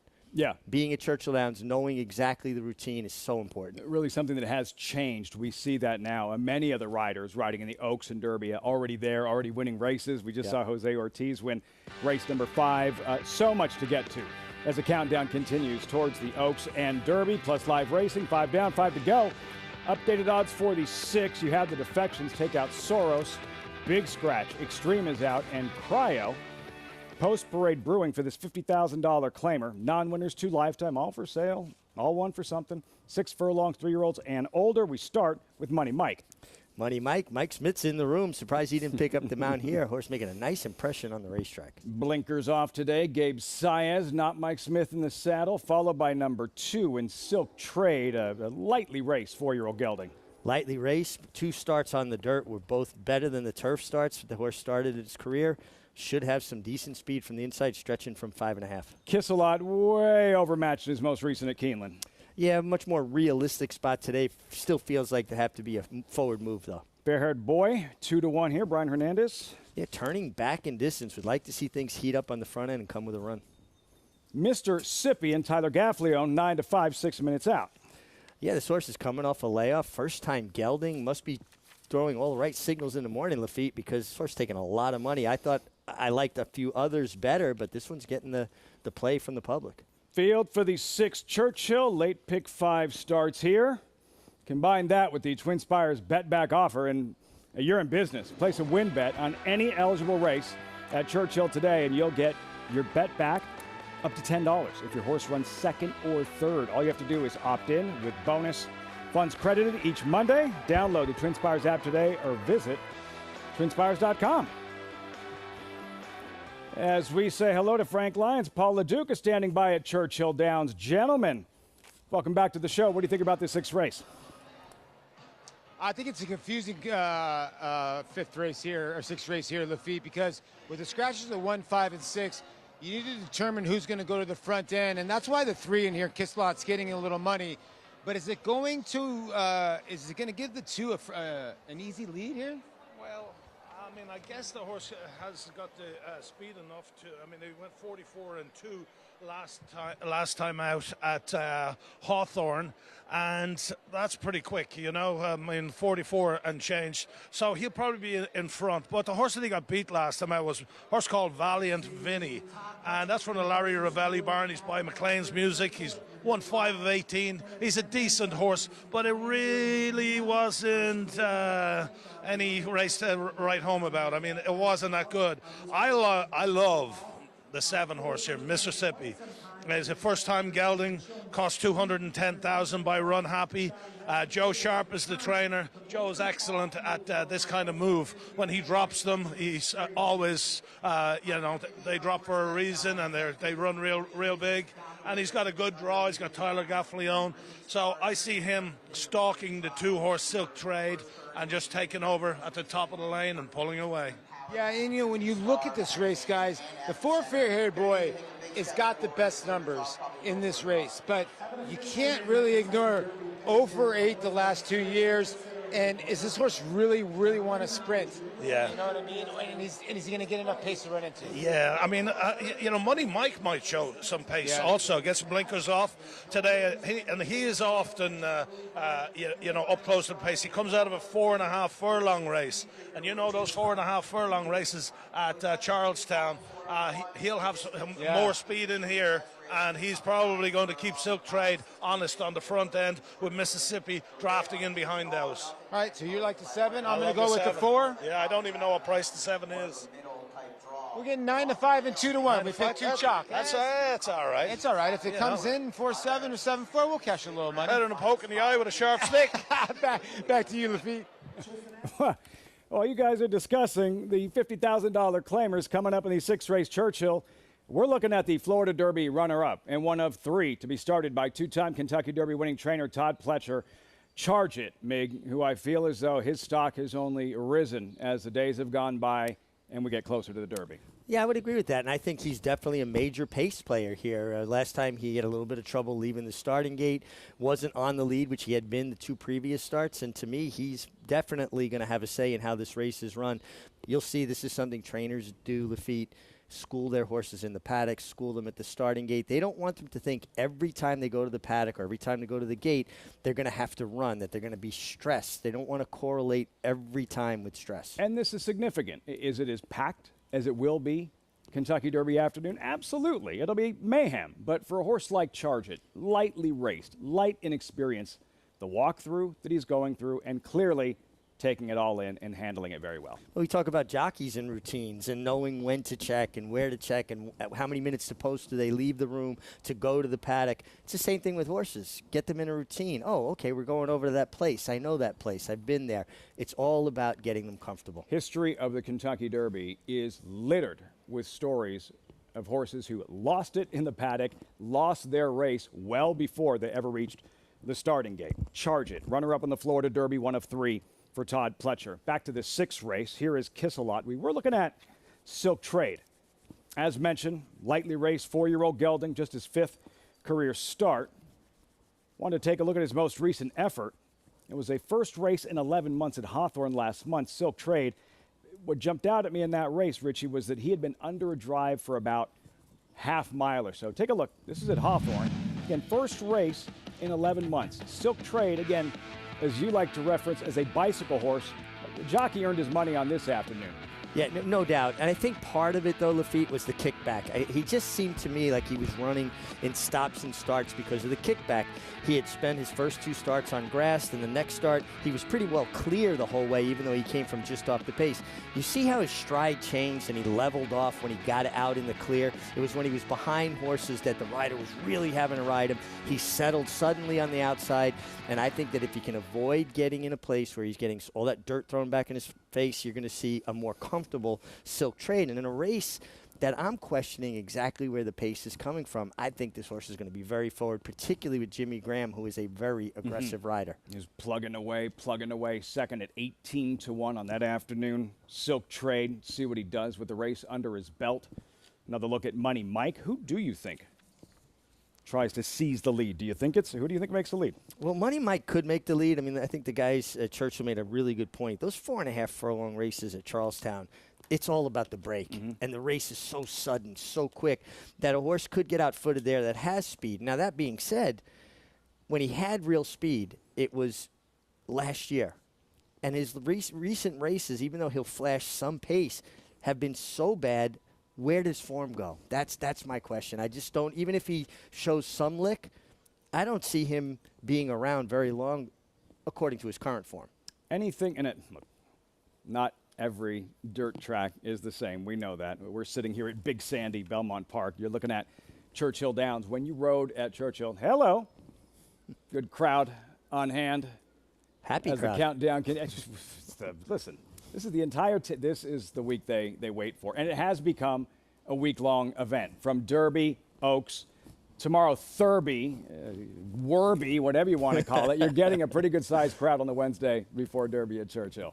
Absolutely, it's a way of life there. I always get a kick out of the fact that the schools are closed on Oaks Day. I mean, how would you like to have grown up in Louisville going, I got Friday before the Derby off? Asked my teacher in Southern California growing up, Santa Anita Oaks is Friday. Like, do I have to come? School open? I don't think that would have worked out too well. Probably not. Number 3 there, Kiss a Lot at 11-1. Mississippi towards the outside, 6-5. And Tyler Gaffley on what a run he is on, riding the favorite here. Richie just captured another Keeneland riding title, 6 straight riding titles at Churchill Downs, and a chance at his first Kentucky Derby on Saturday with White Abarrio. So already a Preakness winner, so he already has a classic under his belt, and you could just see the confidence in which Tyler Gaffleone rides, particularly at Churchill Downs. I'm all about the Silk Trade here. I think Silk Trade, especially watching that replay, I think this horse gets out of the dirt, gets a clear run. Going to be tough. From that angle looking straight up like a Roman Coliseum feel. We saw the racing under the lights opening night. No need for them right now. We're all set. Travis Stone with the call. Post time, race 6, live Churchill Downs. They're in the gate. And they're off. Money Mike hustled hard right off the mark, out to grab the lead early. Kisselot was away well, backs off. Here comes Mr. Sippy now, keyed up and tugging up to be second and outside. So down the backstretch they go. Money Mike shows the way. Mr. Sippy is stalking in second. A break it 2 back. Fair-haired boy comes on to grab third. Kisselot is racing in fourth, and Silk Trade at the inside in fifth. Down the backstretch run. Money Mike and Gabe Saez in front with 4 furlongs to go, but Mr. Sippy is stalking intently. The opening quarter goes in 22 1/5 seconds. They're on the far turn together now. Money Mike's leads down to half a length. Mr. Sippy continues to inch forward. These two share the lead around the far turn run. 4 lengths back to Fair-haired boy racing. Third outside, Kisselot and Silk Trade at the quarter pole. Money Mike and Mr. Sippy shoulder to shoulder. Mr. Sippy grabs the lead right off the turn. Mr. Sippy willingly now opens up to lead by 2. Money Mike gives way. Fair-haired boys coming with a run on the outside. Now second, closing in quickly. Mr. Sippy still there. Fair-haired boy on the outside, closing in. Now down to a length. Mr. Sippy needs that wire. Fair-haired boy surging late. It's going to be tight. Photo. Fair-haired boy might have nailed Mr. Sippy right on the wire. It is close. Money Mike and Kisselot. Thrilling finish to kick off the late pick 5, Churchill Downs. Mr. Sippy with Tyler Gaffleone traveling easily, but then fair-haired boy Richie plugging away on the outside. Brian Hernandez, a late surge. I think he picked him off. Yeah, I think he picked him off right on the line, and fair-haired boy turning back in distance certainly intensified this horse's late closing kick. And when he was in calling distance turning for home, you knew he had a chance to gun him down because of that foundation from the mile and a 16th race. This is the first time fair-haired boy has ever run this short on the dirt. Worked to perfection on this afternoon. Mr. Sippy inside. Did you get the sense that he thought his job was done? You know, sometimes the feet, you'll see a horse get a little bit clear and their ears will kind of get to wiggling around. I didn't see that with Mr. Sippy. I think he ran to the wire. I think he just got nailed by a horse that had more foundation. Strong finish, Brian Hernandez on fair-haired boy there. Brian Hernandez is such an underrated rider in a lot of ways. He kind of flies under the radar. You think about him winning a Breeders' Cup Classic with Fort Larned, and he is a very strong finisher and has great timing, will produce a horse at the right moment, just as he did here for Kenny McPeak. Fair-haired boy, always good for a trainer involved in the Derby, rider involved in the Derby. You want to win during the week. You want to go in on a little bit of a high. Confidence level is so key. We saw it earlier, Raylu Gutierrez, John Ortiz with a victory, 2 for Raylu. They have Barber Road here. Brian Hernandez, Kenny McPeak, Tiz the Bomb. Kentucky Derby contender on Saturday. Results when we come back. Also, Joel Rosario, star jockey, loaded this week, even with Baby Yoda scratching today. 12 stakes mounts on Friday, a date with the champion. Echo Zulu in the Oaks on Saturday. Rosario fighting for a second Derby win on Epicenter. It's difficult to get a sire that can upgrade your mares like this stallion can. This horse does produce runners, very talented runners, 3-year-old runners, Derby contending runners.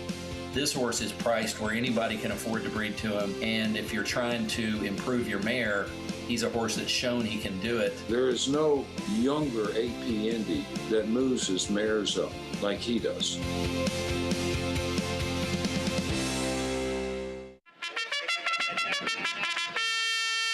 This season at Monmouth Park, opening day is Derby Day. Live racing returns to the Jersey Shore Saturday, May 7th with a special 2 p.m. first post. The action continues every weekend in May with racing starting at 12:15. Win early and often with our Win Early Pick 5s. New for 2022, on-site customers can lock in odds with fixed odds wagering at Monmouth Park Racetrack. Irish Hill and Duchess View Stallions proudly standing the ultra-fast, multiple stakes winning son of Uncle Mo, King for a Day, the only horse to defeat 2019 3-year-old champion Maximum Security. Well, King for a Day was basically a clone of Uncle Mo. I mean, good speed, the ability to carry it over distance of ground, real professional horse and a really cool horse to train. Sire maker extraordinaire Uncle Mo represented in New York by King for a Day. Visit ihdvstallions.com to book your mare today. Racetrack Television Network brings you every race, from every track, on every screen, every day. With monthly packages starting as low as $5, RTN gives you great value and access to more live HD streaming and race replays than anyone. Visit RTN.tv today to sign up and watch on almost any device, including Roku and Amazon Fire. RTN has packages that start at $5 per month.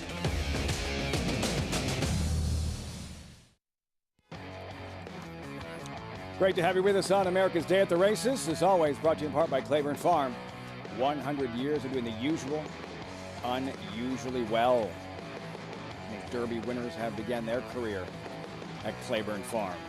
Fair-haired boy, Richie, a gelding who does not win often. In fact, not since his maiden tally at Colonial on grass in the summer of 2019, his last win.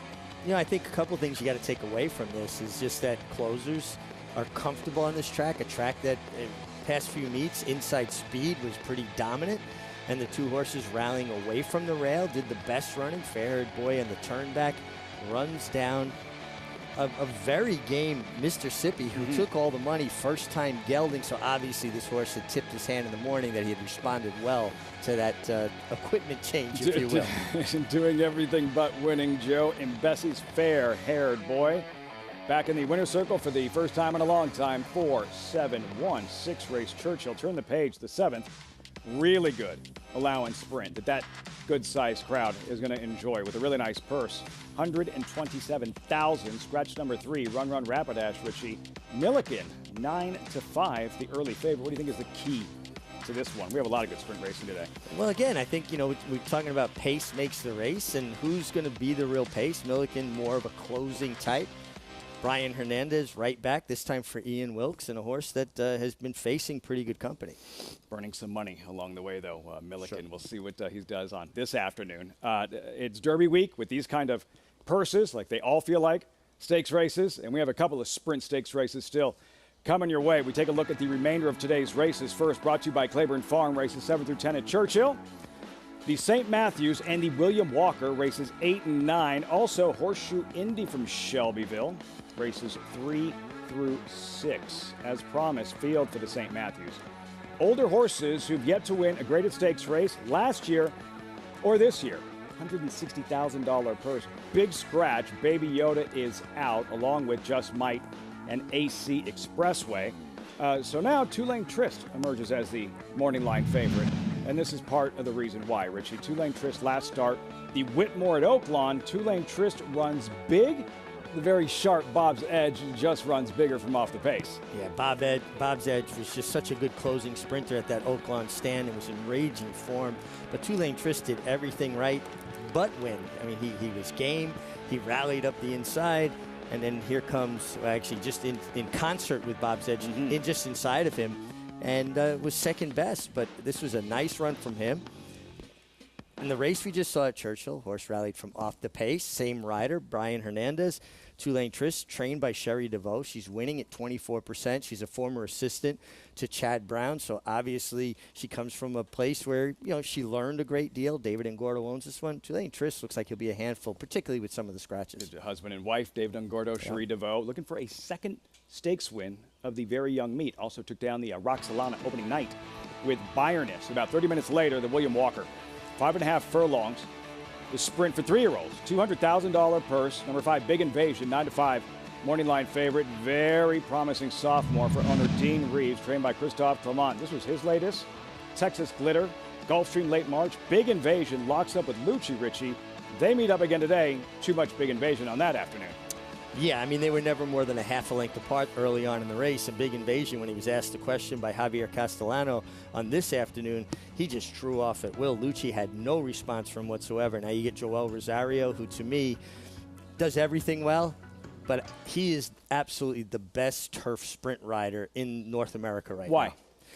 Just the way he gets horses to run into his hands. I like to say it's not how fast you're going, it's how you're going fast. Sure. Well, he gets horses to go fast quietly with a good rhythm. They're not scrambling to go fast. They're doing it efficiently, and I think it has a lot to do with Joel Rosario's hands. Get excited about Big Invasion. He's exciting. Just his 4th career start. We'll have a chance to see him this afternoon. And for Rosario, that's a long list. 12 stakes mounts for Rosario, Derby week, contender after contender. Well done, super agent Ron Anderson. On Friday, Rosario to pilot the undefeated champion, Echo Zulu in the Kentucky Oaks. And on Saturday, Epicenter in the Kentucky Derby. Could be a monster week for Rosario, especially if Epicenter comes through the way many expect him to. Training there in the dark at Churchill, Louisiana Derby winner. Second choice on the morning line at 7-2, Richie. What should Joel Rosario do leaving the gate from the 3-post? Well, he's got to be forward. He's got to allow him to run away from there because the 20-horse field, you don't want to take a chance of getting bounced around or shuffled back out of position. He's fast enough to get his trip. There's 2 or 3 other speeds in there. I think if he can sit that coveted pocket trip that he sat in the Louisiana Derby in behind 2 or 3 horses, he's going to be very tough to beat. Would you be completely shocked if Epicenter's in front when the field reaches the first turn? I wouldn't be shocked, but I hope that he has a target. I think 1.25 miles for a young horse, it's, to me, more productive to have something to look at instead of maybe getting lost a little bit on the lead. And he was so effective the way he won the Louisiana Derby that I just would love to see him get the same But like you trip. always say, you don't want to take anything away from him either. Well, and listen, if he is, he's there comfortably because Joel's not a send-em rider, and he allows horses to run up underneath him. I think he's going to be tough either way. I think his best go is in a stalking position. And needs to break better than he did last year. Joel Rosario on Rock Your World, who was a favorite or second choice. Rosario's boot actually hit the gate, leaving the starting gate, lost his stirrup, and his day was over. That can't happen on Saturday, Epicenter fans. And by the way, no better time to join us than Ira Bets. You join today, receive a $25 free bet for the Derby. New members can also earn up to a $200 deposit bonus with promo code Derby25. Bet any track, anywhere, anytime. Join now at NaraBets.com to earn that free $25 bet plus $200 deposit match. And load up the account early. Don't wait till the last minute. Richie, I know you'll be firing. My account's loaded. Have you decided on a I have my top 3. All right. Epicenter, Zandon, Mo Donegal, and the way Cyberknife is trained, you better not leave him out. A couple other horses we're going to talk about. Crown Pride's been interesting. Very interesting. Kentucky Derby preview show Friday night. Richie will be on with us, and so much leading up to the Kentucky Derby, plus live racing from Horseshoe Indy. Settle down. That's never a good feeling for a rider, Richie. No. You're basically sitting on a keg of dynamite in there, and you'll see riders get a hold of the petition and put one foot up. That's the next step to ejecting. Much braver man than I am. I like it right here, safe on the desk. You'd love it. You'd love it. You'd feel their heart pounding against your leg there. It's in the blood. I've just never done it. You wanted to do it, though, right? It's never too late to learn, right? Never. What are you doing after the show? We can go find some. We go find a couple ponies out. John Dooley with the call. Post time race 3, Horseshoe Indy. Start here of the Street Fire 6 jackpot. All in line. And they're off. Dream Streak broke sharp there for Deshaun Parker.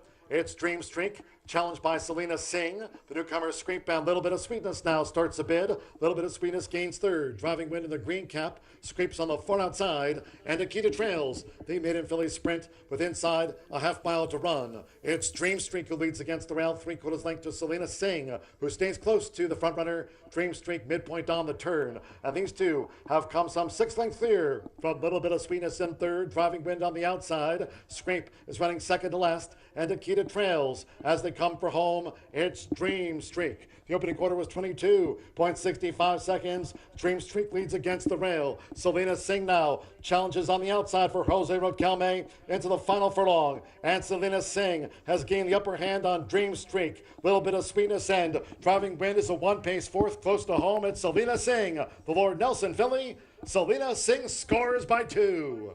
Dream Streak was second. Little Bit of Sweetness third. And Driving Wind finished fourth.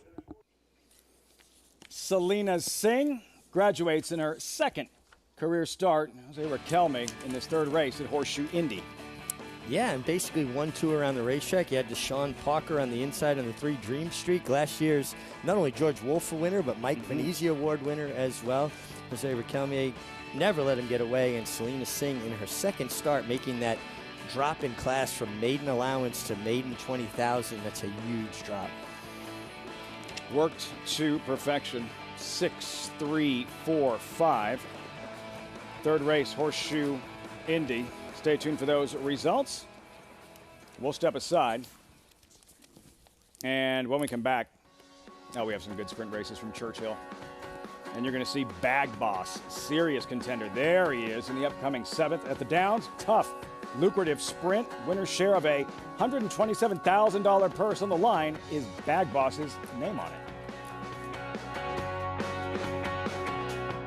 Harris Farms, proudly standing Smiling Tiger, a triple grade 1 winner, defeating Breeders' Cup champions Dancing in Silks and Amazombie, a leading California sire with over $9.7 million in progeny earnings, with 94 winners in 2021 and graded stakes superstars like Spice Perfection. Spice Perfection wins the Grade 1 La Brea. And Tiger Dad. Smiling Tiger, a leading California sire, standing at Harris Farms. It pays to be cow bred.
So much excitement leading up to Derby 148. Great to have you with us on Fox Sports 2. As always, our coverage brought to you in part by Run Happy.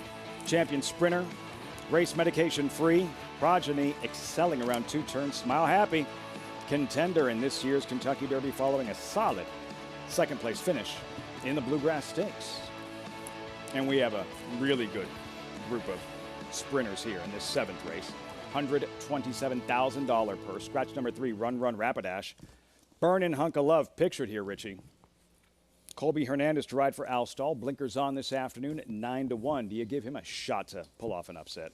Well, he is 1 for 1 in an off-the-turf event at Fairgrounds. The only time that he's run on dirt, his 2 turf races were good, but he didn't win. He's 1 for 1 actually on dirt.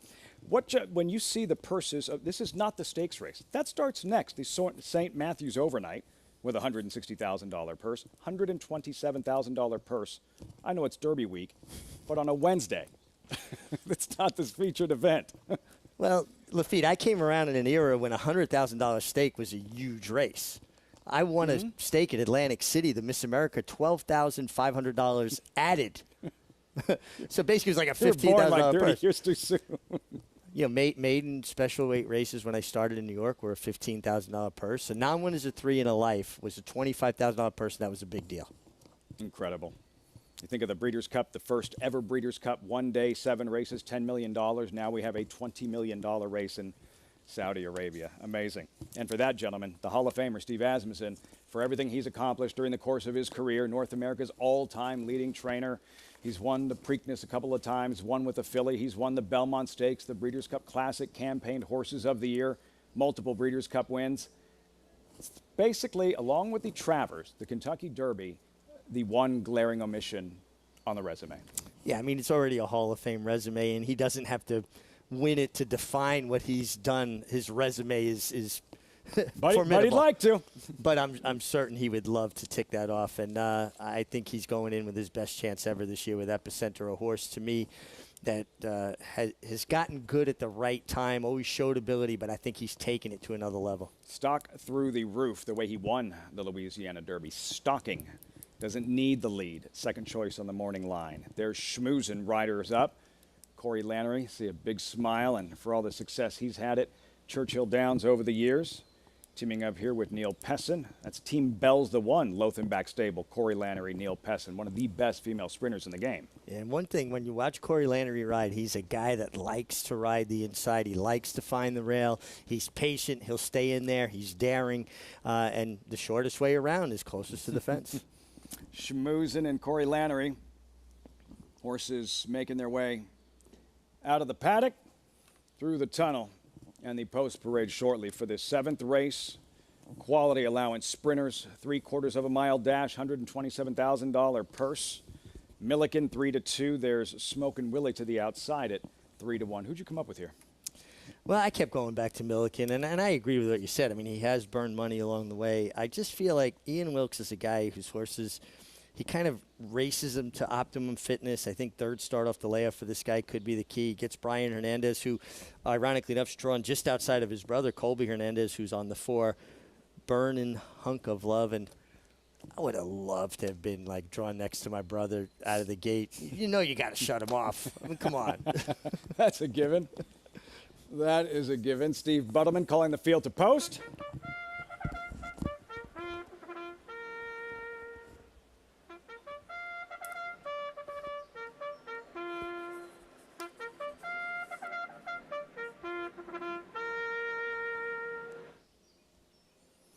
All set for the post parade. Just great to see this crowd on hand. Derby week, considering the Derby run a couple of years ago in front of an empty grandstand as a result of the pandemic. This year, no attendance restrictions, 150, 160,000 expected on Saturday for the Kentucky Derby. And what a difference that makes just for the athletes themselves, Richie, and the energy that you draw off of from the crowd. I can't imagine what it was like there that day without Eerie. the crowd. Very eerie. Post-parade, Spitzer Komet to kick things off. Chuck Fipke, homebred, has spent his career racing in Dubai and Louisiana. Yeah, adds blinkers, gets Louis Saez from the rail. You know Louis is aggressive. Schmoozin. Corey Lannery, look for this guy to make a late run and look for Corey to be down towards the inside. Scratch number 3, number 4, Burnin' Hunk of Love. First race on dirt since his successful debut last January at Fairgrounds. The horse has some speed. He adds blinkers, could just accentuate his speed. Milliken, Witham homebred, love those colors. Shades of Byakoa, Fort Larned. Yeah, love those colors. And we were talking about Fort Larned, and there they are. Into Mischief, incredible sire. Bag Boss, bouncing. Red Ortiz has arrived. We'll revisit Bag Boss's latest in a moment. Smokin' Willie, unraced since his maiden win in February at Oaklawn. Get used to seeing a lot of that. Rosario, Steve Asmussen. Yeah, and one thing, when you watch Steve Asmussen's horses work, warm up, look how they frame themselves up. They all bow their head. It all goes back to how they're broken and trained as young horses, and a lot of that's done by Steve's dad, Keith. See if Asmussen can pick up another winner at Churchill Downs, where he's already the all-time leading trainer. Field for the 7th. Maybe you were knocked out of the late pick 5. No worries. Late pick 4 starts here. And, of course, you have the Twin Spires bet back offer. Place a win bet on any eligible race at Churchill today. You'll get your bet back up to $10 if your horse runs 2nd or 3rd. All you have to do is opt in with bonus funds credited each Monday. Download the Twin Spires app today or visit twinspires.com. Twin Spires bet back offer. Getting ready for this. Who's back in the summer is tomorrow? Big pace factor heading into the Derby, Richie. Yeah, he should be definitely one of the horses that's involved early. One of the horses I'm hoping Epicenter is stalking. Very quick. We see this between races in the week leading up to the Derby, and you're watching the live racing. You happen to go through the paddock, and just like we saw moments ago with Charge It. Here's Summer is Tomorrow and the real stars of the weekend. And for the fans, a chance to see these horses in the paddock up close and personal. It'll be tougher to get this close on Derby Day. Yeah, they'll be stacked up 8, 10 deep on Derby Day. At least. You saw that the horse identifier was waving what looked like a plastic wand along the horse's neck. For years, horses had lip tattoos to identify them. Now horses are microchipped. So they wave that wand, comes up that this is who the horse is supposed to be. And that change started about when? Oh, just over the last few years. It is that recent. Yeah. Summer is Tomorrow, to be ridden by Mikhail Barzalona. As we check in with Maggie and Paul standing by live at Churchill Downs. Guys.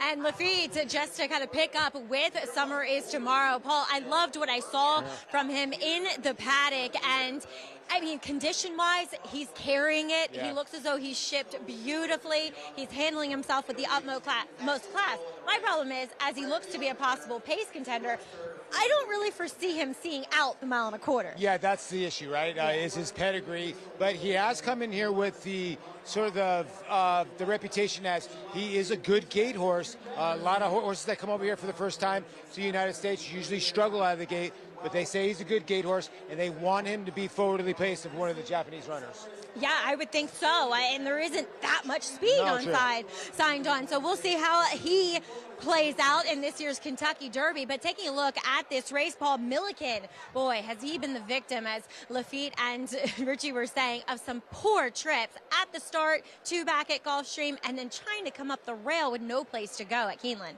It's almost one of those things like, it's now or never, right? I mean, True. Lost at 90 cents on the dollar, lost at 50 cents on the dollar, lost at 40 cents on the dollar. And when you look at this field, he really does lay over when it comes to pace numbers, any kind of numbers you really use in here. And he's going to be very, very tough if he runs his race. I think today might be his day. But the fact of the matter is he's been beaten by some really nice horses. Back at Gulfstream, beaten here by Reinvestment Risk, who would go on to run really well in the Carter against probably the fastest horse in the country in Speaker's Corner right now. And then last time, beaten by Dream Shake, who looks to be a very promising Peter Urton runner. So I think Wakin could get a pass here. And yes, as Richie was saying, Ian Wilkes does like to develop his horses a bit more, and he looks ultra fit, just really well muscled. I mean, that bulging shoulder muscle, that well-developed hind end. So I am definitely not against Milliken, but is there another Reinvestment Risk? Likely not, but could there be another horse wanting to step up here? And beating him last time was number 6, Bag Boss. And you're wondering, Bag Boss, because that was his lifetime top. Is he going to bounce? Is he going to move forward out of that race? And he was almost a length clear, and he got run down by Dream Shake. He was a little bit better than Milliken, and like you said, Milliken got in a little bit of trouble. Bag Boss stayed out of that trouble. But we've seen here so far, speed has been okay. So is Bag Boss going to move forward? And is he going to be able to get a clear lead? I don't know. I mean, yes, he could in here. We'll see what Burnin' Hunk of Love does. But Bag Boss, you know, he's kind of stacking off a bit of a layoff. Looks fantastic. I mean, he's just chiseled. He looks like a ripped athlete, to say the least, and very classy acting too. But catching my eye in the paddock, Paul, number 7, Smokin' Willie. You kind of got the impression on the replays from Oaklawn that he was a big, beautiful horse, and he's lived up to that expectation. The problem is that he doesn't run often. Yet again, in his 3rd career start, he's coming off of a layoff. Kind of noticed he doesn't have the smoothest action, especially through that inside left knee. But what did you make of him? His numbers are a bit light coming in here. They are a bit light, but I looked at it this way. He debuted first time out over a sloppy racetrack. Probably didn't get a ton of fitness out of that. Yeah. Steve is very, very well known to be a great second out trainer, being Steve Asmussen. I'll tell you what, when you look at the tote board, he's the one getting the sneakiest action. I really thought that Milliken would be 4 to 5, even money in here. Bag Boss, they'd both be battling. He's sneaky taking that 3rd money here, and I think a lot of people think he's going to move forward. We'll see what number 1, Spites for Comete. I'm not sure if I said that right, but it flew off my tongue, so I'm going to roll with it. But his first start in the country for Dallas Stewart, off of almost year layoff, 10 months, he rolled going 6 furlongs. Then they tried to stretch him out, which I get because he was staying on. He was actually accelerating away from that field. But a lot of times that's just a good sign of a good sprinter. And Paul, he looks like a sprinter. He looks phenomenal for Dallas in here as he does add those blinkers, and he was able to stay close enough in that sprint. Well, if you look at his PPs in the UAE, I think that race might have surprised Dallas. I think Dallas was maybe throwing the horse in for 6 furlongs, basically going, okay, let's just give this horse a race, and then we're going to stretch the horse out. And boom, the horse won the race. Now they might think, okay, now we have a sprinter on our hands. A sneaky component, I'm sort of with you here. I think a horse that maybe you want to use underneath in the exotics. I could not agree with you more, guys. Maybe it's as easy as Milliken running away from this field. Maybe somebody jumps up. Cut back route to a sprint worked in the 6th race with Fair-Haired Boy. Maybe it'll work for Spitzer Komet and Louis Saez 8 to 1. And for Milliken, maybe it's a good thing he's not an odds-on favorite here. Defeated as an odds-on choice in his last 3 races, 6 to 5 as they reach the starting gate. You have 2 starts back. A horse, you know, he broke a step slow, and a horse veered towards the gap and just, you know, made him check completely out of it. And I thought he did well to rally to be second. Last time, he was never comfortable inside of horses. You could see he was running with the emergency brake on, stops and starts. And then when he got to the first wire at Keeneland, he kind of jumped the mirror image, landed awkwardly back on his left lead. He was beating a neck to Bag Boss. To me, he was the better horse on that day for sure. 3 posts in a field of 9 on that afternoon. Much better scenario today with only 2 to his outside if he's more comfortable in the clear. We'll see. Milliken favored post time. All set for the 7th. Live from Churchill Downs. Travis Stone standing by. In the gate. And they're off. Smokin' Willie and Bag Boss. Those 2 break the best. Burnin' Hunk of Love is there toward the rail. These 3 across the track early. It's Bag Boss in front down the backstretch run. Smokin' Willie keyed up, moves up second and outside. Burnin' Hunk of Love backs out of there to be 3rd toward the rail. Spites Percomet comes away racing in 4th. 5 lengths back to Milliken, who gives the leaders an 8-length head start down the backstretch run, and Schmoozin is the trailer. The leader is Bag Boss. Bag Boss onto the far turn. The opening quarter goes in 22 seconds flat. Smokin' Willie is right alongside in second, not letting Bag Boss get away. Spites Percomet comes up with a 3-wide bid now. Burnin' Hunk of Love is tucked away 4th and toward the rail, only 2 lengths behind. And now Milligan begins to muster up a late rally, angles to the far outside. At the top of the stretch, it's Bag Boss in front, shaken up for more. Bag Boss leads the way. Down the center of the track, Milliken coming with a late run. Burnin' Hunk of Love is there. Smokin' Willie fights on. Bag Boss something left. Bag Boss kicks clear by 3. Burnin' Hunk of Love schmoozing down inside. Smokin' Willie and Milliken, but they are all chasing Bag Boss. Bag Boss blitzed him, wins by 3 in the end. Burnin' Hunk of Love held second. Smokin' Willie was 3rd, and Schmoozin was 4th. Bag Boss, impressive in the 7th race at Churchill Downs, and it could be a big week for star jockey Irad Ortiz. He'll ride the morning line favorite Nest in the Kentucky Oaks for Todd Pletcher. He'll ride Mo Donegal in the Derby for Todd Pletcher. He's more and more become Todd Pletcher's go-to guy, and he's been riding terrific. His confidence level sky high. He finishes as strong as anybody out there right now. And his enthusiasm never wanes, Lafitte. It doesn't matter if it's a $10,000 claimant race or a Grade 1. This guy loves to ride, and it's evident as far as getting back to this race. Bag Boss was very good. Milliken, no bueno from the start. Nah, he keeps on creating his own problems. He bumbled the start, but that was all on him. Nobody took his ground, and then he made this big sweeping run and flattened out late. If he doesn't get away cleanly, he has to make a longer run than I think he wants to make, and it's not a recipe for success. Trainer Brendan Walsh had this guy cranked up, ready to roll this afternoon. Bag Boss, and he's 7th by many Churchill Downs results. When we return, also, how about this guy? He is tenacious. The deep closing gray Kentucky Derby long shot. Barber Road, 30-1 outsider. Honest, tries hard, hard not to root for.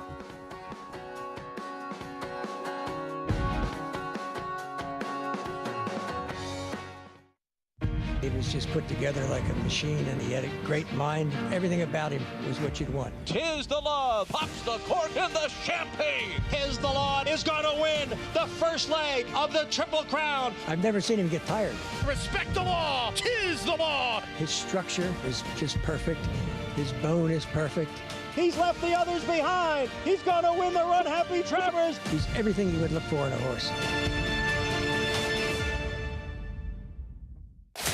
Who you betting on? How about an app created specifically for horse racing? Naira Bets.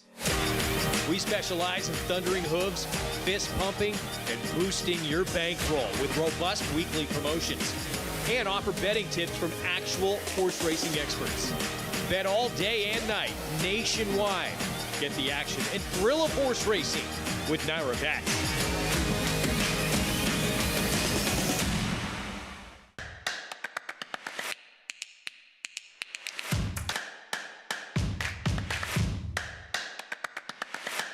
Cyberknife, here comes Secret Oath. Cyberknife, Secret Oath is not going to get by. The Arkansas Derby winner, Cyberknife. From the outside, and here's Taba getting the upper hand in the final stages. Santa Anita Derby goes to Taba. Echo Zulu, gun runners on top of the world.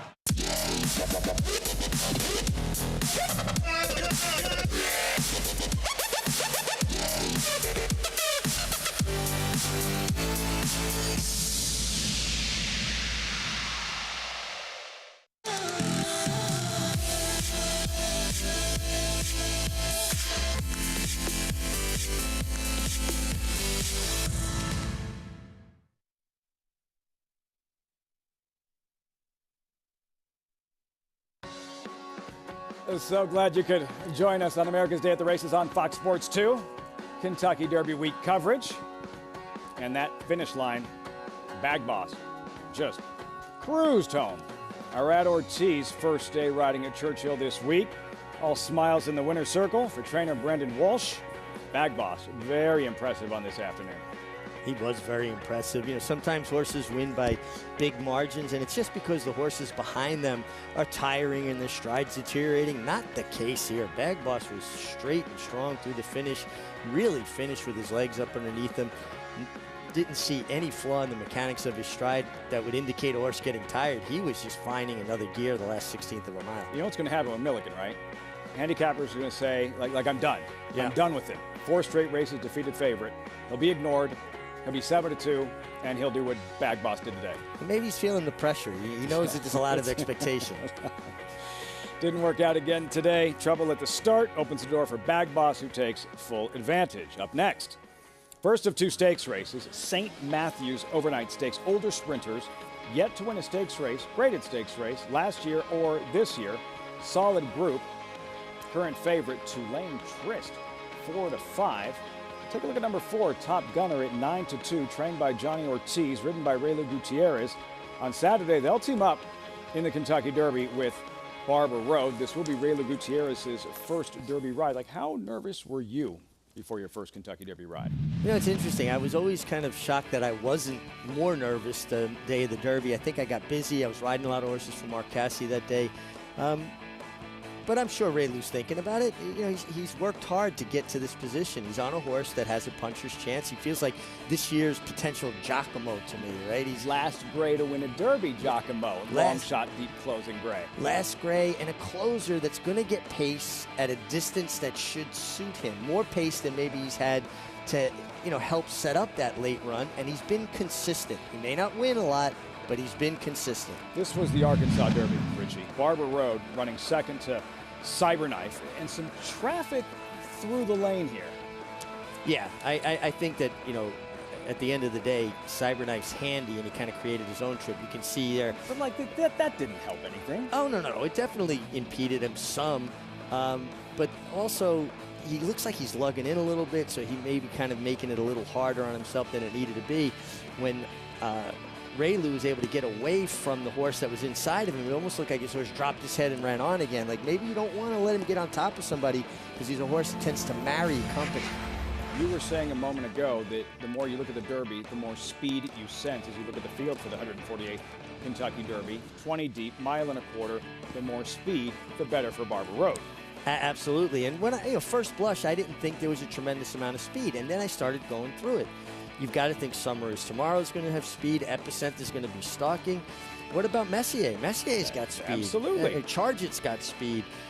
You know, potentially Ateba is going to be up close. Mike Smith doesn't want to Zozo should be in the mix. Zozo should be in the mix. Mike Smith doesn't want to let a horse in his third start of his life be behind 10 horses. He's basically faced about 12 horses in 2 races. Now he's facing 19, so he's got to be forward. I think you're going to see a more legitimate pace than you would say there's going to be when you just glance at it. Start digging deeper. There's legitimate pace in this Derby.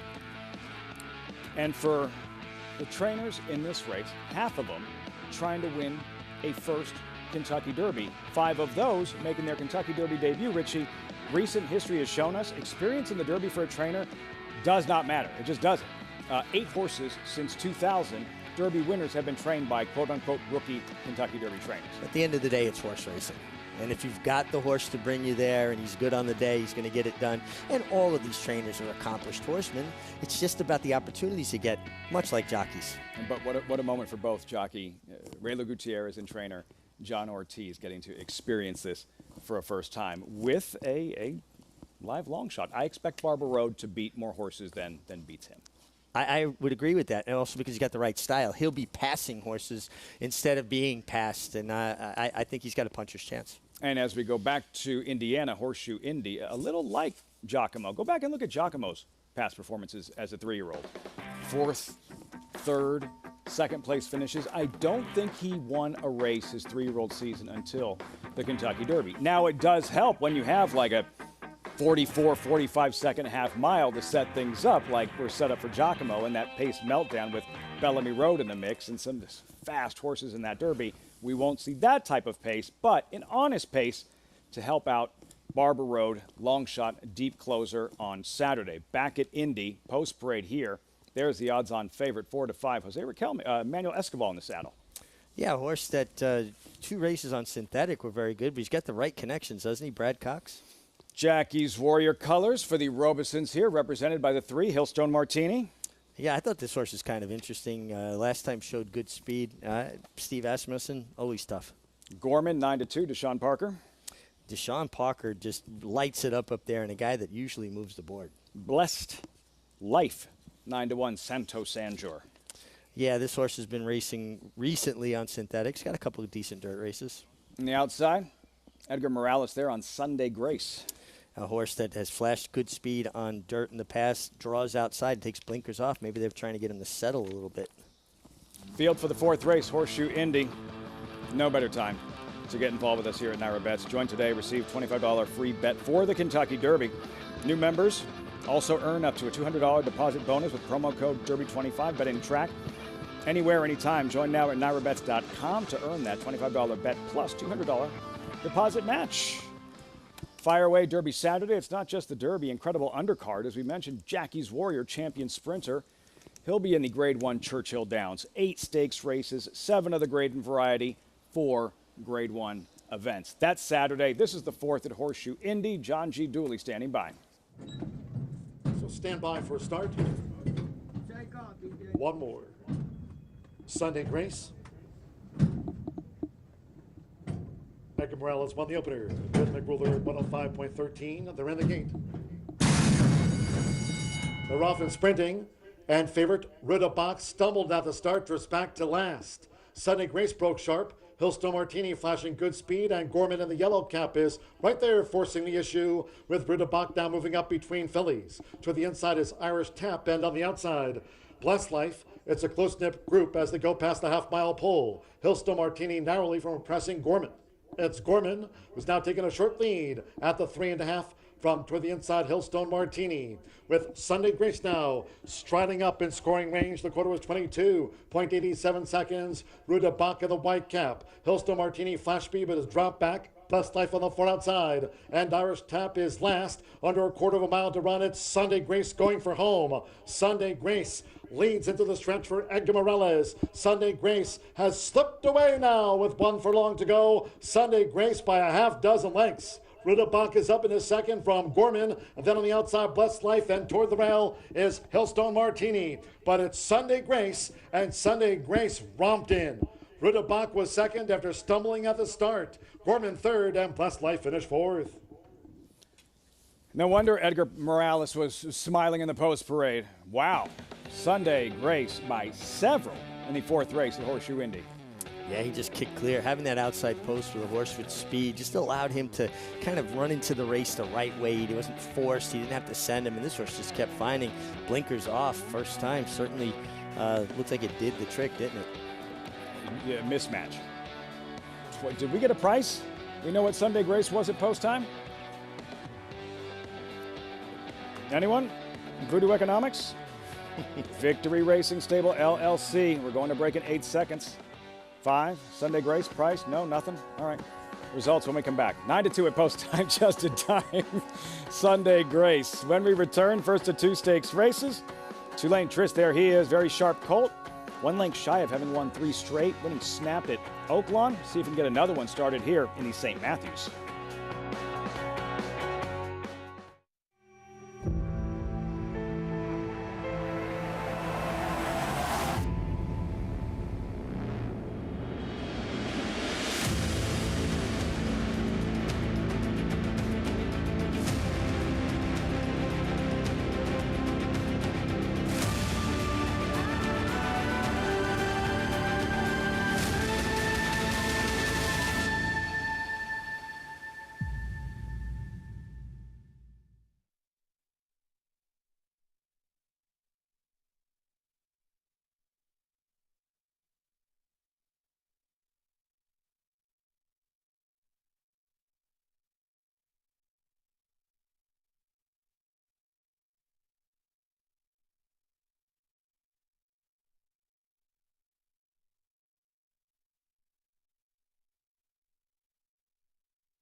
Welcome back to America's Day at the Races, as always, brought to you in part by Hillendale, Atalapa.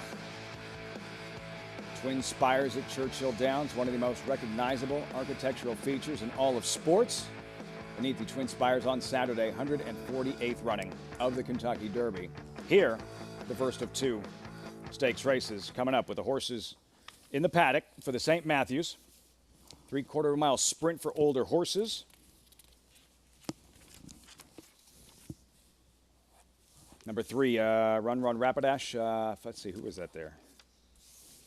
That was the last. Currently Bango. 9-2. Bango pictured it, not 5-2. And now we get to Maggie standing by with this paddock report for the first of 2 stakes races. Maggie. Lafitte, we'll start by talking about Bango in here as he returns off of that layoff dating back to November as Greg Foley sends him out here. You know, last time it was a sloppy track. He didn't want to switch leads to his outside right lead. So then the layoff, so obviously an issue possible.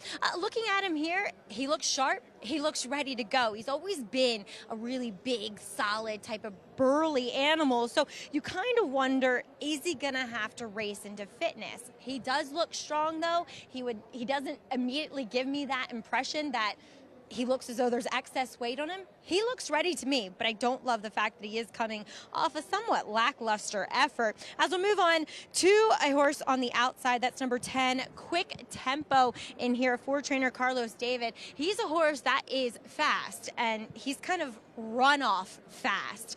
He's a bit of a lighter framed individual. Honestly, I wish he was carrying a bit more weight as he ships in from South Florida, but he looks healthy enough in his coat and his flesh. But like I said, look for Luis Saez, who has ridden him in his last 2 starts, just to let him go, because he's one of those horses, if you take a hold of him, he has that kind of light mouth, he's going to throw his head back in your face. So he is the likeliest pace setter in here. Like I said, wish he was just carrying a bit more conditioning, Lafitte.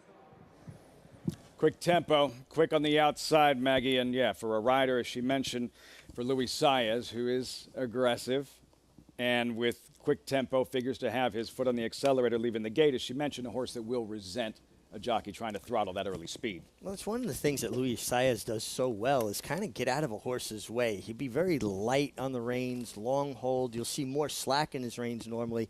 He's not a guy that wants to inhibit a horse's stride, and that horse got a perfect draw because you don't have to adjust when you don't have a horse outside of you. Even if you don't break as sharp as you'd like, you can just leave them alone, and they're going to get into their rhythm. He's fast enough. He's going to make the lead either way. And with some of the defections helping him from a pace scenario to the outside in Quick Tempo, but the favorite, you just saw a quick shot of Cherie DeVoe looking for a second stakes win of the meet already. Had the winner of the Roxalana on opening night with Bayerness here with Tulane Trist to be ridden by Brian Hernandez here. Mig seeking a first victory in the Derby. He'll ride Tis the Bomb, coming off that big win in the Jeff Ruby Stakes on a synthetic track several weeks back. What do you make of Tis the Bomb's chances coming in off the win in the Jeff Ruby? Tis the Bomb has won on dirt. It was an off-the-turf event. As a 2-year-old, he broke his maiden at Ellis Park by nearly 15 lengths. Now, what he was facing that day and the circumstances are far different. He seems more of a turf meant or synthetic meant kind of runner. We also saw Animal Kingdom win off a synthetic. That was the follow-up, but here's the Jeff Ruby here.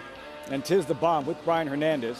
Collars Tawny Point, top of the stretch, wears him down, and runs off and wins impressively. Yeah, he was very good. Now, how do you compare this to running on dirt? It's a definitely different surface. And to me, he's proven he's better on turf and better on synthetic than what he showed on dirt. 11 years ago, yeah, you loved the Jeff Ruby Stakes winner, then known as the Spiral in Animal Kingdom. Won the Derby at 20-1. As you look at Tis the Bomb training at Churchill Downs for Kenny McPeak, you have often said if a grass horse is going to run well on a dirt track, it's going to be at Churchill Downs. Why? It just seems, especially Derby week, the way they groom or manicure the racetrack at Churchill Downs, horses tend to run over the top of it more than they do getting down deep into it. And I think that helps a horse that maybe is more turf meant or synthetic meant handle it. That being said, Animal Kingdom absolutely wowed me in his training. Tis the Bomb has trained well. Trained well. So you're not getting that same Animal Kingdom vibe from Tis the Bomb just yet? No. Not yet. 27 years ago, Kenny McPeak, Steve Buttleman calling the field to post here. McPeak saddled his first Derby runner, Tejano Run. He ran second. McPeak still seeking that first Derby win. He'll try with Smile Happy. And 'Tis the Bomb, Smile Happy. He's difficult to follow. It's a fault, 20-1 outsider. Feels like he could be primed for his best on Derby Day. Tejano run, Jerry Bailey, right? Jerry Bailey. Yeah. And Gary Stevens on Thunder Gulch at 24-1. Wow. With the upset. You know, Stevens had to be convinced to come out because he was riding overseas. He was in Japan. Well, Thunder Gulch wasn't easy to ride. And he was always looking for a rider because guys are, he lugs in, he's heavy-headed, I want to get away from him. Yeah. Derby Belmont Stakes winner. Post parade here for the first of 2 stakes races. Bango, 5-year-old debut, wins a lot, loves Churchill. She loves Churchill, gets perennial leading riders, Tyler Gaffleone. Top Gunner, Team Barber Road, Raylu Gutierrez, John Ortiz. This horse will be involved early. Raylu certainly tuning up for the Derby. 6-5 favorite, Tulane Trist. If the 4 Top Gunner goes with the 10 Quick Tempo, Tulane Trist is going to be very happy. Tiger Dad, Phoenix Gold Cup winner, Turf Paradise. Yeah, a horse that also at times can show a bit of speed. And David Cohen's not bashful about sending one. Don't dismiss Maniwa. I don't dismiss anything that Wayne Catalano puts on the racetrack. The guy's a tremendous horseman. Has Aloha West going in the Churchill Downs on Saturday. Breeders' Cup Sprint winner coming back. Quick Tempo, aptly named Quick Gelding, representing outside speed. He's fast and he's got the outside. Allows Luis Saez to kind of just be a good passenger, get out of his way, let him do his thing. The sprinters in the St. Matthews Stakes, $160,000 purse, post time 5 minutes. And just a reminder, don't forget to take advantage of this Twin Spires bet back offer. Place a win bet on any eligible race at Churchill, and you'll get your bet back up to $10. If your horse runs second or third, all you have to do is opt in with bonus funds credited each Monday. Download the Twin Spires app today or visit twinspires.com. Twin Spires bet back. We go right back to Churchill Downs, and Maggie Wolfendale standing by live with trainer John Ortiz. Here with John Ortiz as he prepares to send out Top Gunner in here. Johnny, as he was a horse that really ran well in his last start, made that preemptive move after attending the pace. How is he coming into this effort? He looks wicked sharp. Of course, I don't know if you get to lead over your cousin's horse. You know what? Hey, it's all right. I love the friendly competition between my cousin. You know, he brought out the 10 horse here, and you know, we're just going to play it from the break. This horse is a very sharp horse. He's walking over like he's boss, and usually that's a good sign from him. He's tactical. You know, I think we can. Last time I told the jock, Tiago, when he won with him, I asked him to make sure at some point, maybe leaving the 3/8, maybe as long as you have the head in front, he gets brave. So hopefully we'll find a way to get in front at some point in that the distance, you know, the 2.5, the 3/8. And we should go hopefully for a win. That seems to be the move that's working today, too. And, Johnny, we see Raylu Gutierrez aboard this horse again, who has won on him in the past. You guys have teamed up with so much success. Talk about the relationship with him. I mean, it's fun. I mean, this is a guy that wants to do as good as I want to do, and he's here to help not just me, but our owners, our horses. This is horse racing, and he understands what the game is about. I'm sure that comes from his roots, his dad being a trainer too, but of course you guys are going to team up here with Barber Road, and a horse that has gotten a piece of it, Johnny. How does he turn the tables and get the Kentucky Derby? He's got to find the right road. I mean, all puns intended. We just got to find the right path and a little racing luck. That's all he's ever needed. I believe if he had that in all his prep races, he probably would have won all 4 of them down in Hot Springs. So I'm excited. I'm confident. The horse, he seems to be very confident. Again, I'm just rolling with that. It's just a privilege and honor to be in the race itself. So I already feel victorious. You've come a long way in a short period of time. Johnny, best of luck here with your boy, Top Gunner, as well as with Barber Road. Thank you. All right. Johnny Ortiz making a name for himself here beneath the Twin Spires. What's in the name, Maggie? Barber Road. Owner Tammy Simon, who grew up on Barber Road in Lenoir County, North Carolina. The road itself was named after her father. She wanted to do something nice for her parents, who will be watching. And what an opportunity, naming a horse after your parents on the street you grew up on and watching that horse race in the Kentucky Derby. It's a great story, and we've seen in the past the Derby's won by a lot of horses with a great story behind them. I like the fact that John Ortiz has shown so much confidence in Raylu Gutierrez. Horse has said, you know, some compromising trips. Doesn't look like he's push button to ride by any means. But the fact that they stick with him, that gives the rider so much confidence, and he teams up with him here with the 4 Top Gunner. Top gunner Raylu Gutierrez, there he is for John Ortiz, 5-1. Then Tulane Trist, who was the favorite here, Richie, 6-5 with Brian Hernandez for Cherie DeVoe. I love what I saw from him in the post parade. Really warmed up nicely, and I think they're hoping to get a little pace because he is a bit more of a closing type. He was second to Bob's Edge. Bob's Edge very sharp in that Whitmore at Oaklawn. I mean, this guy ran his race. Bob's Edge was just, he brought his A game that afternoon and able to out-sprint Tulane Trist to the wire, but no shame in losing to Bob's Edge as well as he's been going. No, razor-sharp form. They both rallied from far back. Bob's Edge just had a little bit of more of a turn of foot late. And this horse is 2 starts at Churchill, a win in a second, so he's shown an affinity for the race course. This was the Whitmore at Oaklawn mid-March. Tulane Trist, Bob's Edge, you'll see, closing with a rush on the outside. Yeah, he switched out, and Bob's Edge switched out a little further, and they both came rallying pretty much in unison. And right here, if you're Brian and Anderson, you're going, all right, I'm going to run these guys down, not expecting that someone was going to outkick you from behind you. Look at Bob's Edge. Yeah. I mean, Bob's Edge, just a really good closing sprinter, as is Tulane Trist. Quality field. Hollis was in there. Bob's Edge came back to run 4th behind Jackie's Warrior and the Count Fleet. Jackie's Warrior running in Saturday's Grade 1 Churchill Downs. Richie, Manny Watt towards the outside for trainer Wayne Catalano. Well, I think it's interesting. Wayne Catalano was a really good rider, top-class rider. Rode 1,545 wins as a jockey. I didn't know he won that many. Turned to training. He's closing in on 3,000 career wins as a trainer, 2,941 as of right now. Historically, the better a rider, the worse the trainer they were. That's not the case with Wayne Catalano. Terrific rider, maybe even better trainer. Emotional scene after the Breeders' Cup Sprint for Eclipse Thoroughbreds.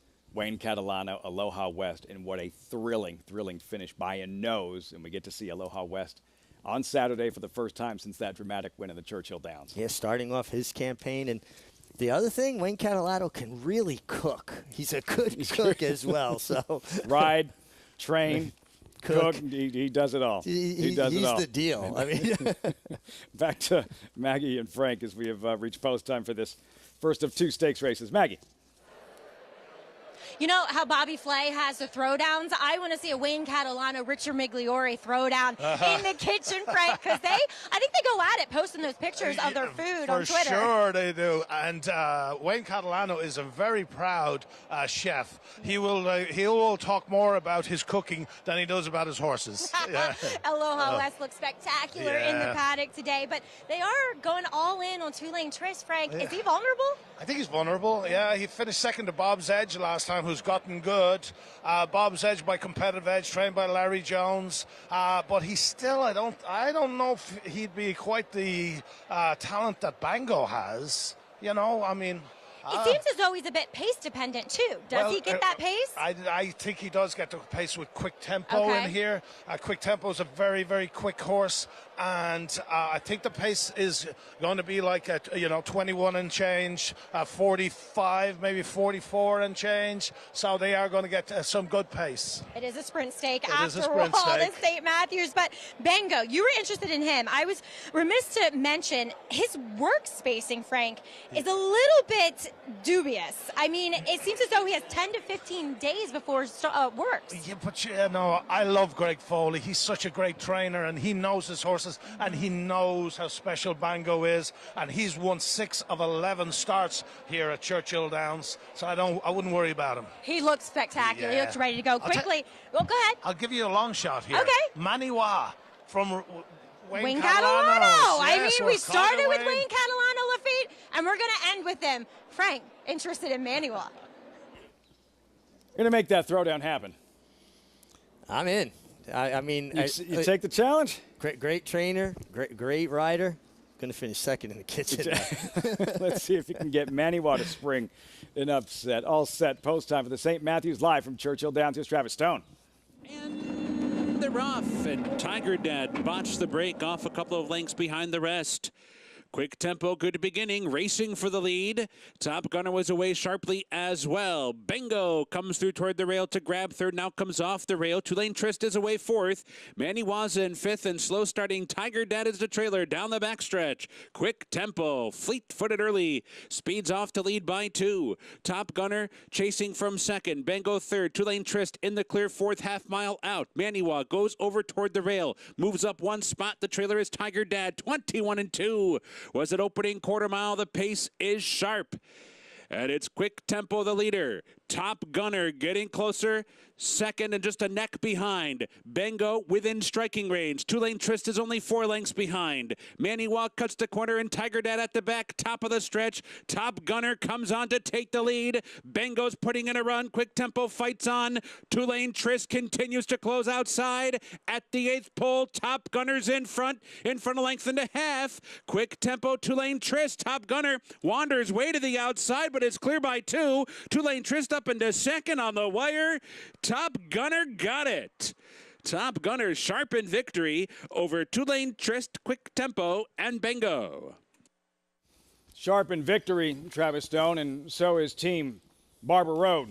Raylu Gutierrez, John Ortiz, second win for them together. Third on the afternoon, Raylu Gutierrez. Top Gunner, impressive in the St. Matthews. Impressive, really good ride from Raylu Gutierrez. Well, actually, going to go to his left-handed crop here and drift out. And he's clear, and you're allowed to take any portion of the track once clear. But it actually thwarted a little bit of the 6 Tulane Trist's momentum as he had to kind of shift ground towards his inside. But that's race riding.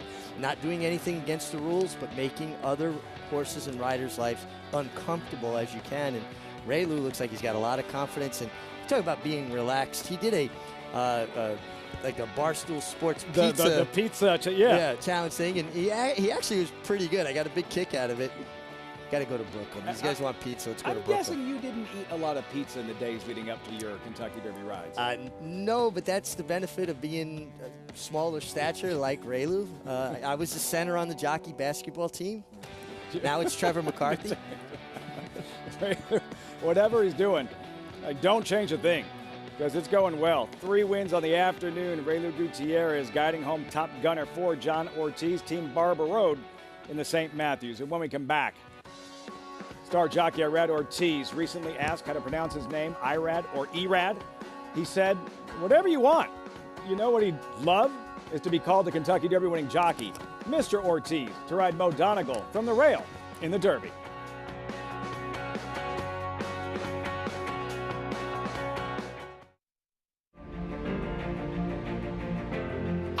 Perfectly timed. Idol gets up under Joel Rosario to win the big gap. It's known agenda for St. Elias Stable. Race at the race, scintillating performance in the TVG Del Mar debutant. And Clariere will win the cotillion. Down to the wire. Who's going to win it? It's Mala by a neck. Curling, the classic sire.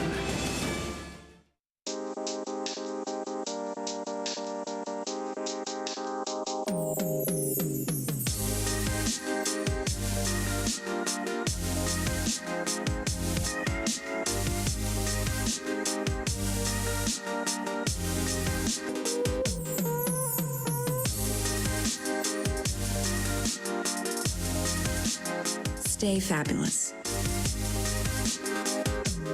Resorts World. Catholic Boy, one of only 3 American 3-year-old colts in history to win Grade 1s on both dirt and turf, including the immortal Secretariat. A 6-time graded stakes winner from ages 2 to 4, he was the fastest 3-year-old of his crop over 10 furlongs. Now his progeny are bringing top dollar in the sales ring. Dual surface Grade 1 winner Catholic Boy, standing at Claiborne Farm.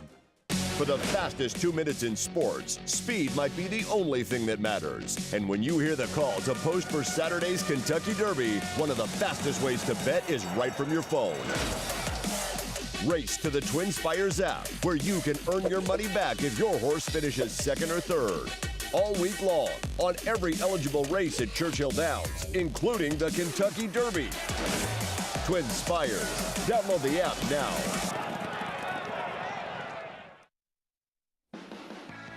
America's Day at the Races, as always, brought to you in part by America's Best Racing. For the love of the race, visit americasbestracing.net today.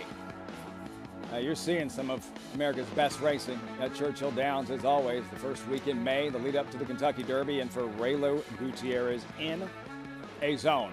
3 wins on the afternoon and a stakes victory, top gunner in the St. Matthews. $160,000 overnight stake purse and a perfect trip, perfect ride from Raylo Gutierrez. And he attended that very fast pace set by Quick Tempo, who was pretty much run off speed. Maggie called that shot. Raylo got his horse to rate kindly off him, came the outside. Thought part of the key here, horse was best, but you got to intimidate a little bit, and he did just perfectly, drifting out through the stretch. Forced the 6 Two-Lane Trist to change course to his inside, but he was clear. Good race ride. Running away from Two-Lane Trist, probably terrified of Two-Lane Trist. Massive. Like he was twice Top Gunner's size. Too quick.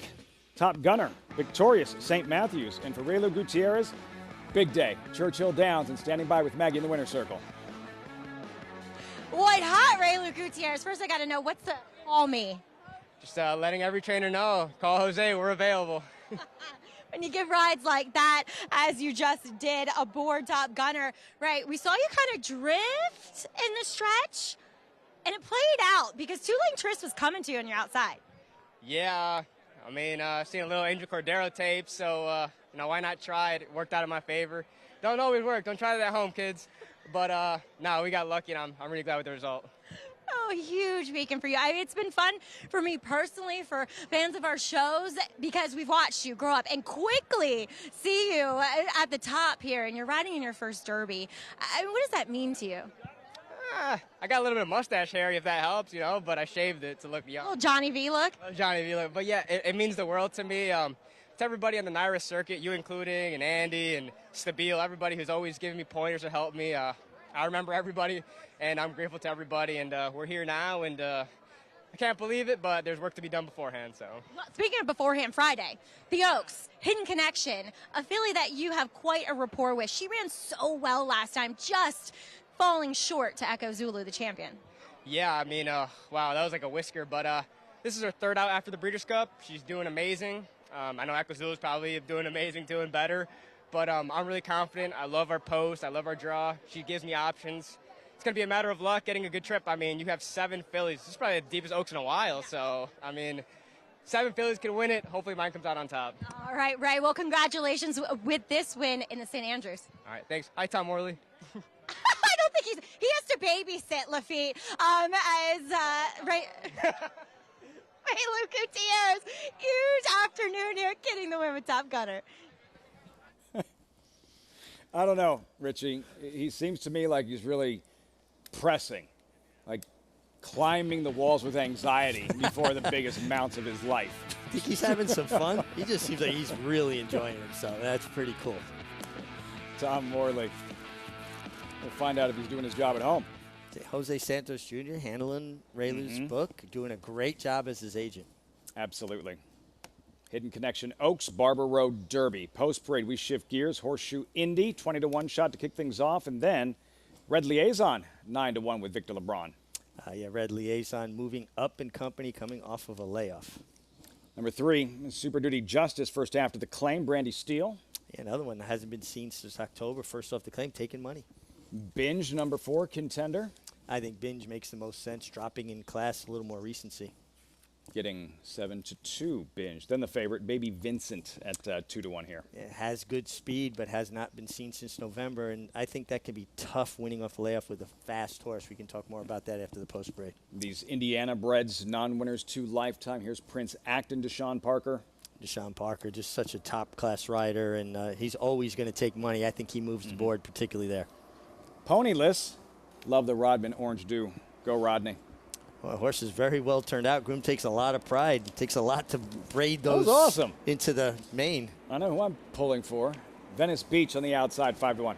Another one hasn't been seen since November. I'm looking for a horse with some recency. Indiana breds, $12,500 claimers, non-winners to lifetime. Great time to join us here at NYRA Bets.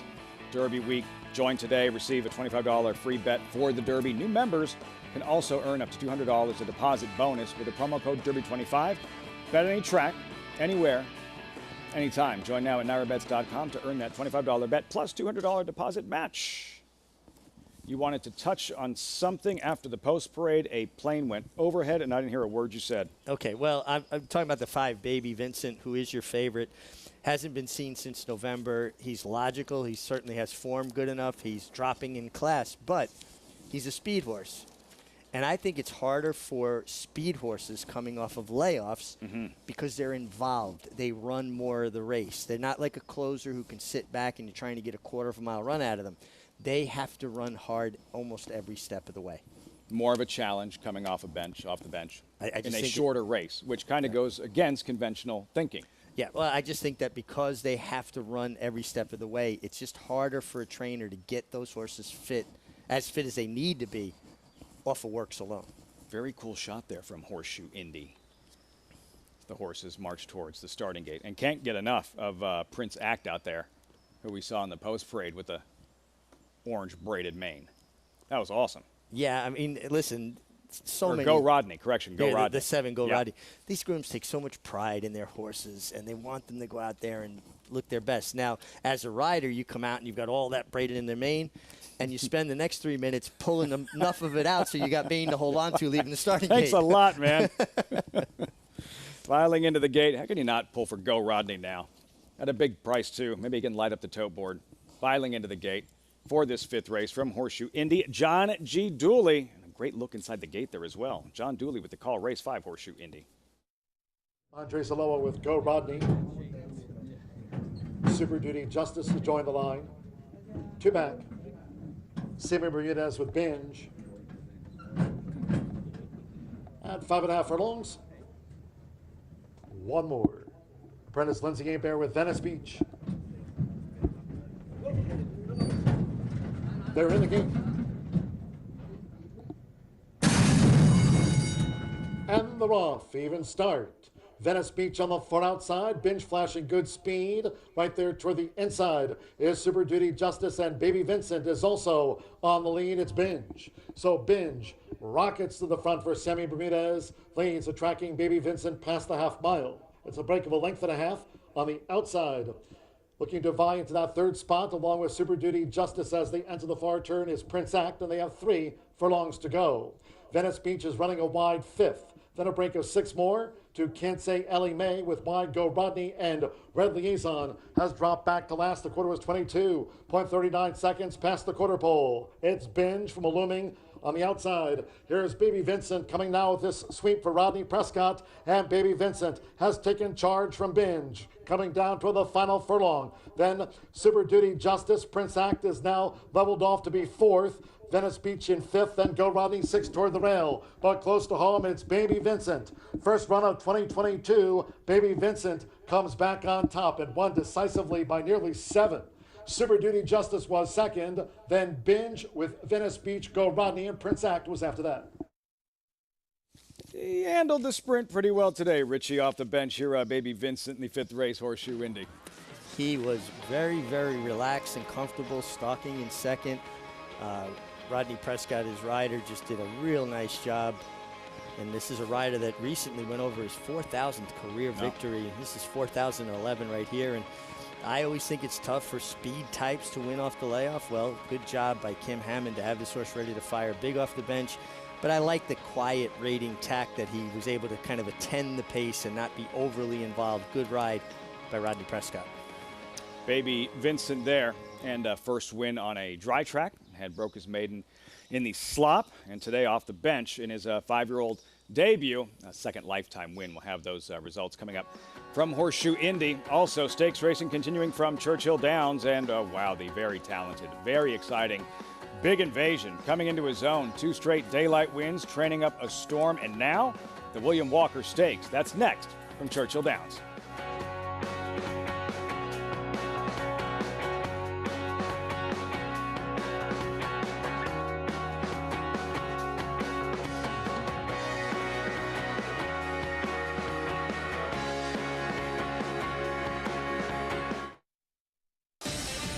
Run Happy was the #1 second crop sire by graded stakes winners and earnings. A leading dirt sire and now with an exciting Kentucky Derby hopeful. Kicked it into high gear, and Smile Happy with a powerful performance wins by 2.5. Run Happy continues his rise and is priced for success. Clips champion Run Happy standing in stall 1 at Claiborne Farm.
Welcome back to America's Day at the Races. Leading up to the Kentucky Derby on Saturday, Triple Play Pick 3 bonus. You can get involved here, get a $10 back on a losing ticket even with the Triple Play opt-in at NyraBets.com. It's the last 3 races Sunday, Belmont Park. Look at Grand Central. We see a Triple Crown bid this year. One way or the other, scene will shift to New York for the Belmont Stakes. Speaking of which, New York's signature Kentucky Derby prep, Wood Memorial, Richie, Mo Donegal doing exactly what you expected. Yeah, and the difference is now Mo Donegal was a horse as a 2-year-old, needed constant reminders from his rider to what the job, what the task at hand was. He was a horse that if you weren't pedaling, he wasn't running. I see a different horse now. I see a horse that's kind of the light bulb went on. He understands the game. He traveled in the bit, on the bridle. For Joel Rosario, was able to save ground, pick his way out from behind horses. Look at all the kickback. Look at the difference between him and the leader here, early voting. Look at all the dirt thrown back in his face. The fact that he'll take that kind of kickback and lengthen his stride, and he's got that real Uncle Mo stride about him, reaching out and down, covering a lot of ground. Talked with Irad Ortiz. He said after the Holy Bull, he started training different, started getting on the bit and not having to be asked to run as much as a more willing participant. Training at Churchill, he better be able to take dirt. We'll get to the post, Richie, in a moment, but he is a mid-pack / closer. How does the pace on paper stack up for him?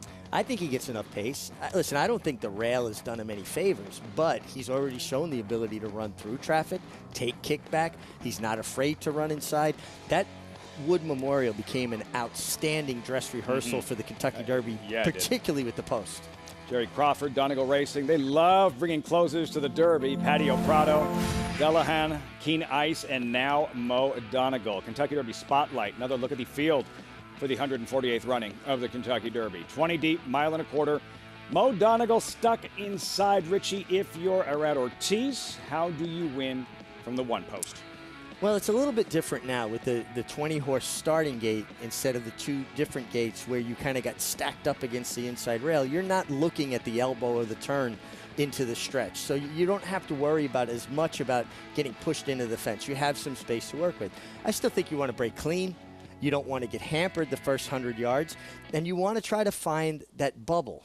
that pocket where you're not getting a lot of body contact. He's going to probably be splitting the field someplace. I would say probably 10th, 11th early.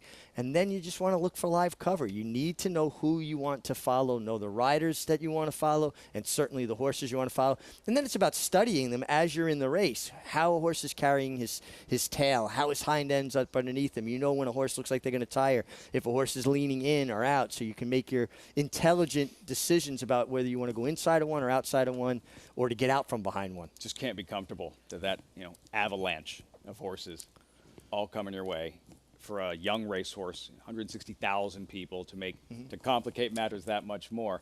It'll take a special horse, and the reason we haven't seen it since 1986 with Ferdinand, and it only took like the greatest jockey of all time to pull it off in Bill Shoemaker. Yeah, absolutely. But I think if you stay focused on what's in front of you, don't look 2, 3, 4 flights of horses in front of you. It'll be overwhelming.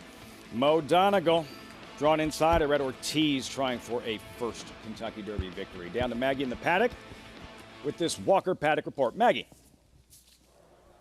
Thanks, Sophie. We'll start with your favorite. That's number 5, Big Invasion, where he has been very good, albeit at Gulfstream Park in that 5 furlong distance. 5.5 today. He is a smaller built horse, but just an absolute ball of muscle. Sometimes I wonder if these types that are very handy around that 5 furlong turf course at Gulfstream, can they take their show on the road? We'll see. He's super classy, and I have no problems with him. It's just, what is he going to do? First time on a different turf course. Number 9, Lucci, he finished second to him in that Texas Glitter last time out. I really like this horse. He's gone on from 2 to 3. He's not your typical turf sprinter. He's a little bit bigger, honestly, but he looks phenomenal.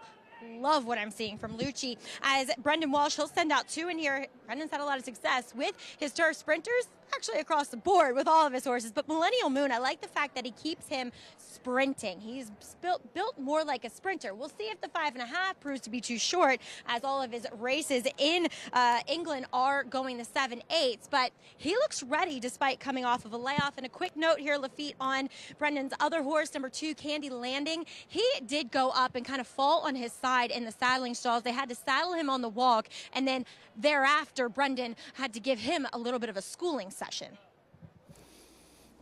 So a concern there with Candy Landing and how much that can kind of rattle a horse mentally, getting ready before performing, before racing. So you don't want them to leave their race on the racetrack and or in the paddock.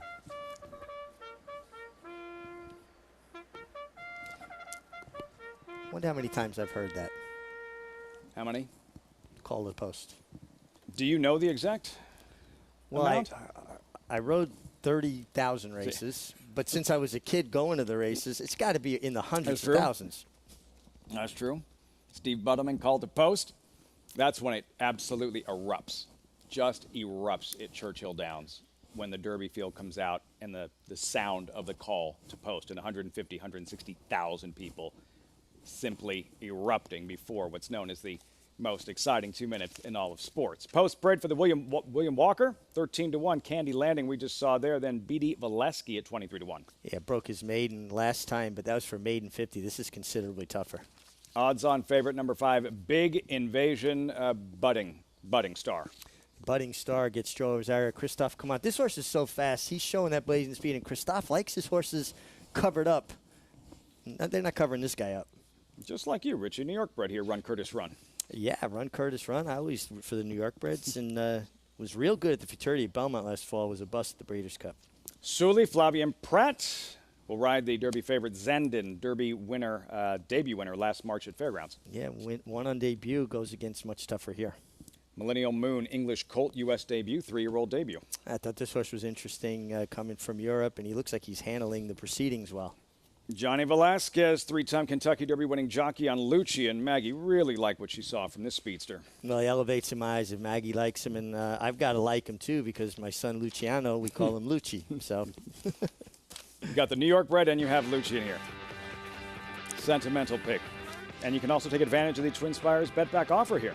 Place a win bet on any eligible race at Churchill Downs today. You'll get your bet back. Up to $10 if your horse runs second or third. All you have to do is opt in with bonus funds credited each Monday. Download the Twin Spires app today or visit twinspires.com. So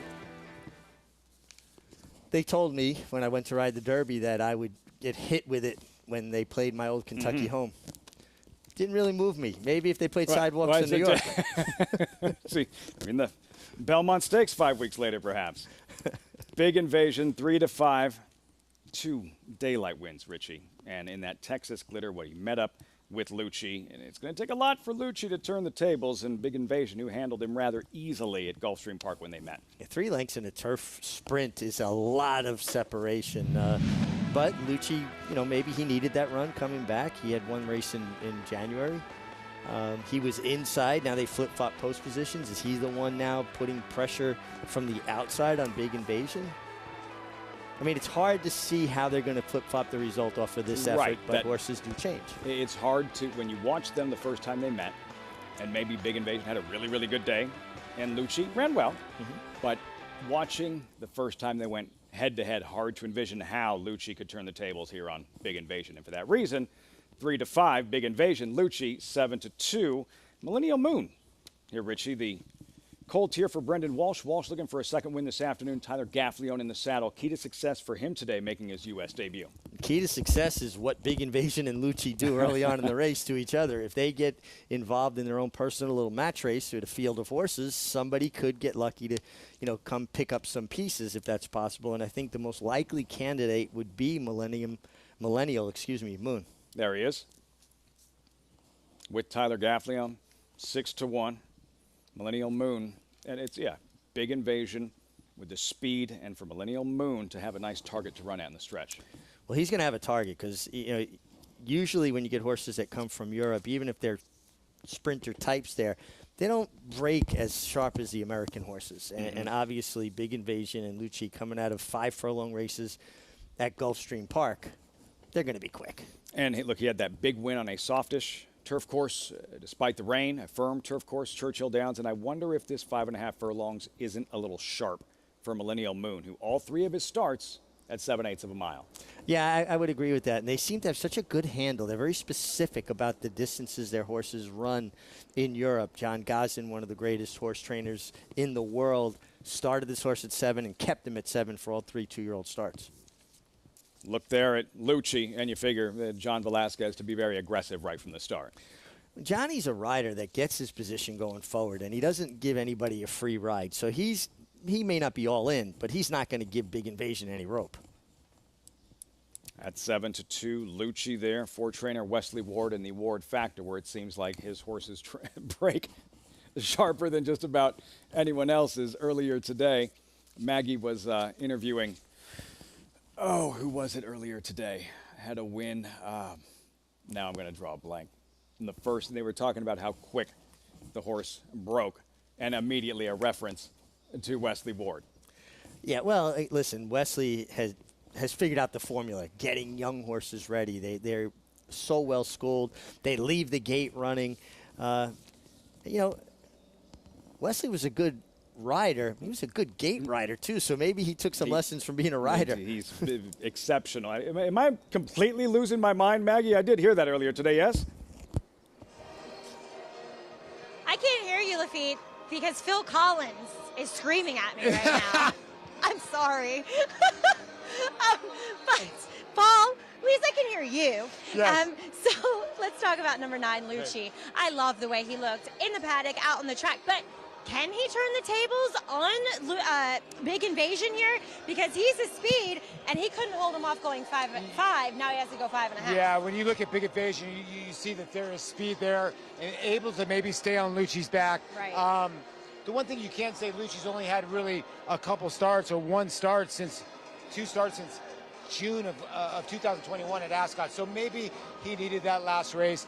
But Big Invasion really handled him late. So you wonder, maybe with this racetrack and the rails out, if Lucci's able to get away and Big Invasion doesn't get away from the gate, maybe there's a tiny bit of advantage there.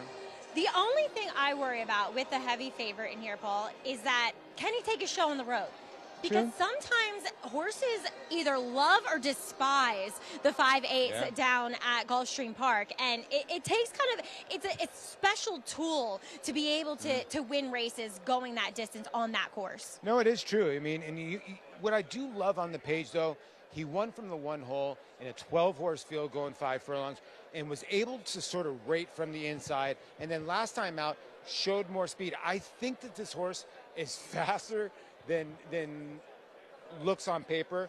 But you know the way Christophe changes horses. He wants them covered up a little bit. And even Joel's not a kind of guy that pushes from the gate. I think this horse has just got natural speed, and he puts himself in the right position. Yeah, I totally agree with what you're saying. Now, the real wild card here is number 8, Millennial Moon, who I liked in the paddock. I did notice he tried to jump on the pony when he came out here, but it looks as though he's settled in the post righties now with his pony. But the question is he going to handle the turn back to the 5.5? Looking at him, he is your typical Dubawi, which usually they deceive you in what they look like because they're very compact and short couple types, but they go those long distances. He looks like your typical Dubawi. Is it going to be too short for him? I don't know. You know, he lost at 25 cents on the dollar, but if you look, he won nice at Yarmouth in a 7-furlong race. You look at the tote board, honestly, I would have thought the 2 and the 3 out of those 2 wins would not be 12 and 20 some odd to 1. And an import that usually when they come over here, they have trouble breaking out of the gate is your 3rd choice. So this horse is getting a little bit of money. So obviously been working well in the morning. Yeah, and Meg, you mentioned about horses and how they can be a bit tardy when making their stateside debut. It concerned me a bit when he wanted to jump on the pony that maybe he gets a little distracted in the gate as well, which might not aid his chances getting out of there cleanly. And Lafitte, 5.5, you got to get away cleanly. Focus, man. Can't be distracted. No, it starts so important at any distance, but certainly in turf sprints. And part of the problem that I think with European horses is they don't have handlers in the gate there. They'll be loaded in the gate and the handler gets out. Sometimes they get distracted by the handler. If I was Tyler Gaffleone, I would ask to be left alone with the horse. Given the option, I'm afraid you and I would finish a distant second for the viewers if they had the choice between Phil Collins or you and I, my friend. Phil Collins is pretty good. Pretty good. Pretty good. Brian Lynch, by the way. Appreciate it, Gary Stevens. Brian Lynch earlier today, right after a win. It's like that horse really broke fast. Yeah, it was trained by Wesley Ward. Ward here with Lucci, and all eyes on Big Invasion. Budding star trying for a 3rd straight. Travis Stone with the call. It is post time for the William Walker Stakes live from Churchill Downs.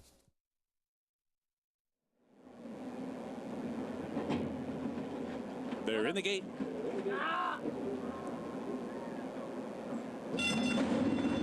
And they're off. Candy Landing, good start. Run, Curtis, run, hustled out of there. Sully up to be 3rd. Lucci on the far outside is now 4th. Big Invasion comes away 5th, Millennial Moon. And B. Divalesky's at the back. Down the back stretch they go. Run, Curtis, run, going head-to-head with Candy Landing. Candy Landing inside. Run, Curtis, run to the outside. Lucci not far behind while 3rd. Big Invasion toward the inside, racing 4th, Sully, Millennial Moon. And at the back is B. Divalesky. 22 and 4 was an opening quarter mile. Run, Curtis, run, and Candy Landing knocking heads to the quarter pole. Big Invasion looms in behind from 3rd. Lucci's racing 4th, farther back Millennial Moon, B.D. Valesky, and Sully. Top of the stretch. Run, Curtis, run, grabs the lead. Candy Landing fights on. Big Invasion coming down the center. B.D. Valesky's late on the scene. 8th pole, Big Invasion, run, Curtis, run, Candy Landing. B.D. Valesky on the outside, but it's Big Invasion who has taken over, and Big Invasion, the winner by 2. B.D. Valesky ran on to grab 2nd. It's tight for 3rd, Candy Landing or Run, Curtis, run. He is really good. Talented. Big Invasion for owner Dean Reeves, trained by Christophe Clement. And you said something about Joel Rosario, top of the show. One of the very best, if not the best, turf sprint riders in the game. Big Invasion, Rosario in the William Walker. You could just see down the backstretch, he had 2 fistfuls of horse, and he was just quiet and confident. He allowed him to sneak up the inside around the turn, eased out into the stretch, and Big Invasion, son of Declaration of War, son of Warfront, who's sire of sires, getting it done. A little bit of a change of tactics, but no worries, gives them options. Like the race didn't shape up like we thought, Richie. What'd you see? Well, first of all, we talked so much about Wesley Ward's horses breaking and running. Right Lucci actually didn't break no. very sharply and was flat. And Big Invasion broke well, but you could see Joel was very content. I'll pick them up later. I'm not going to bang heads with them early. A sprinter, so you have some sprinters really good horses who take a deep breath as fast as they can, as far as they can. That's what they do. That's why they're sprinters. And then you have the sprinter that will give you a second move. That's what we see from Big Invasion, that typically separates the really good from the good. Well, you're never kind of victimized by other fast horses. Great. Go ahead.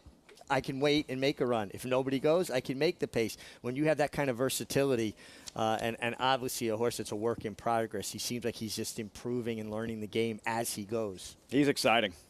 Big Invasion. Declaration of War, 3-year-old. 3 straight victories, now a 2-time stakes winner. Big smile, Joel Rosario. Be smiling too. Riding Echo Zulu, the undefeated champion in the Kentucky Oaks. And riding Epicenter in the Kentucky Derby for trainer Steve Asmussen on Saturday. And just like Raylu Gutierrez, who we discussed earlier, for Gutierrez, 3 wins on the afternoon. He's making his Derby debut. Rosario has already won a Kentucky Derby with Orb, but getting into that rhythm, winning races. Rosario with 12 stakes mounts, many of them live this weekend, and a win here with Big Invasion. Well, just a full dance card. His agent, Ron Anderson, does an amazing job. And one of the reasons that he decided to winter at Oaklawn Park was to strengthen the alliance that he has formed with Steve Asmussen. And a lot of his prime mounts are being provided from the Steve Asmussen stable. So he's really put himself in a position to have a steady supply of live mounts. 12 stakes mounts, 10 left, a first win. Big Invasion, results reaction momentarily in the William Walker from Churchill Downs. Back at Indy Horseshoe Indy, favorite drawn inside, not going to be difficult for John Dooley to spot. Jeopardy Theory at 2-1. A race that came off the grass. This horse certainly has good enough dirt for him. Boulder Bay, Rodney Prescott. Rodney Prescott delivered a nice ride last time. Horse coming off a layoff and ran well on debut. Socket, 7-1. Socket stretching out, hasn't been seen since October, adds blinkers. Consider 20 race maiden. It's too many starts for me to warm to a horse like this, even though he's taking money. 0 for 20 maidens, they win. They're going to beat me. He's due, Richie, he's due. Smooth Talking Man, 8-1 off the board in his debut. And that was on Synthetic, the horse they named for you. Smooth Talking Man, the 8-horse, 30 off the board in his first 2 at 7-1, opened up at 30-1. Yeah, this horse is surprisingly taking money because really left a lot to be desired in those 2 starts. Air Painter needs to step it up. Yeah, another one that would be a surprise. Number 10, Justice the Beast, 3-race maiden. First start for Aaron West. Yeah, it was pulled up when last seen in October, but has been working steadily. Would be a surprise to me. Indiana bred maidens, off the turf on the main track, fast track, and the roan towards the inside. Jeopardy Theory, current favorite at 2-1 with about a minute to post. We've touched on it all afternoon. What a great time it is to join us at Naira Bets with the Kentucky Derby looming. Get a free $25 bet for the Derby. New members can also earn up to a $200 deposit bonus with promo code Derby25. Bet any track, anywhere, anytime. Join now at NairaBets.com to earn that $25 bet plus $200 deposit match. Horseshoe Indy 6 race, Jeopardy Theory 2-1. What'd you come up with here, Mig? Little will go a long way. Well, I think Jeopardy Theory makes a lot of sense, but I'm very interested in 3 Boulder Bay, who finished 3rd behind Jeopardy Theory. The only time they met, that was last October, the only start for Boulder Bay. He had a trip that day. He had to wait for room. He finished well. He already ran once going the mile distance off the ultimate layoff, first start. So the layoff may be less problematic, and just naturally getting better with a race where Jeopardy Theory had 4 starts. Maybe he turns the tables on him today. And a competitive race. You mentioned Jeopardy Theory, the favorite, Boulder Bay. And despite the fact that his record is 0 for 20, Consider, who was the 2-1 morning line favorite, 3-1 here, considered a contender. Well, yeah, I mean, horse that certainly has run buyer speed figures. It puts this horse certainly in the frame. Don't think I was fair. The 8 Bon Cherie, first time against Indiana Brits, could make a big difference. Have the 6th race coming up. Horseshoe Indy, right back to Churchill Downs. Joel Rosario standing by with Maggie live following that victory in the Walker. I'm getting the animated play-by-play of what happens going into the turn. Joel, what did Big Invasion do? Because we saw him take that funny step on the pan shot. Yeah, he did. I mean, he was fine inside there, and it looked like the rail just come out a little bit, and he kind of got a little surprised when the rail get there. Then he kind of reacted a little bit. But, I mean, he was fine. He was able to just put it all together right away quickly and, and get the job done. Big weekend or week for you, obviously riding Echo Zulu, the champion. Joelle, a lot of criticism with her first race back down at the fairgrounds. Do you think she moves forward from that? Did you feel as though there was something left in the tank that day? I mean, it was his first races in Breeders' Cup, and we'll see, just see if she can, step a little forward, and especially coming Friday. Now, Epicenter in Louisiana Derby, you had your teacher, Cap, on and taught him to rate, and he responded beautifully. How much confidence does that give you? Yeah, very confident. Nice to see him, come off the, following somebody, kind of a little bit little kick in the face and with a kick back in the face. He was okay with that, and we'll see how, coming in Saturday, see what he have. If he's the real deal. Well, Joelle, congratulations here, though, with Big Invasion. Thank you so much, Mike. All right, Joelle Rosario, Eclipse Award winning rider from this past year, guides Big Invasion to a big victory, and that is only the start of the week, Lafitte. Just getting started. 10 more stakes mounts. The defending Eclipse Award winning jockey, Joelle Rosario, highly decorated. You believe the concerns as the warm-up continues at Horseshoe Indy for this sixth race are overblown for Echo Zulu heading into the Kentucky Oaks? I do. Steve Asmussen's style of training is preparing a horse for what's immediately in front of them with longer goals in mind. And if you look at Echo Zulu's work tab into the Fairgrounds Oaks, it was a very light work tab. And I think she was probably 75% fit or prepared to run. She won because she's good, and she showed that she'll fight for it. We know she's brilliant. She showed her brilliance as a 2-year-old, but you never knew what she was going to do when she got into a fight, right? Everybody has a plan until they get punched in the face. Well, she took the fight and showed that she has the tenacity to match her brilliance. Look at her work tab coming into the Kentucky Oaks with the race under her belt. I think she is honed to a fine edge. I think that was an immediate reaction when she hit the wire. All right, she held, but here's a play against for the Kentucky Oaks because she's had just the one race, long layoff, taxing race. Often we'll hear that would result in a bounce, regression in her subsequent start, but she's had the 6 weeks. And it's been a while since I can think of an undefeated champion, multiple Grade 1 winner, this highly questioned going into another big race as Echo Zulu. I just find it so interesting. Now, listen, ultimately it may turn out that she was as good as she was going to be at 2, and I'll be proved wrong. But it's just always interesting to me how in our game, in horse racing, people get so hot or so cold so quickly. Usually there's some more middle ground. She is a polarizing favorite, yeah. So I just think that that rush to judgment could be a mistake. Echo Zulu, all she has done is win. We were introduced to her opening day at Saratoga. Rattled off Grade 1 win after Grade 1 win. Proved she'll respond and shove back when she is shoved, as we saw in her first start as a 3-year-old filly. How about the distance? How convinced are you that she can thrive? Bring her best at 1 1/8 miles. Well, her mechanics are so good. Her stride is really as perfect as can be. She uses herself so efficiently. That being said, the kind of speed she showed as a 2-year-old, I guess the fallback plan could always be races like the Acorn, the Test. She's going to be a player in this division. I guess ultimate we'll see if it's at 1 1/8 miles or less.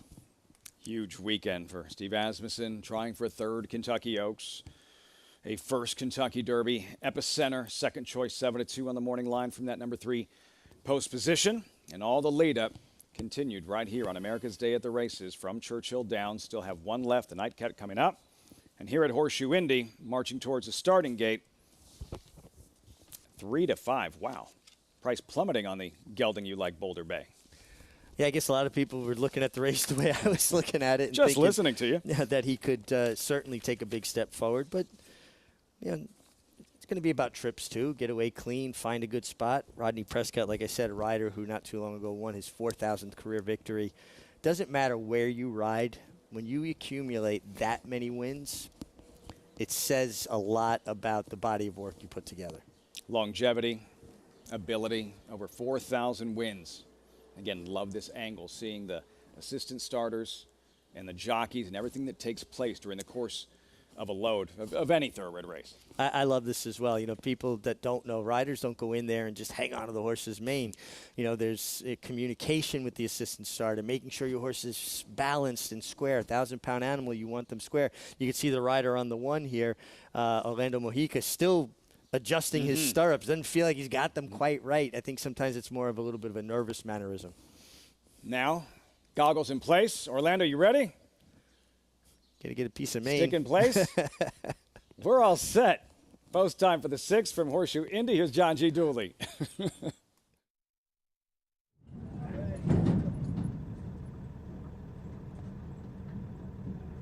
Boulder Bay 9-5 favorite. They're in the gate. And the rough. Boulder Bay broke sharp.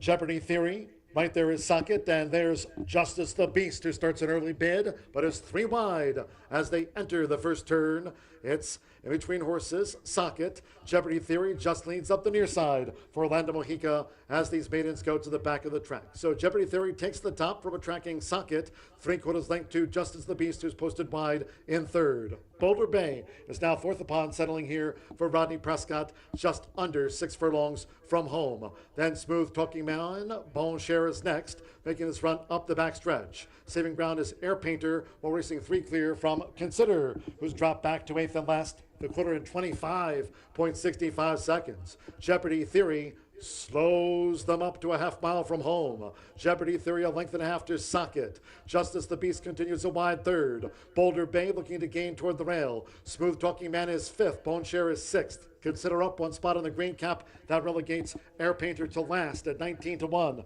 Half mile in 48.69 seconds. Socket just took the lead there for Joseph Ramos as they come toward the quarter pole. As Jeopardy Theory is dropped back, Boulder Bay now is a clear 2nd, with Smooth Talking Man up into 3rd as they come toward the top of the stretch. Nearest the inside is Bone Share, but Socket spins them in. 3/4, 1 minute 14.62 seconds. Drifting wild clear is Socket. Boulder Bay, Bone Share down there at the rail is running on. And then comes Consider as Smooth Talking Man is dropped back. They come past the 16th. It's Socket. Desperate moments now. Here's Boulder Bay closing. Bone Share considers next. It's Boulder Bay. Boulder Bay. Boulder Bay at second desking. Boulder Bay from Bone Share. Consider was 3rd and Socket finished 4th.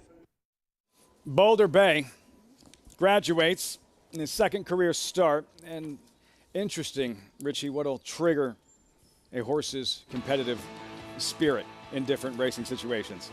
Boulder Bay kind of lost interest. The horse on the lead, Socket, got away from him, and he's just kind of content to be idle there. He's running along, and he just looks like he's done. As soon as the 8, Bon Cher, comes inside of him, you could see him like, oh, I got company. I got somebody to run with.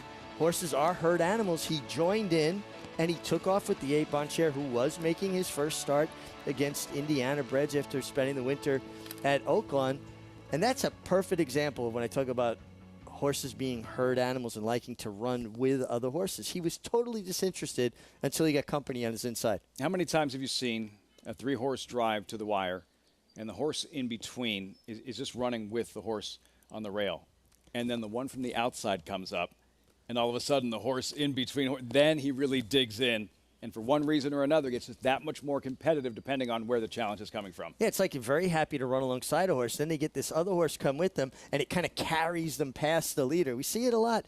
Listen, the best horses are the dominant horses. They're the herd leaders. They want to, kind of impose their will. A lot of horses just like to run with the pack. You know who was the herd leader in the Bluegrass Stakes?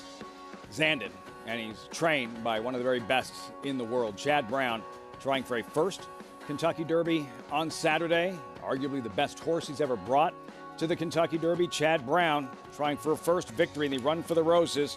Won't be teaming up with Joel Rosario. Instead, Flavien Prat. Zandon, 3-1 morning line Derby favorite.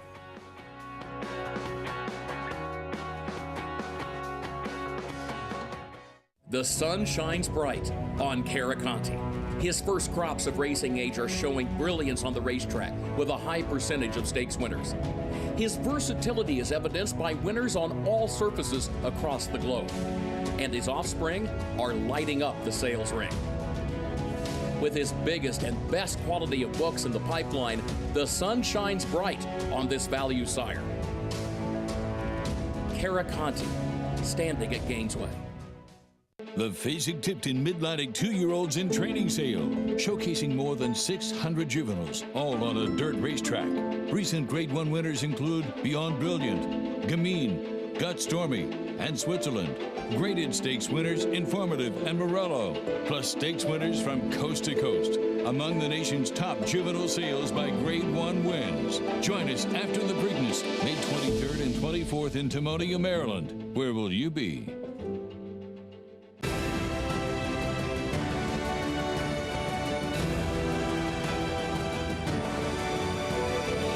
Independence Hall is hands down one of the most impressive horses I've ever seen physically. Independence Hall is pouring it on here in the Nashua Stakes. Won by maybe a dozen lengths. Independence Hall wins the Hagyard Fayette.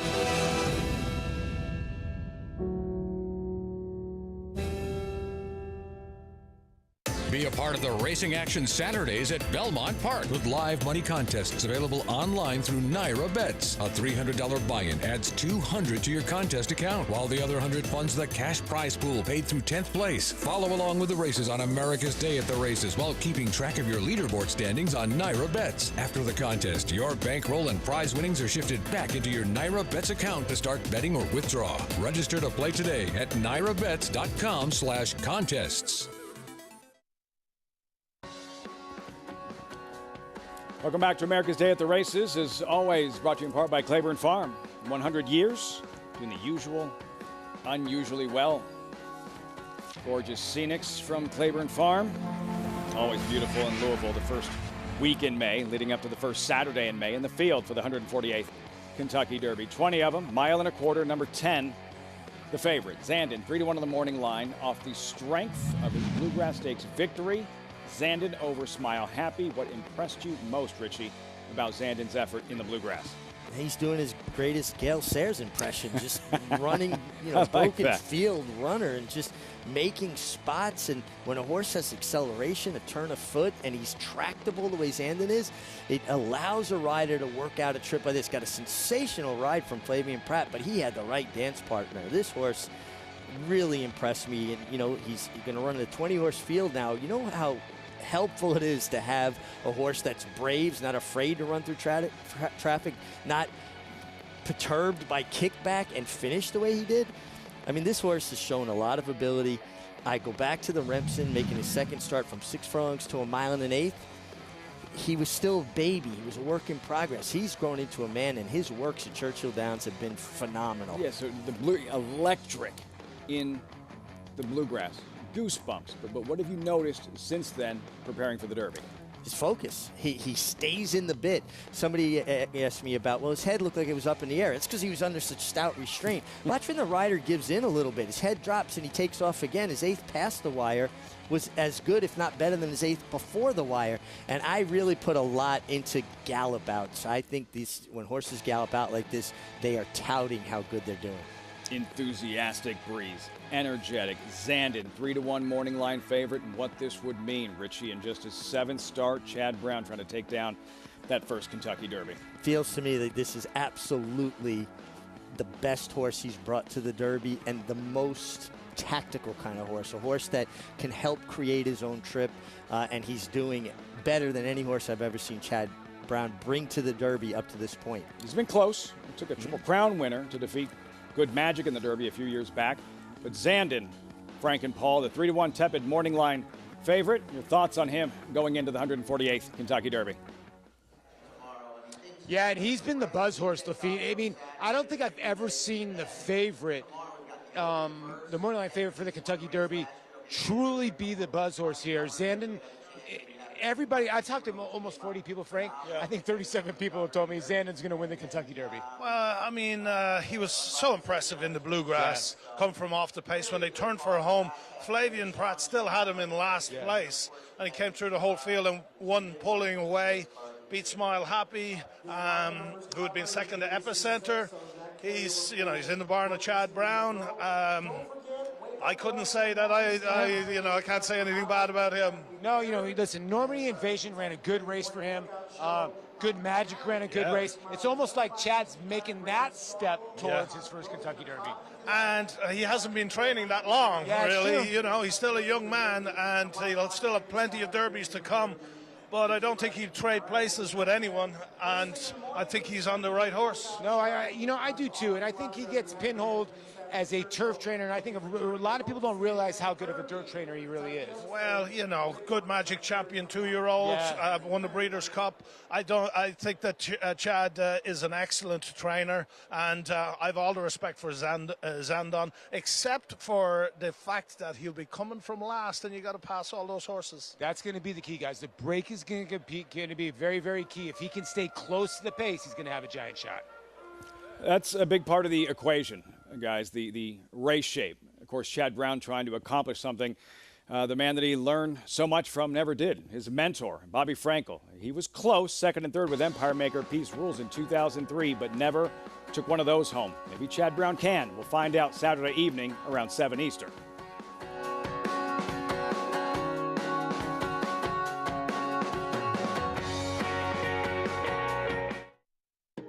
How does horse racing support New York's economy? It's responsible for 19,000 jobs and more than $3 billion in annual statewide economic impact. These good-paying jobs support working families across the state and sustain thousands of small businesses both on and off the track. Horse racing in New York means jobs and opportunities now and in the future. We are New York horse racing.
Make sure and join us tomorrow for Derby.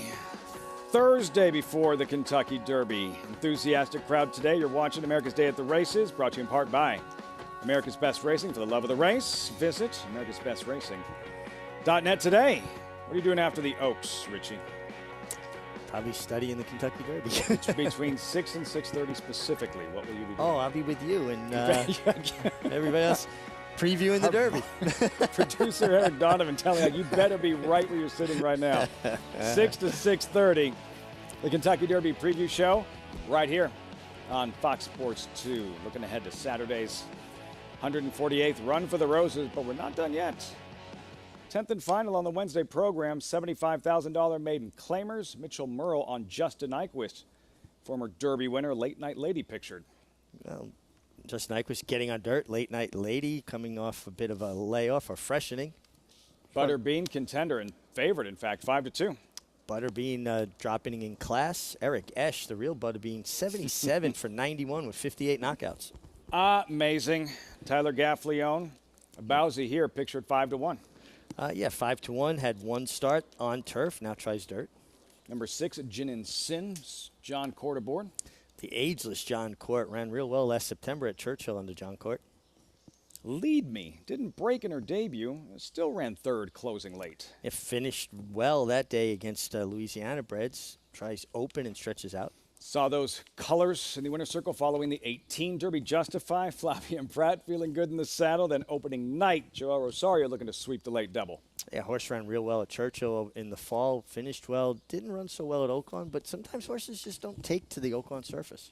Let's see how opening night performs here.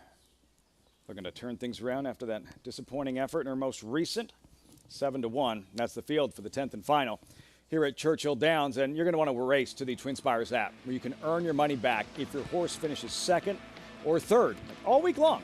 Every eligible race at Churchill, of course, including the Kentucky Derby. Just download the Twin Spires app or head to twinspires.com. Available to new and existing players. All you have to do is opt in. Twin Spires money back. 10th and final. We saw opening night moments ago, so yeah, just omit that last race at Oaklawn Park, Richie, and go back to her last race as a 2-year-old filly opening night at Churchill. From off the pace, rallying. She'll wind up second on that particular afternoon. Yeah, she ran really well this night. I mean, had a rally wide. You know, there's too many horses inside. Couldn't negotiate the traffic, tipped out, and finished with really good interest. And you would have thought off of that race, probably take another step forward, but went to Oaklawn for the winter, ran once, didn't break particularly well, and just kind of was out no man's land throughout and didn't show much. But I think getting back to Churchill Downs and dropping slightly in class could be a huge factor here. Outside post going 1 mile and a 16th, and we normally have this conversation about Derby horses, Oaks horses that have made the jump, progressed from 2 to 3, and whether they've made that progress.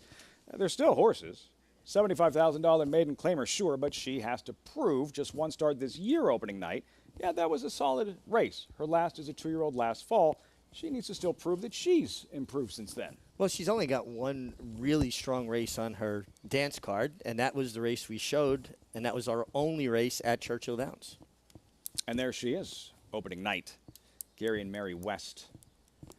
Pink colors with Joel Rosario in the saddle. Then Butterbean. 3 straight second-place finishes before the race at Keeneland, where she was a non-factor. Yeah, non-factor there, but the other races, and even that race from a buyer speed figure perspective, makes her a contender for sure. But she drops in class. They make it a little bit easier for her. Brian Hernandez, Kenny McPeak already teamed up for a win earlier in the day, and I like Butterbean. I think Butterbean with a better draw, opening night being outside. I like outside posts in long one-turn races, a one-turn mile, one-turn 7/8. 2-turn races, they've got to work out trips. You can't be 3-4 wide the first turn unless you're much the best.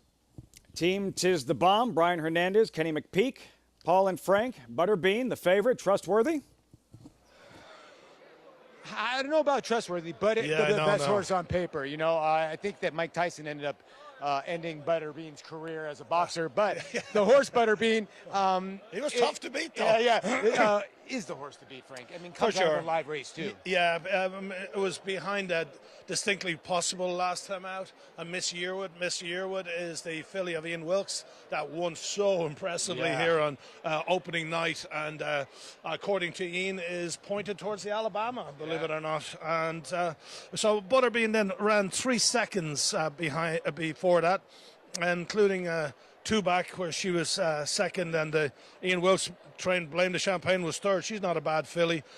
But I kind of like this 8 horse here, Byzantine. I think that perhaps she didn't care for the polytrack up at Turfway. That is certainly, you can put a line through some of the form of the horses that come from Turfway, because some of them, they can't stand that Turfway surface. Not that it's bad or anything, they just can't stand it. Now she's back on dirt. She's a really good-looking filly. I think she's going to get the money here. All right, real quick, as Travis Stone calls him to the post, Justin Nyquist was to 1. Right. They paid only $7,500 for this filly. They could have dropped her a lot lower for her claiming price, and she does have a good work, and she's got dirt pedigree. Yes, she does. She's by Nyquist out of a Lemon Drop Kid mare, which would suggest turf. You know, I can see why they tried to turf with her, but Nyquist, that's certainly a pedigree for winning right here on the dirt. Yeah. After all, he won the Derby. That is true. And Abuzi, you were talking about the 5, had some good work coming into this race. Well, yes, she's got 2:48s, and she ran an even race for Keith de Sormo first time. Now she's in the barn of Joe Sharp. Irad Ortiz takes over, and no better rider. Yeah, listen, Butterbean's the horse to beat, Lafitte, and I think the one that's going to be really, really tough to beat. Graduation day for one of them, guys. Travis Stone with the call, 10th and final in the Wednesday card before Derby. And they're off. Abuzi, good beginning. Janinson is there, so too Amazing. Those 3 fastest out, racing for the first turn. Amazing over to the rail to set the pace. Abuzi runs in second. Janinson comes away third, a break of 4 lengths back to Butterbean, who settles in toward the rail fourth. Lead Me racing up from 5th. Late Night Lady is 6th. Just a Nyquist moves up outside 7th. Opening Night is second to last early. And Byzantine is the trailer, 10 lengths off the lead. Opening quarter 23 and 4, bending to the backstretch run. Amazing in front by a length. Abuzi is tracking the pace from second, content at that spot. Lead Me is coasting along inside while third. Janinson tracking them fourth while in the clear. Butterbean nestled along fifth and toward the rail. Late Night Lady in between horses, angles toward the outside where Just a Nyquist is. Then it's Opening Night, who moves to the far outside past the half. The trailer is Byzantine. Amazing's half was 48 and 4. Onto the far turn, unopposed so far, maintaining a 1-length advantage. Abuzi is given more rein second. Now it's 2 lengths back to Lead Me in third. Jininson's in a full-out drive. Butterbean is still 5th and now 7 behind. Byzantine is making progress down toward the rail. Opening Night is circling up on the far outside. At the top of the stretch, Amazing is still in front off the turn. Abuzi to the attack, and in behind Byzantine's working out a great trip so far. Butterbean down the center of the track, then Lead Me. 1 furlong to go. Abuzi, tenuous lead. Byzantine has rode the rail, popped outside, but now Butterbean comes after that one. Byzantine and Butterbean. Butterbean, Byzantine. It's going to be Byzantine on the wire. Flavian Pratt works out a perfect trip to do it. Butterbean was second, Abuzi was third, and Lead Me was fourth. Yeah, Travis, he does that a lot. Perfect trip. Flavian Pratt, date with the Derby favorite Zandon on Saturday, here with Byzantine in the Windstar White in the Wednesday night cap. Well, racing fans on the East Coast that maybe haven't had the opportunity to watch Flavian Pratt on a daily basis, get used to these kind of rides. That inside-out trip, saved the ground, found the split, came through horses. Butterbean had a circle up wide, and Byzantine was able to take her best punch and put her away. Byzantine, who graduates in her 4th career start, surface preference, first race on dirt. Here, Richie, who had raced 3 previous in synthetic for Byzantine from the outside, got squeezed leaving the gate to the eventual winner. She did, but it actually became a blessing in disguise, because look how he was able to angle over and drop in and save ground. And saving ground, so important in 2-turn races. And like I said, then he found that split, and he is one of the strongest finishers. He really knows how to finish on a horse, as does Brian Hernandez, but that saving ground, so important. That Saratoga and here at Belmont, New York, riding colony just got that much deeper for the presence of that gentleman trying for a 2nd Kentucky Derby. He won with Country House 65-1. Wants to win one outright. Enjoy that moment at the wire. What every jockey wants to win a Kentucky Derby outright, which he has not had the opportunity to do. You would hope that when you win a Kentucky Derby, you get to win it with all the fanfare that a Kentucky Derby winner deserves, so I'm sure he would love to have that experience. Also wore those colors, I believe, on his first Derby. Mount Battle of Midway, 3rd at 35-1 or something along those lines for Pratt in his Derby debut. He rides Zandon on Saturday. Great day of racing as the march towards the Kentucky Derby continues. How impressive was Big Invasion in the William Walker? 3 straight for owner Dean Reeves, trainer Christophe Clement. Joel Rosario, he'll ride Echo Zulu in the Oaks. Epicenter in the Derby. Have a great night, everyone. We'll see you tomorrow.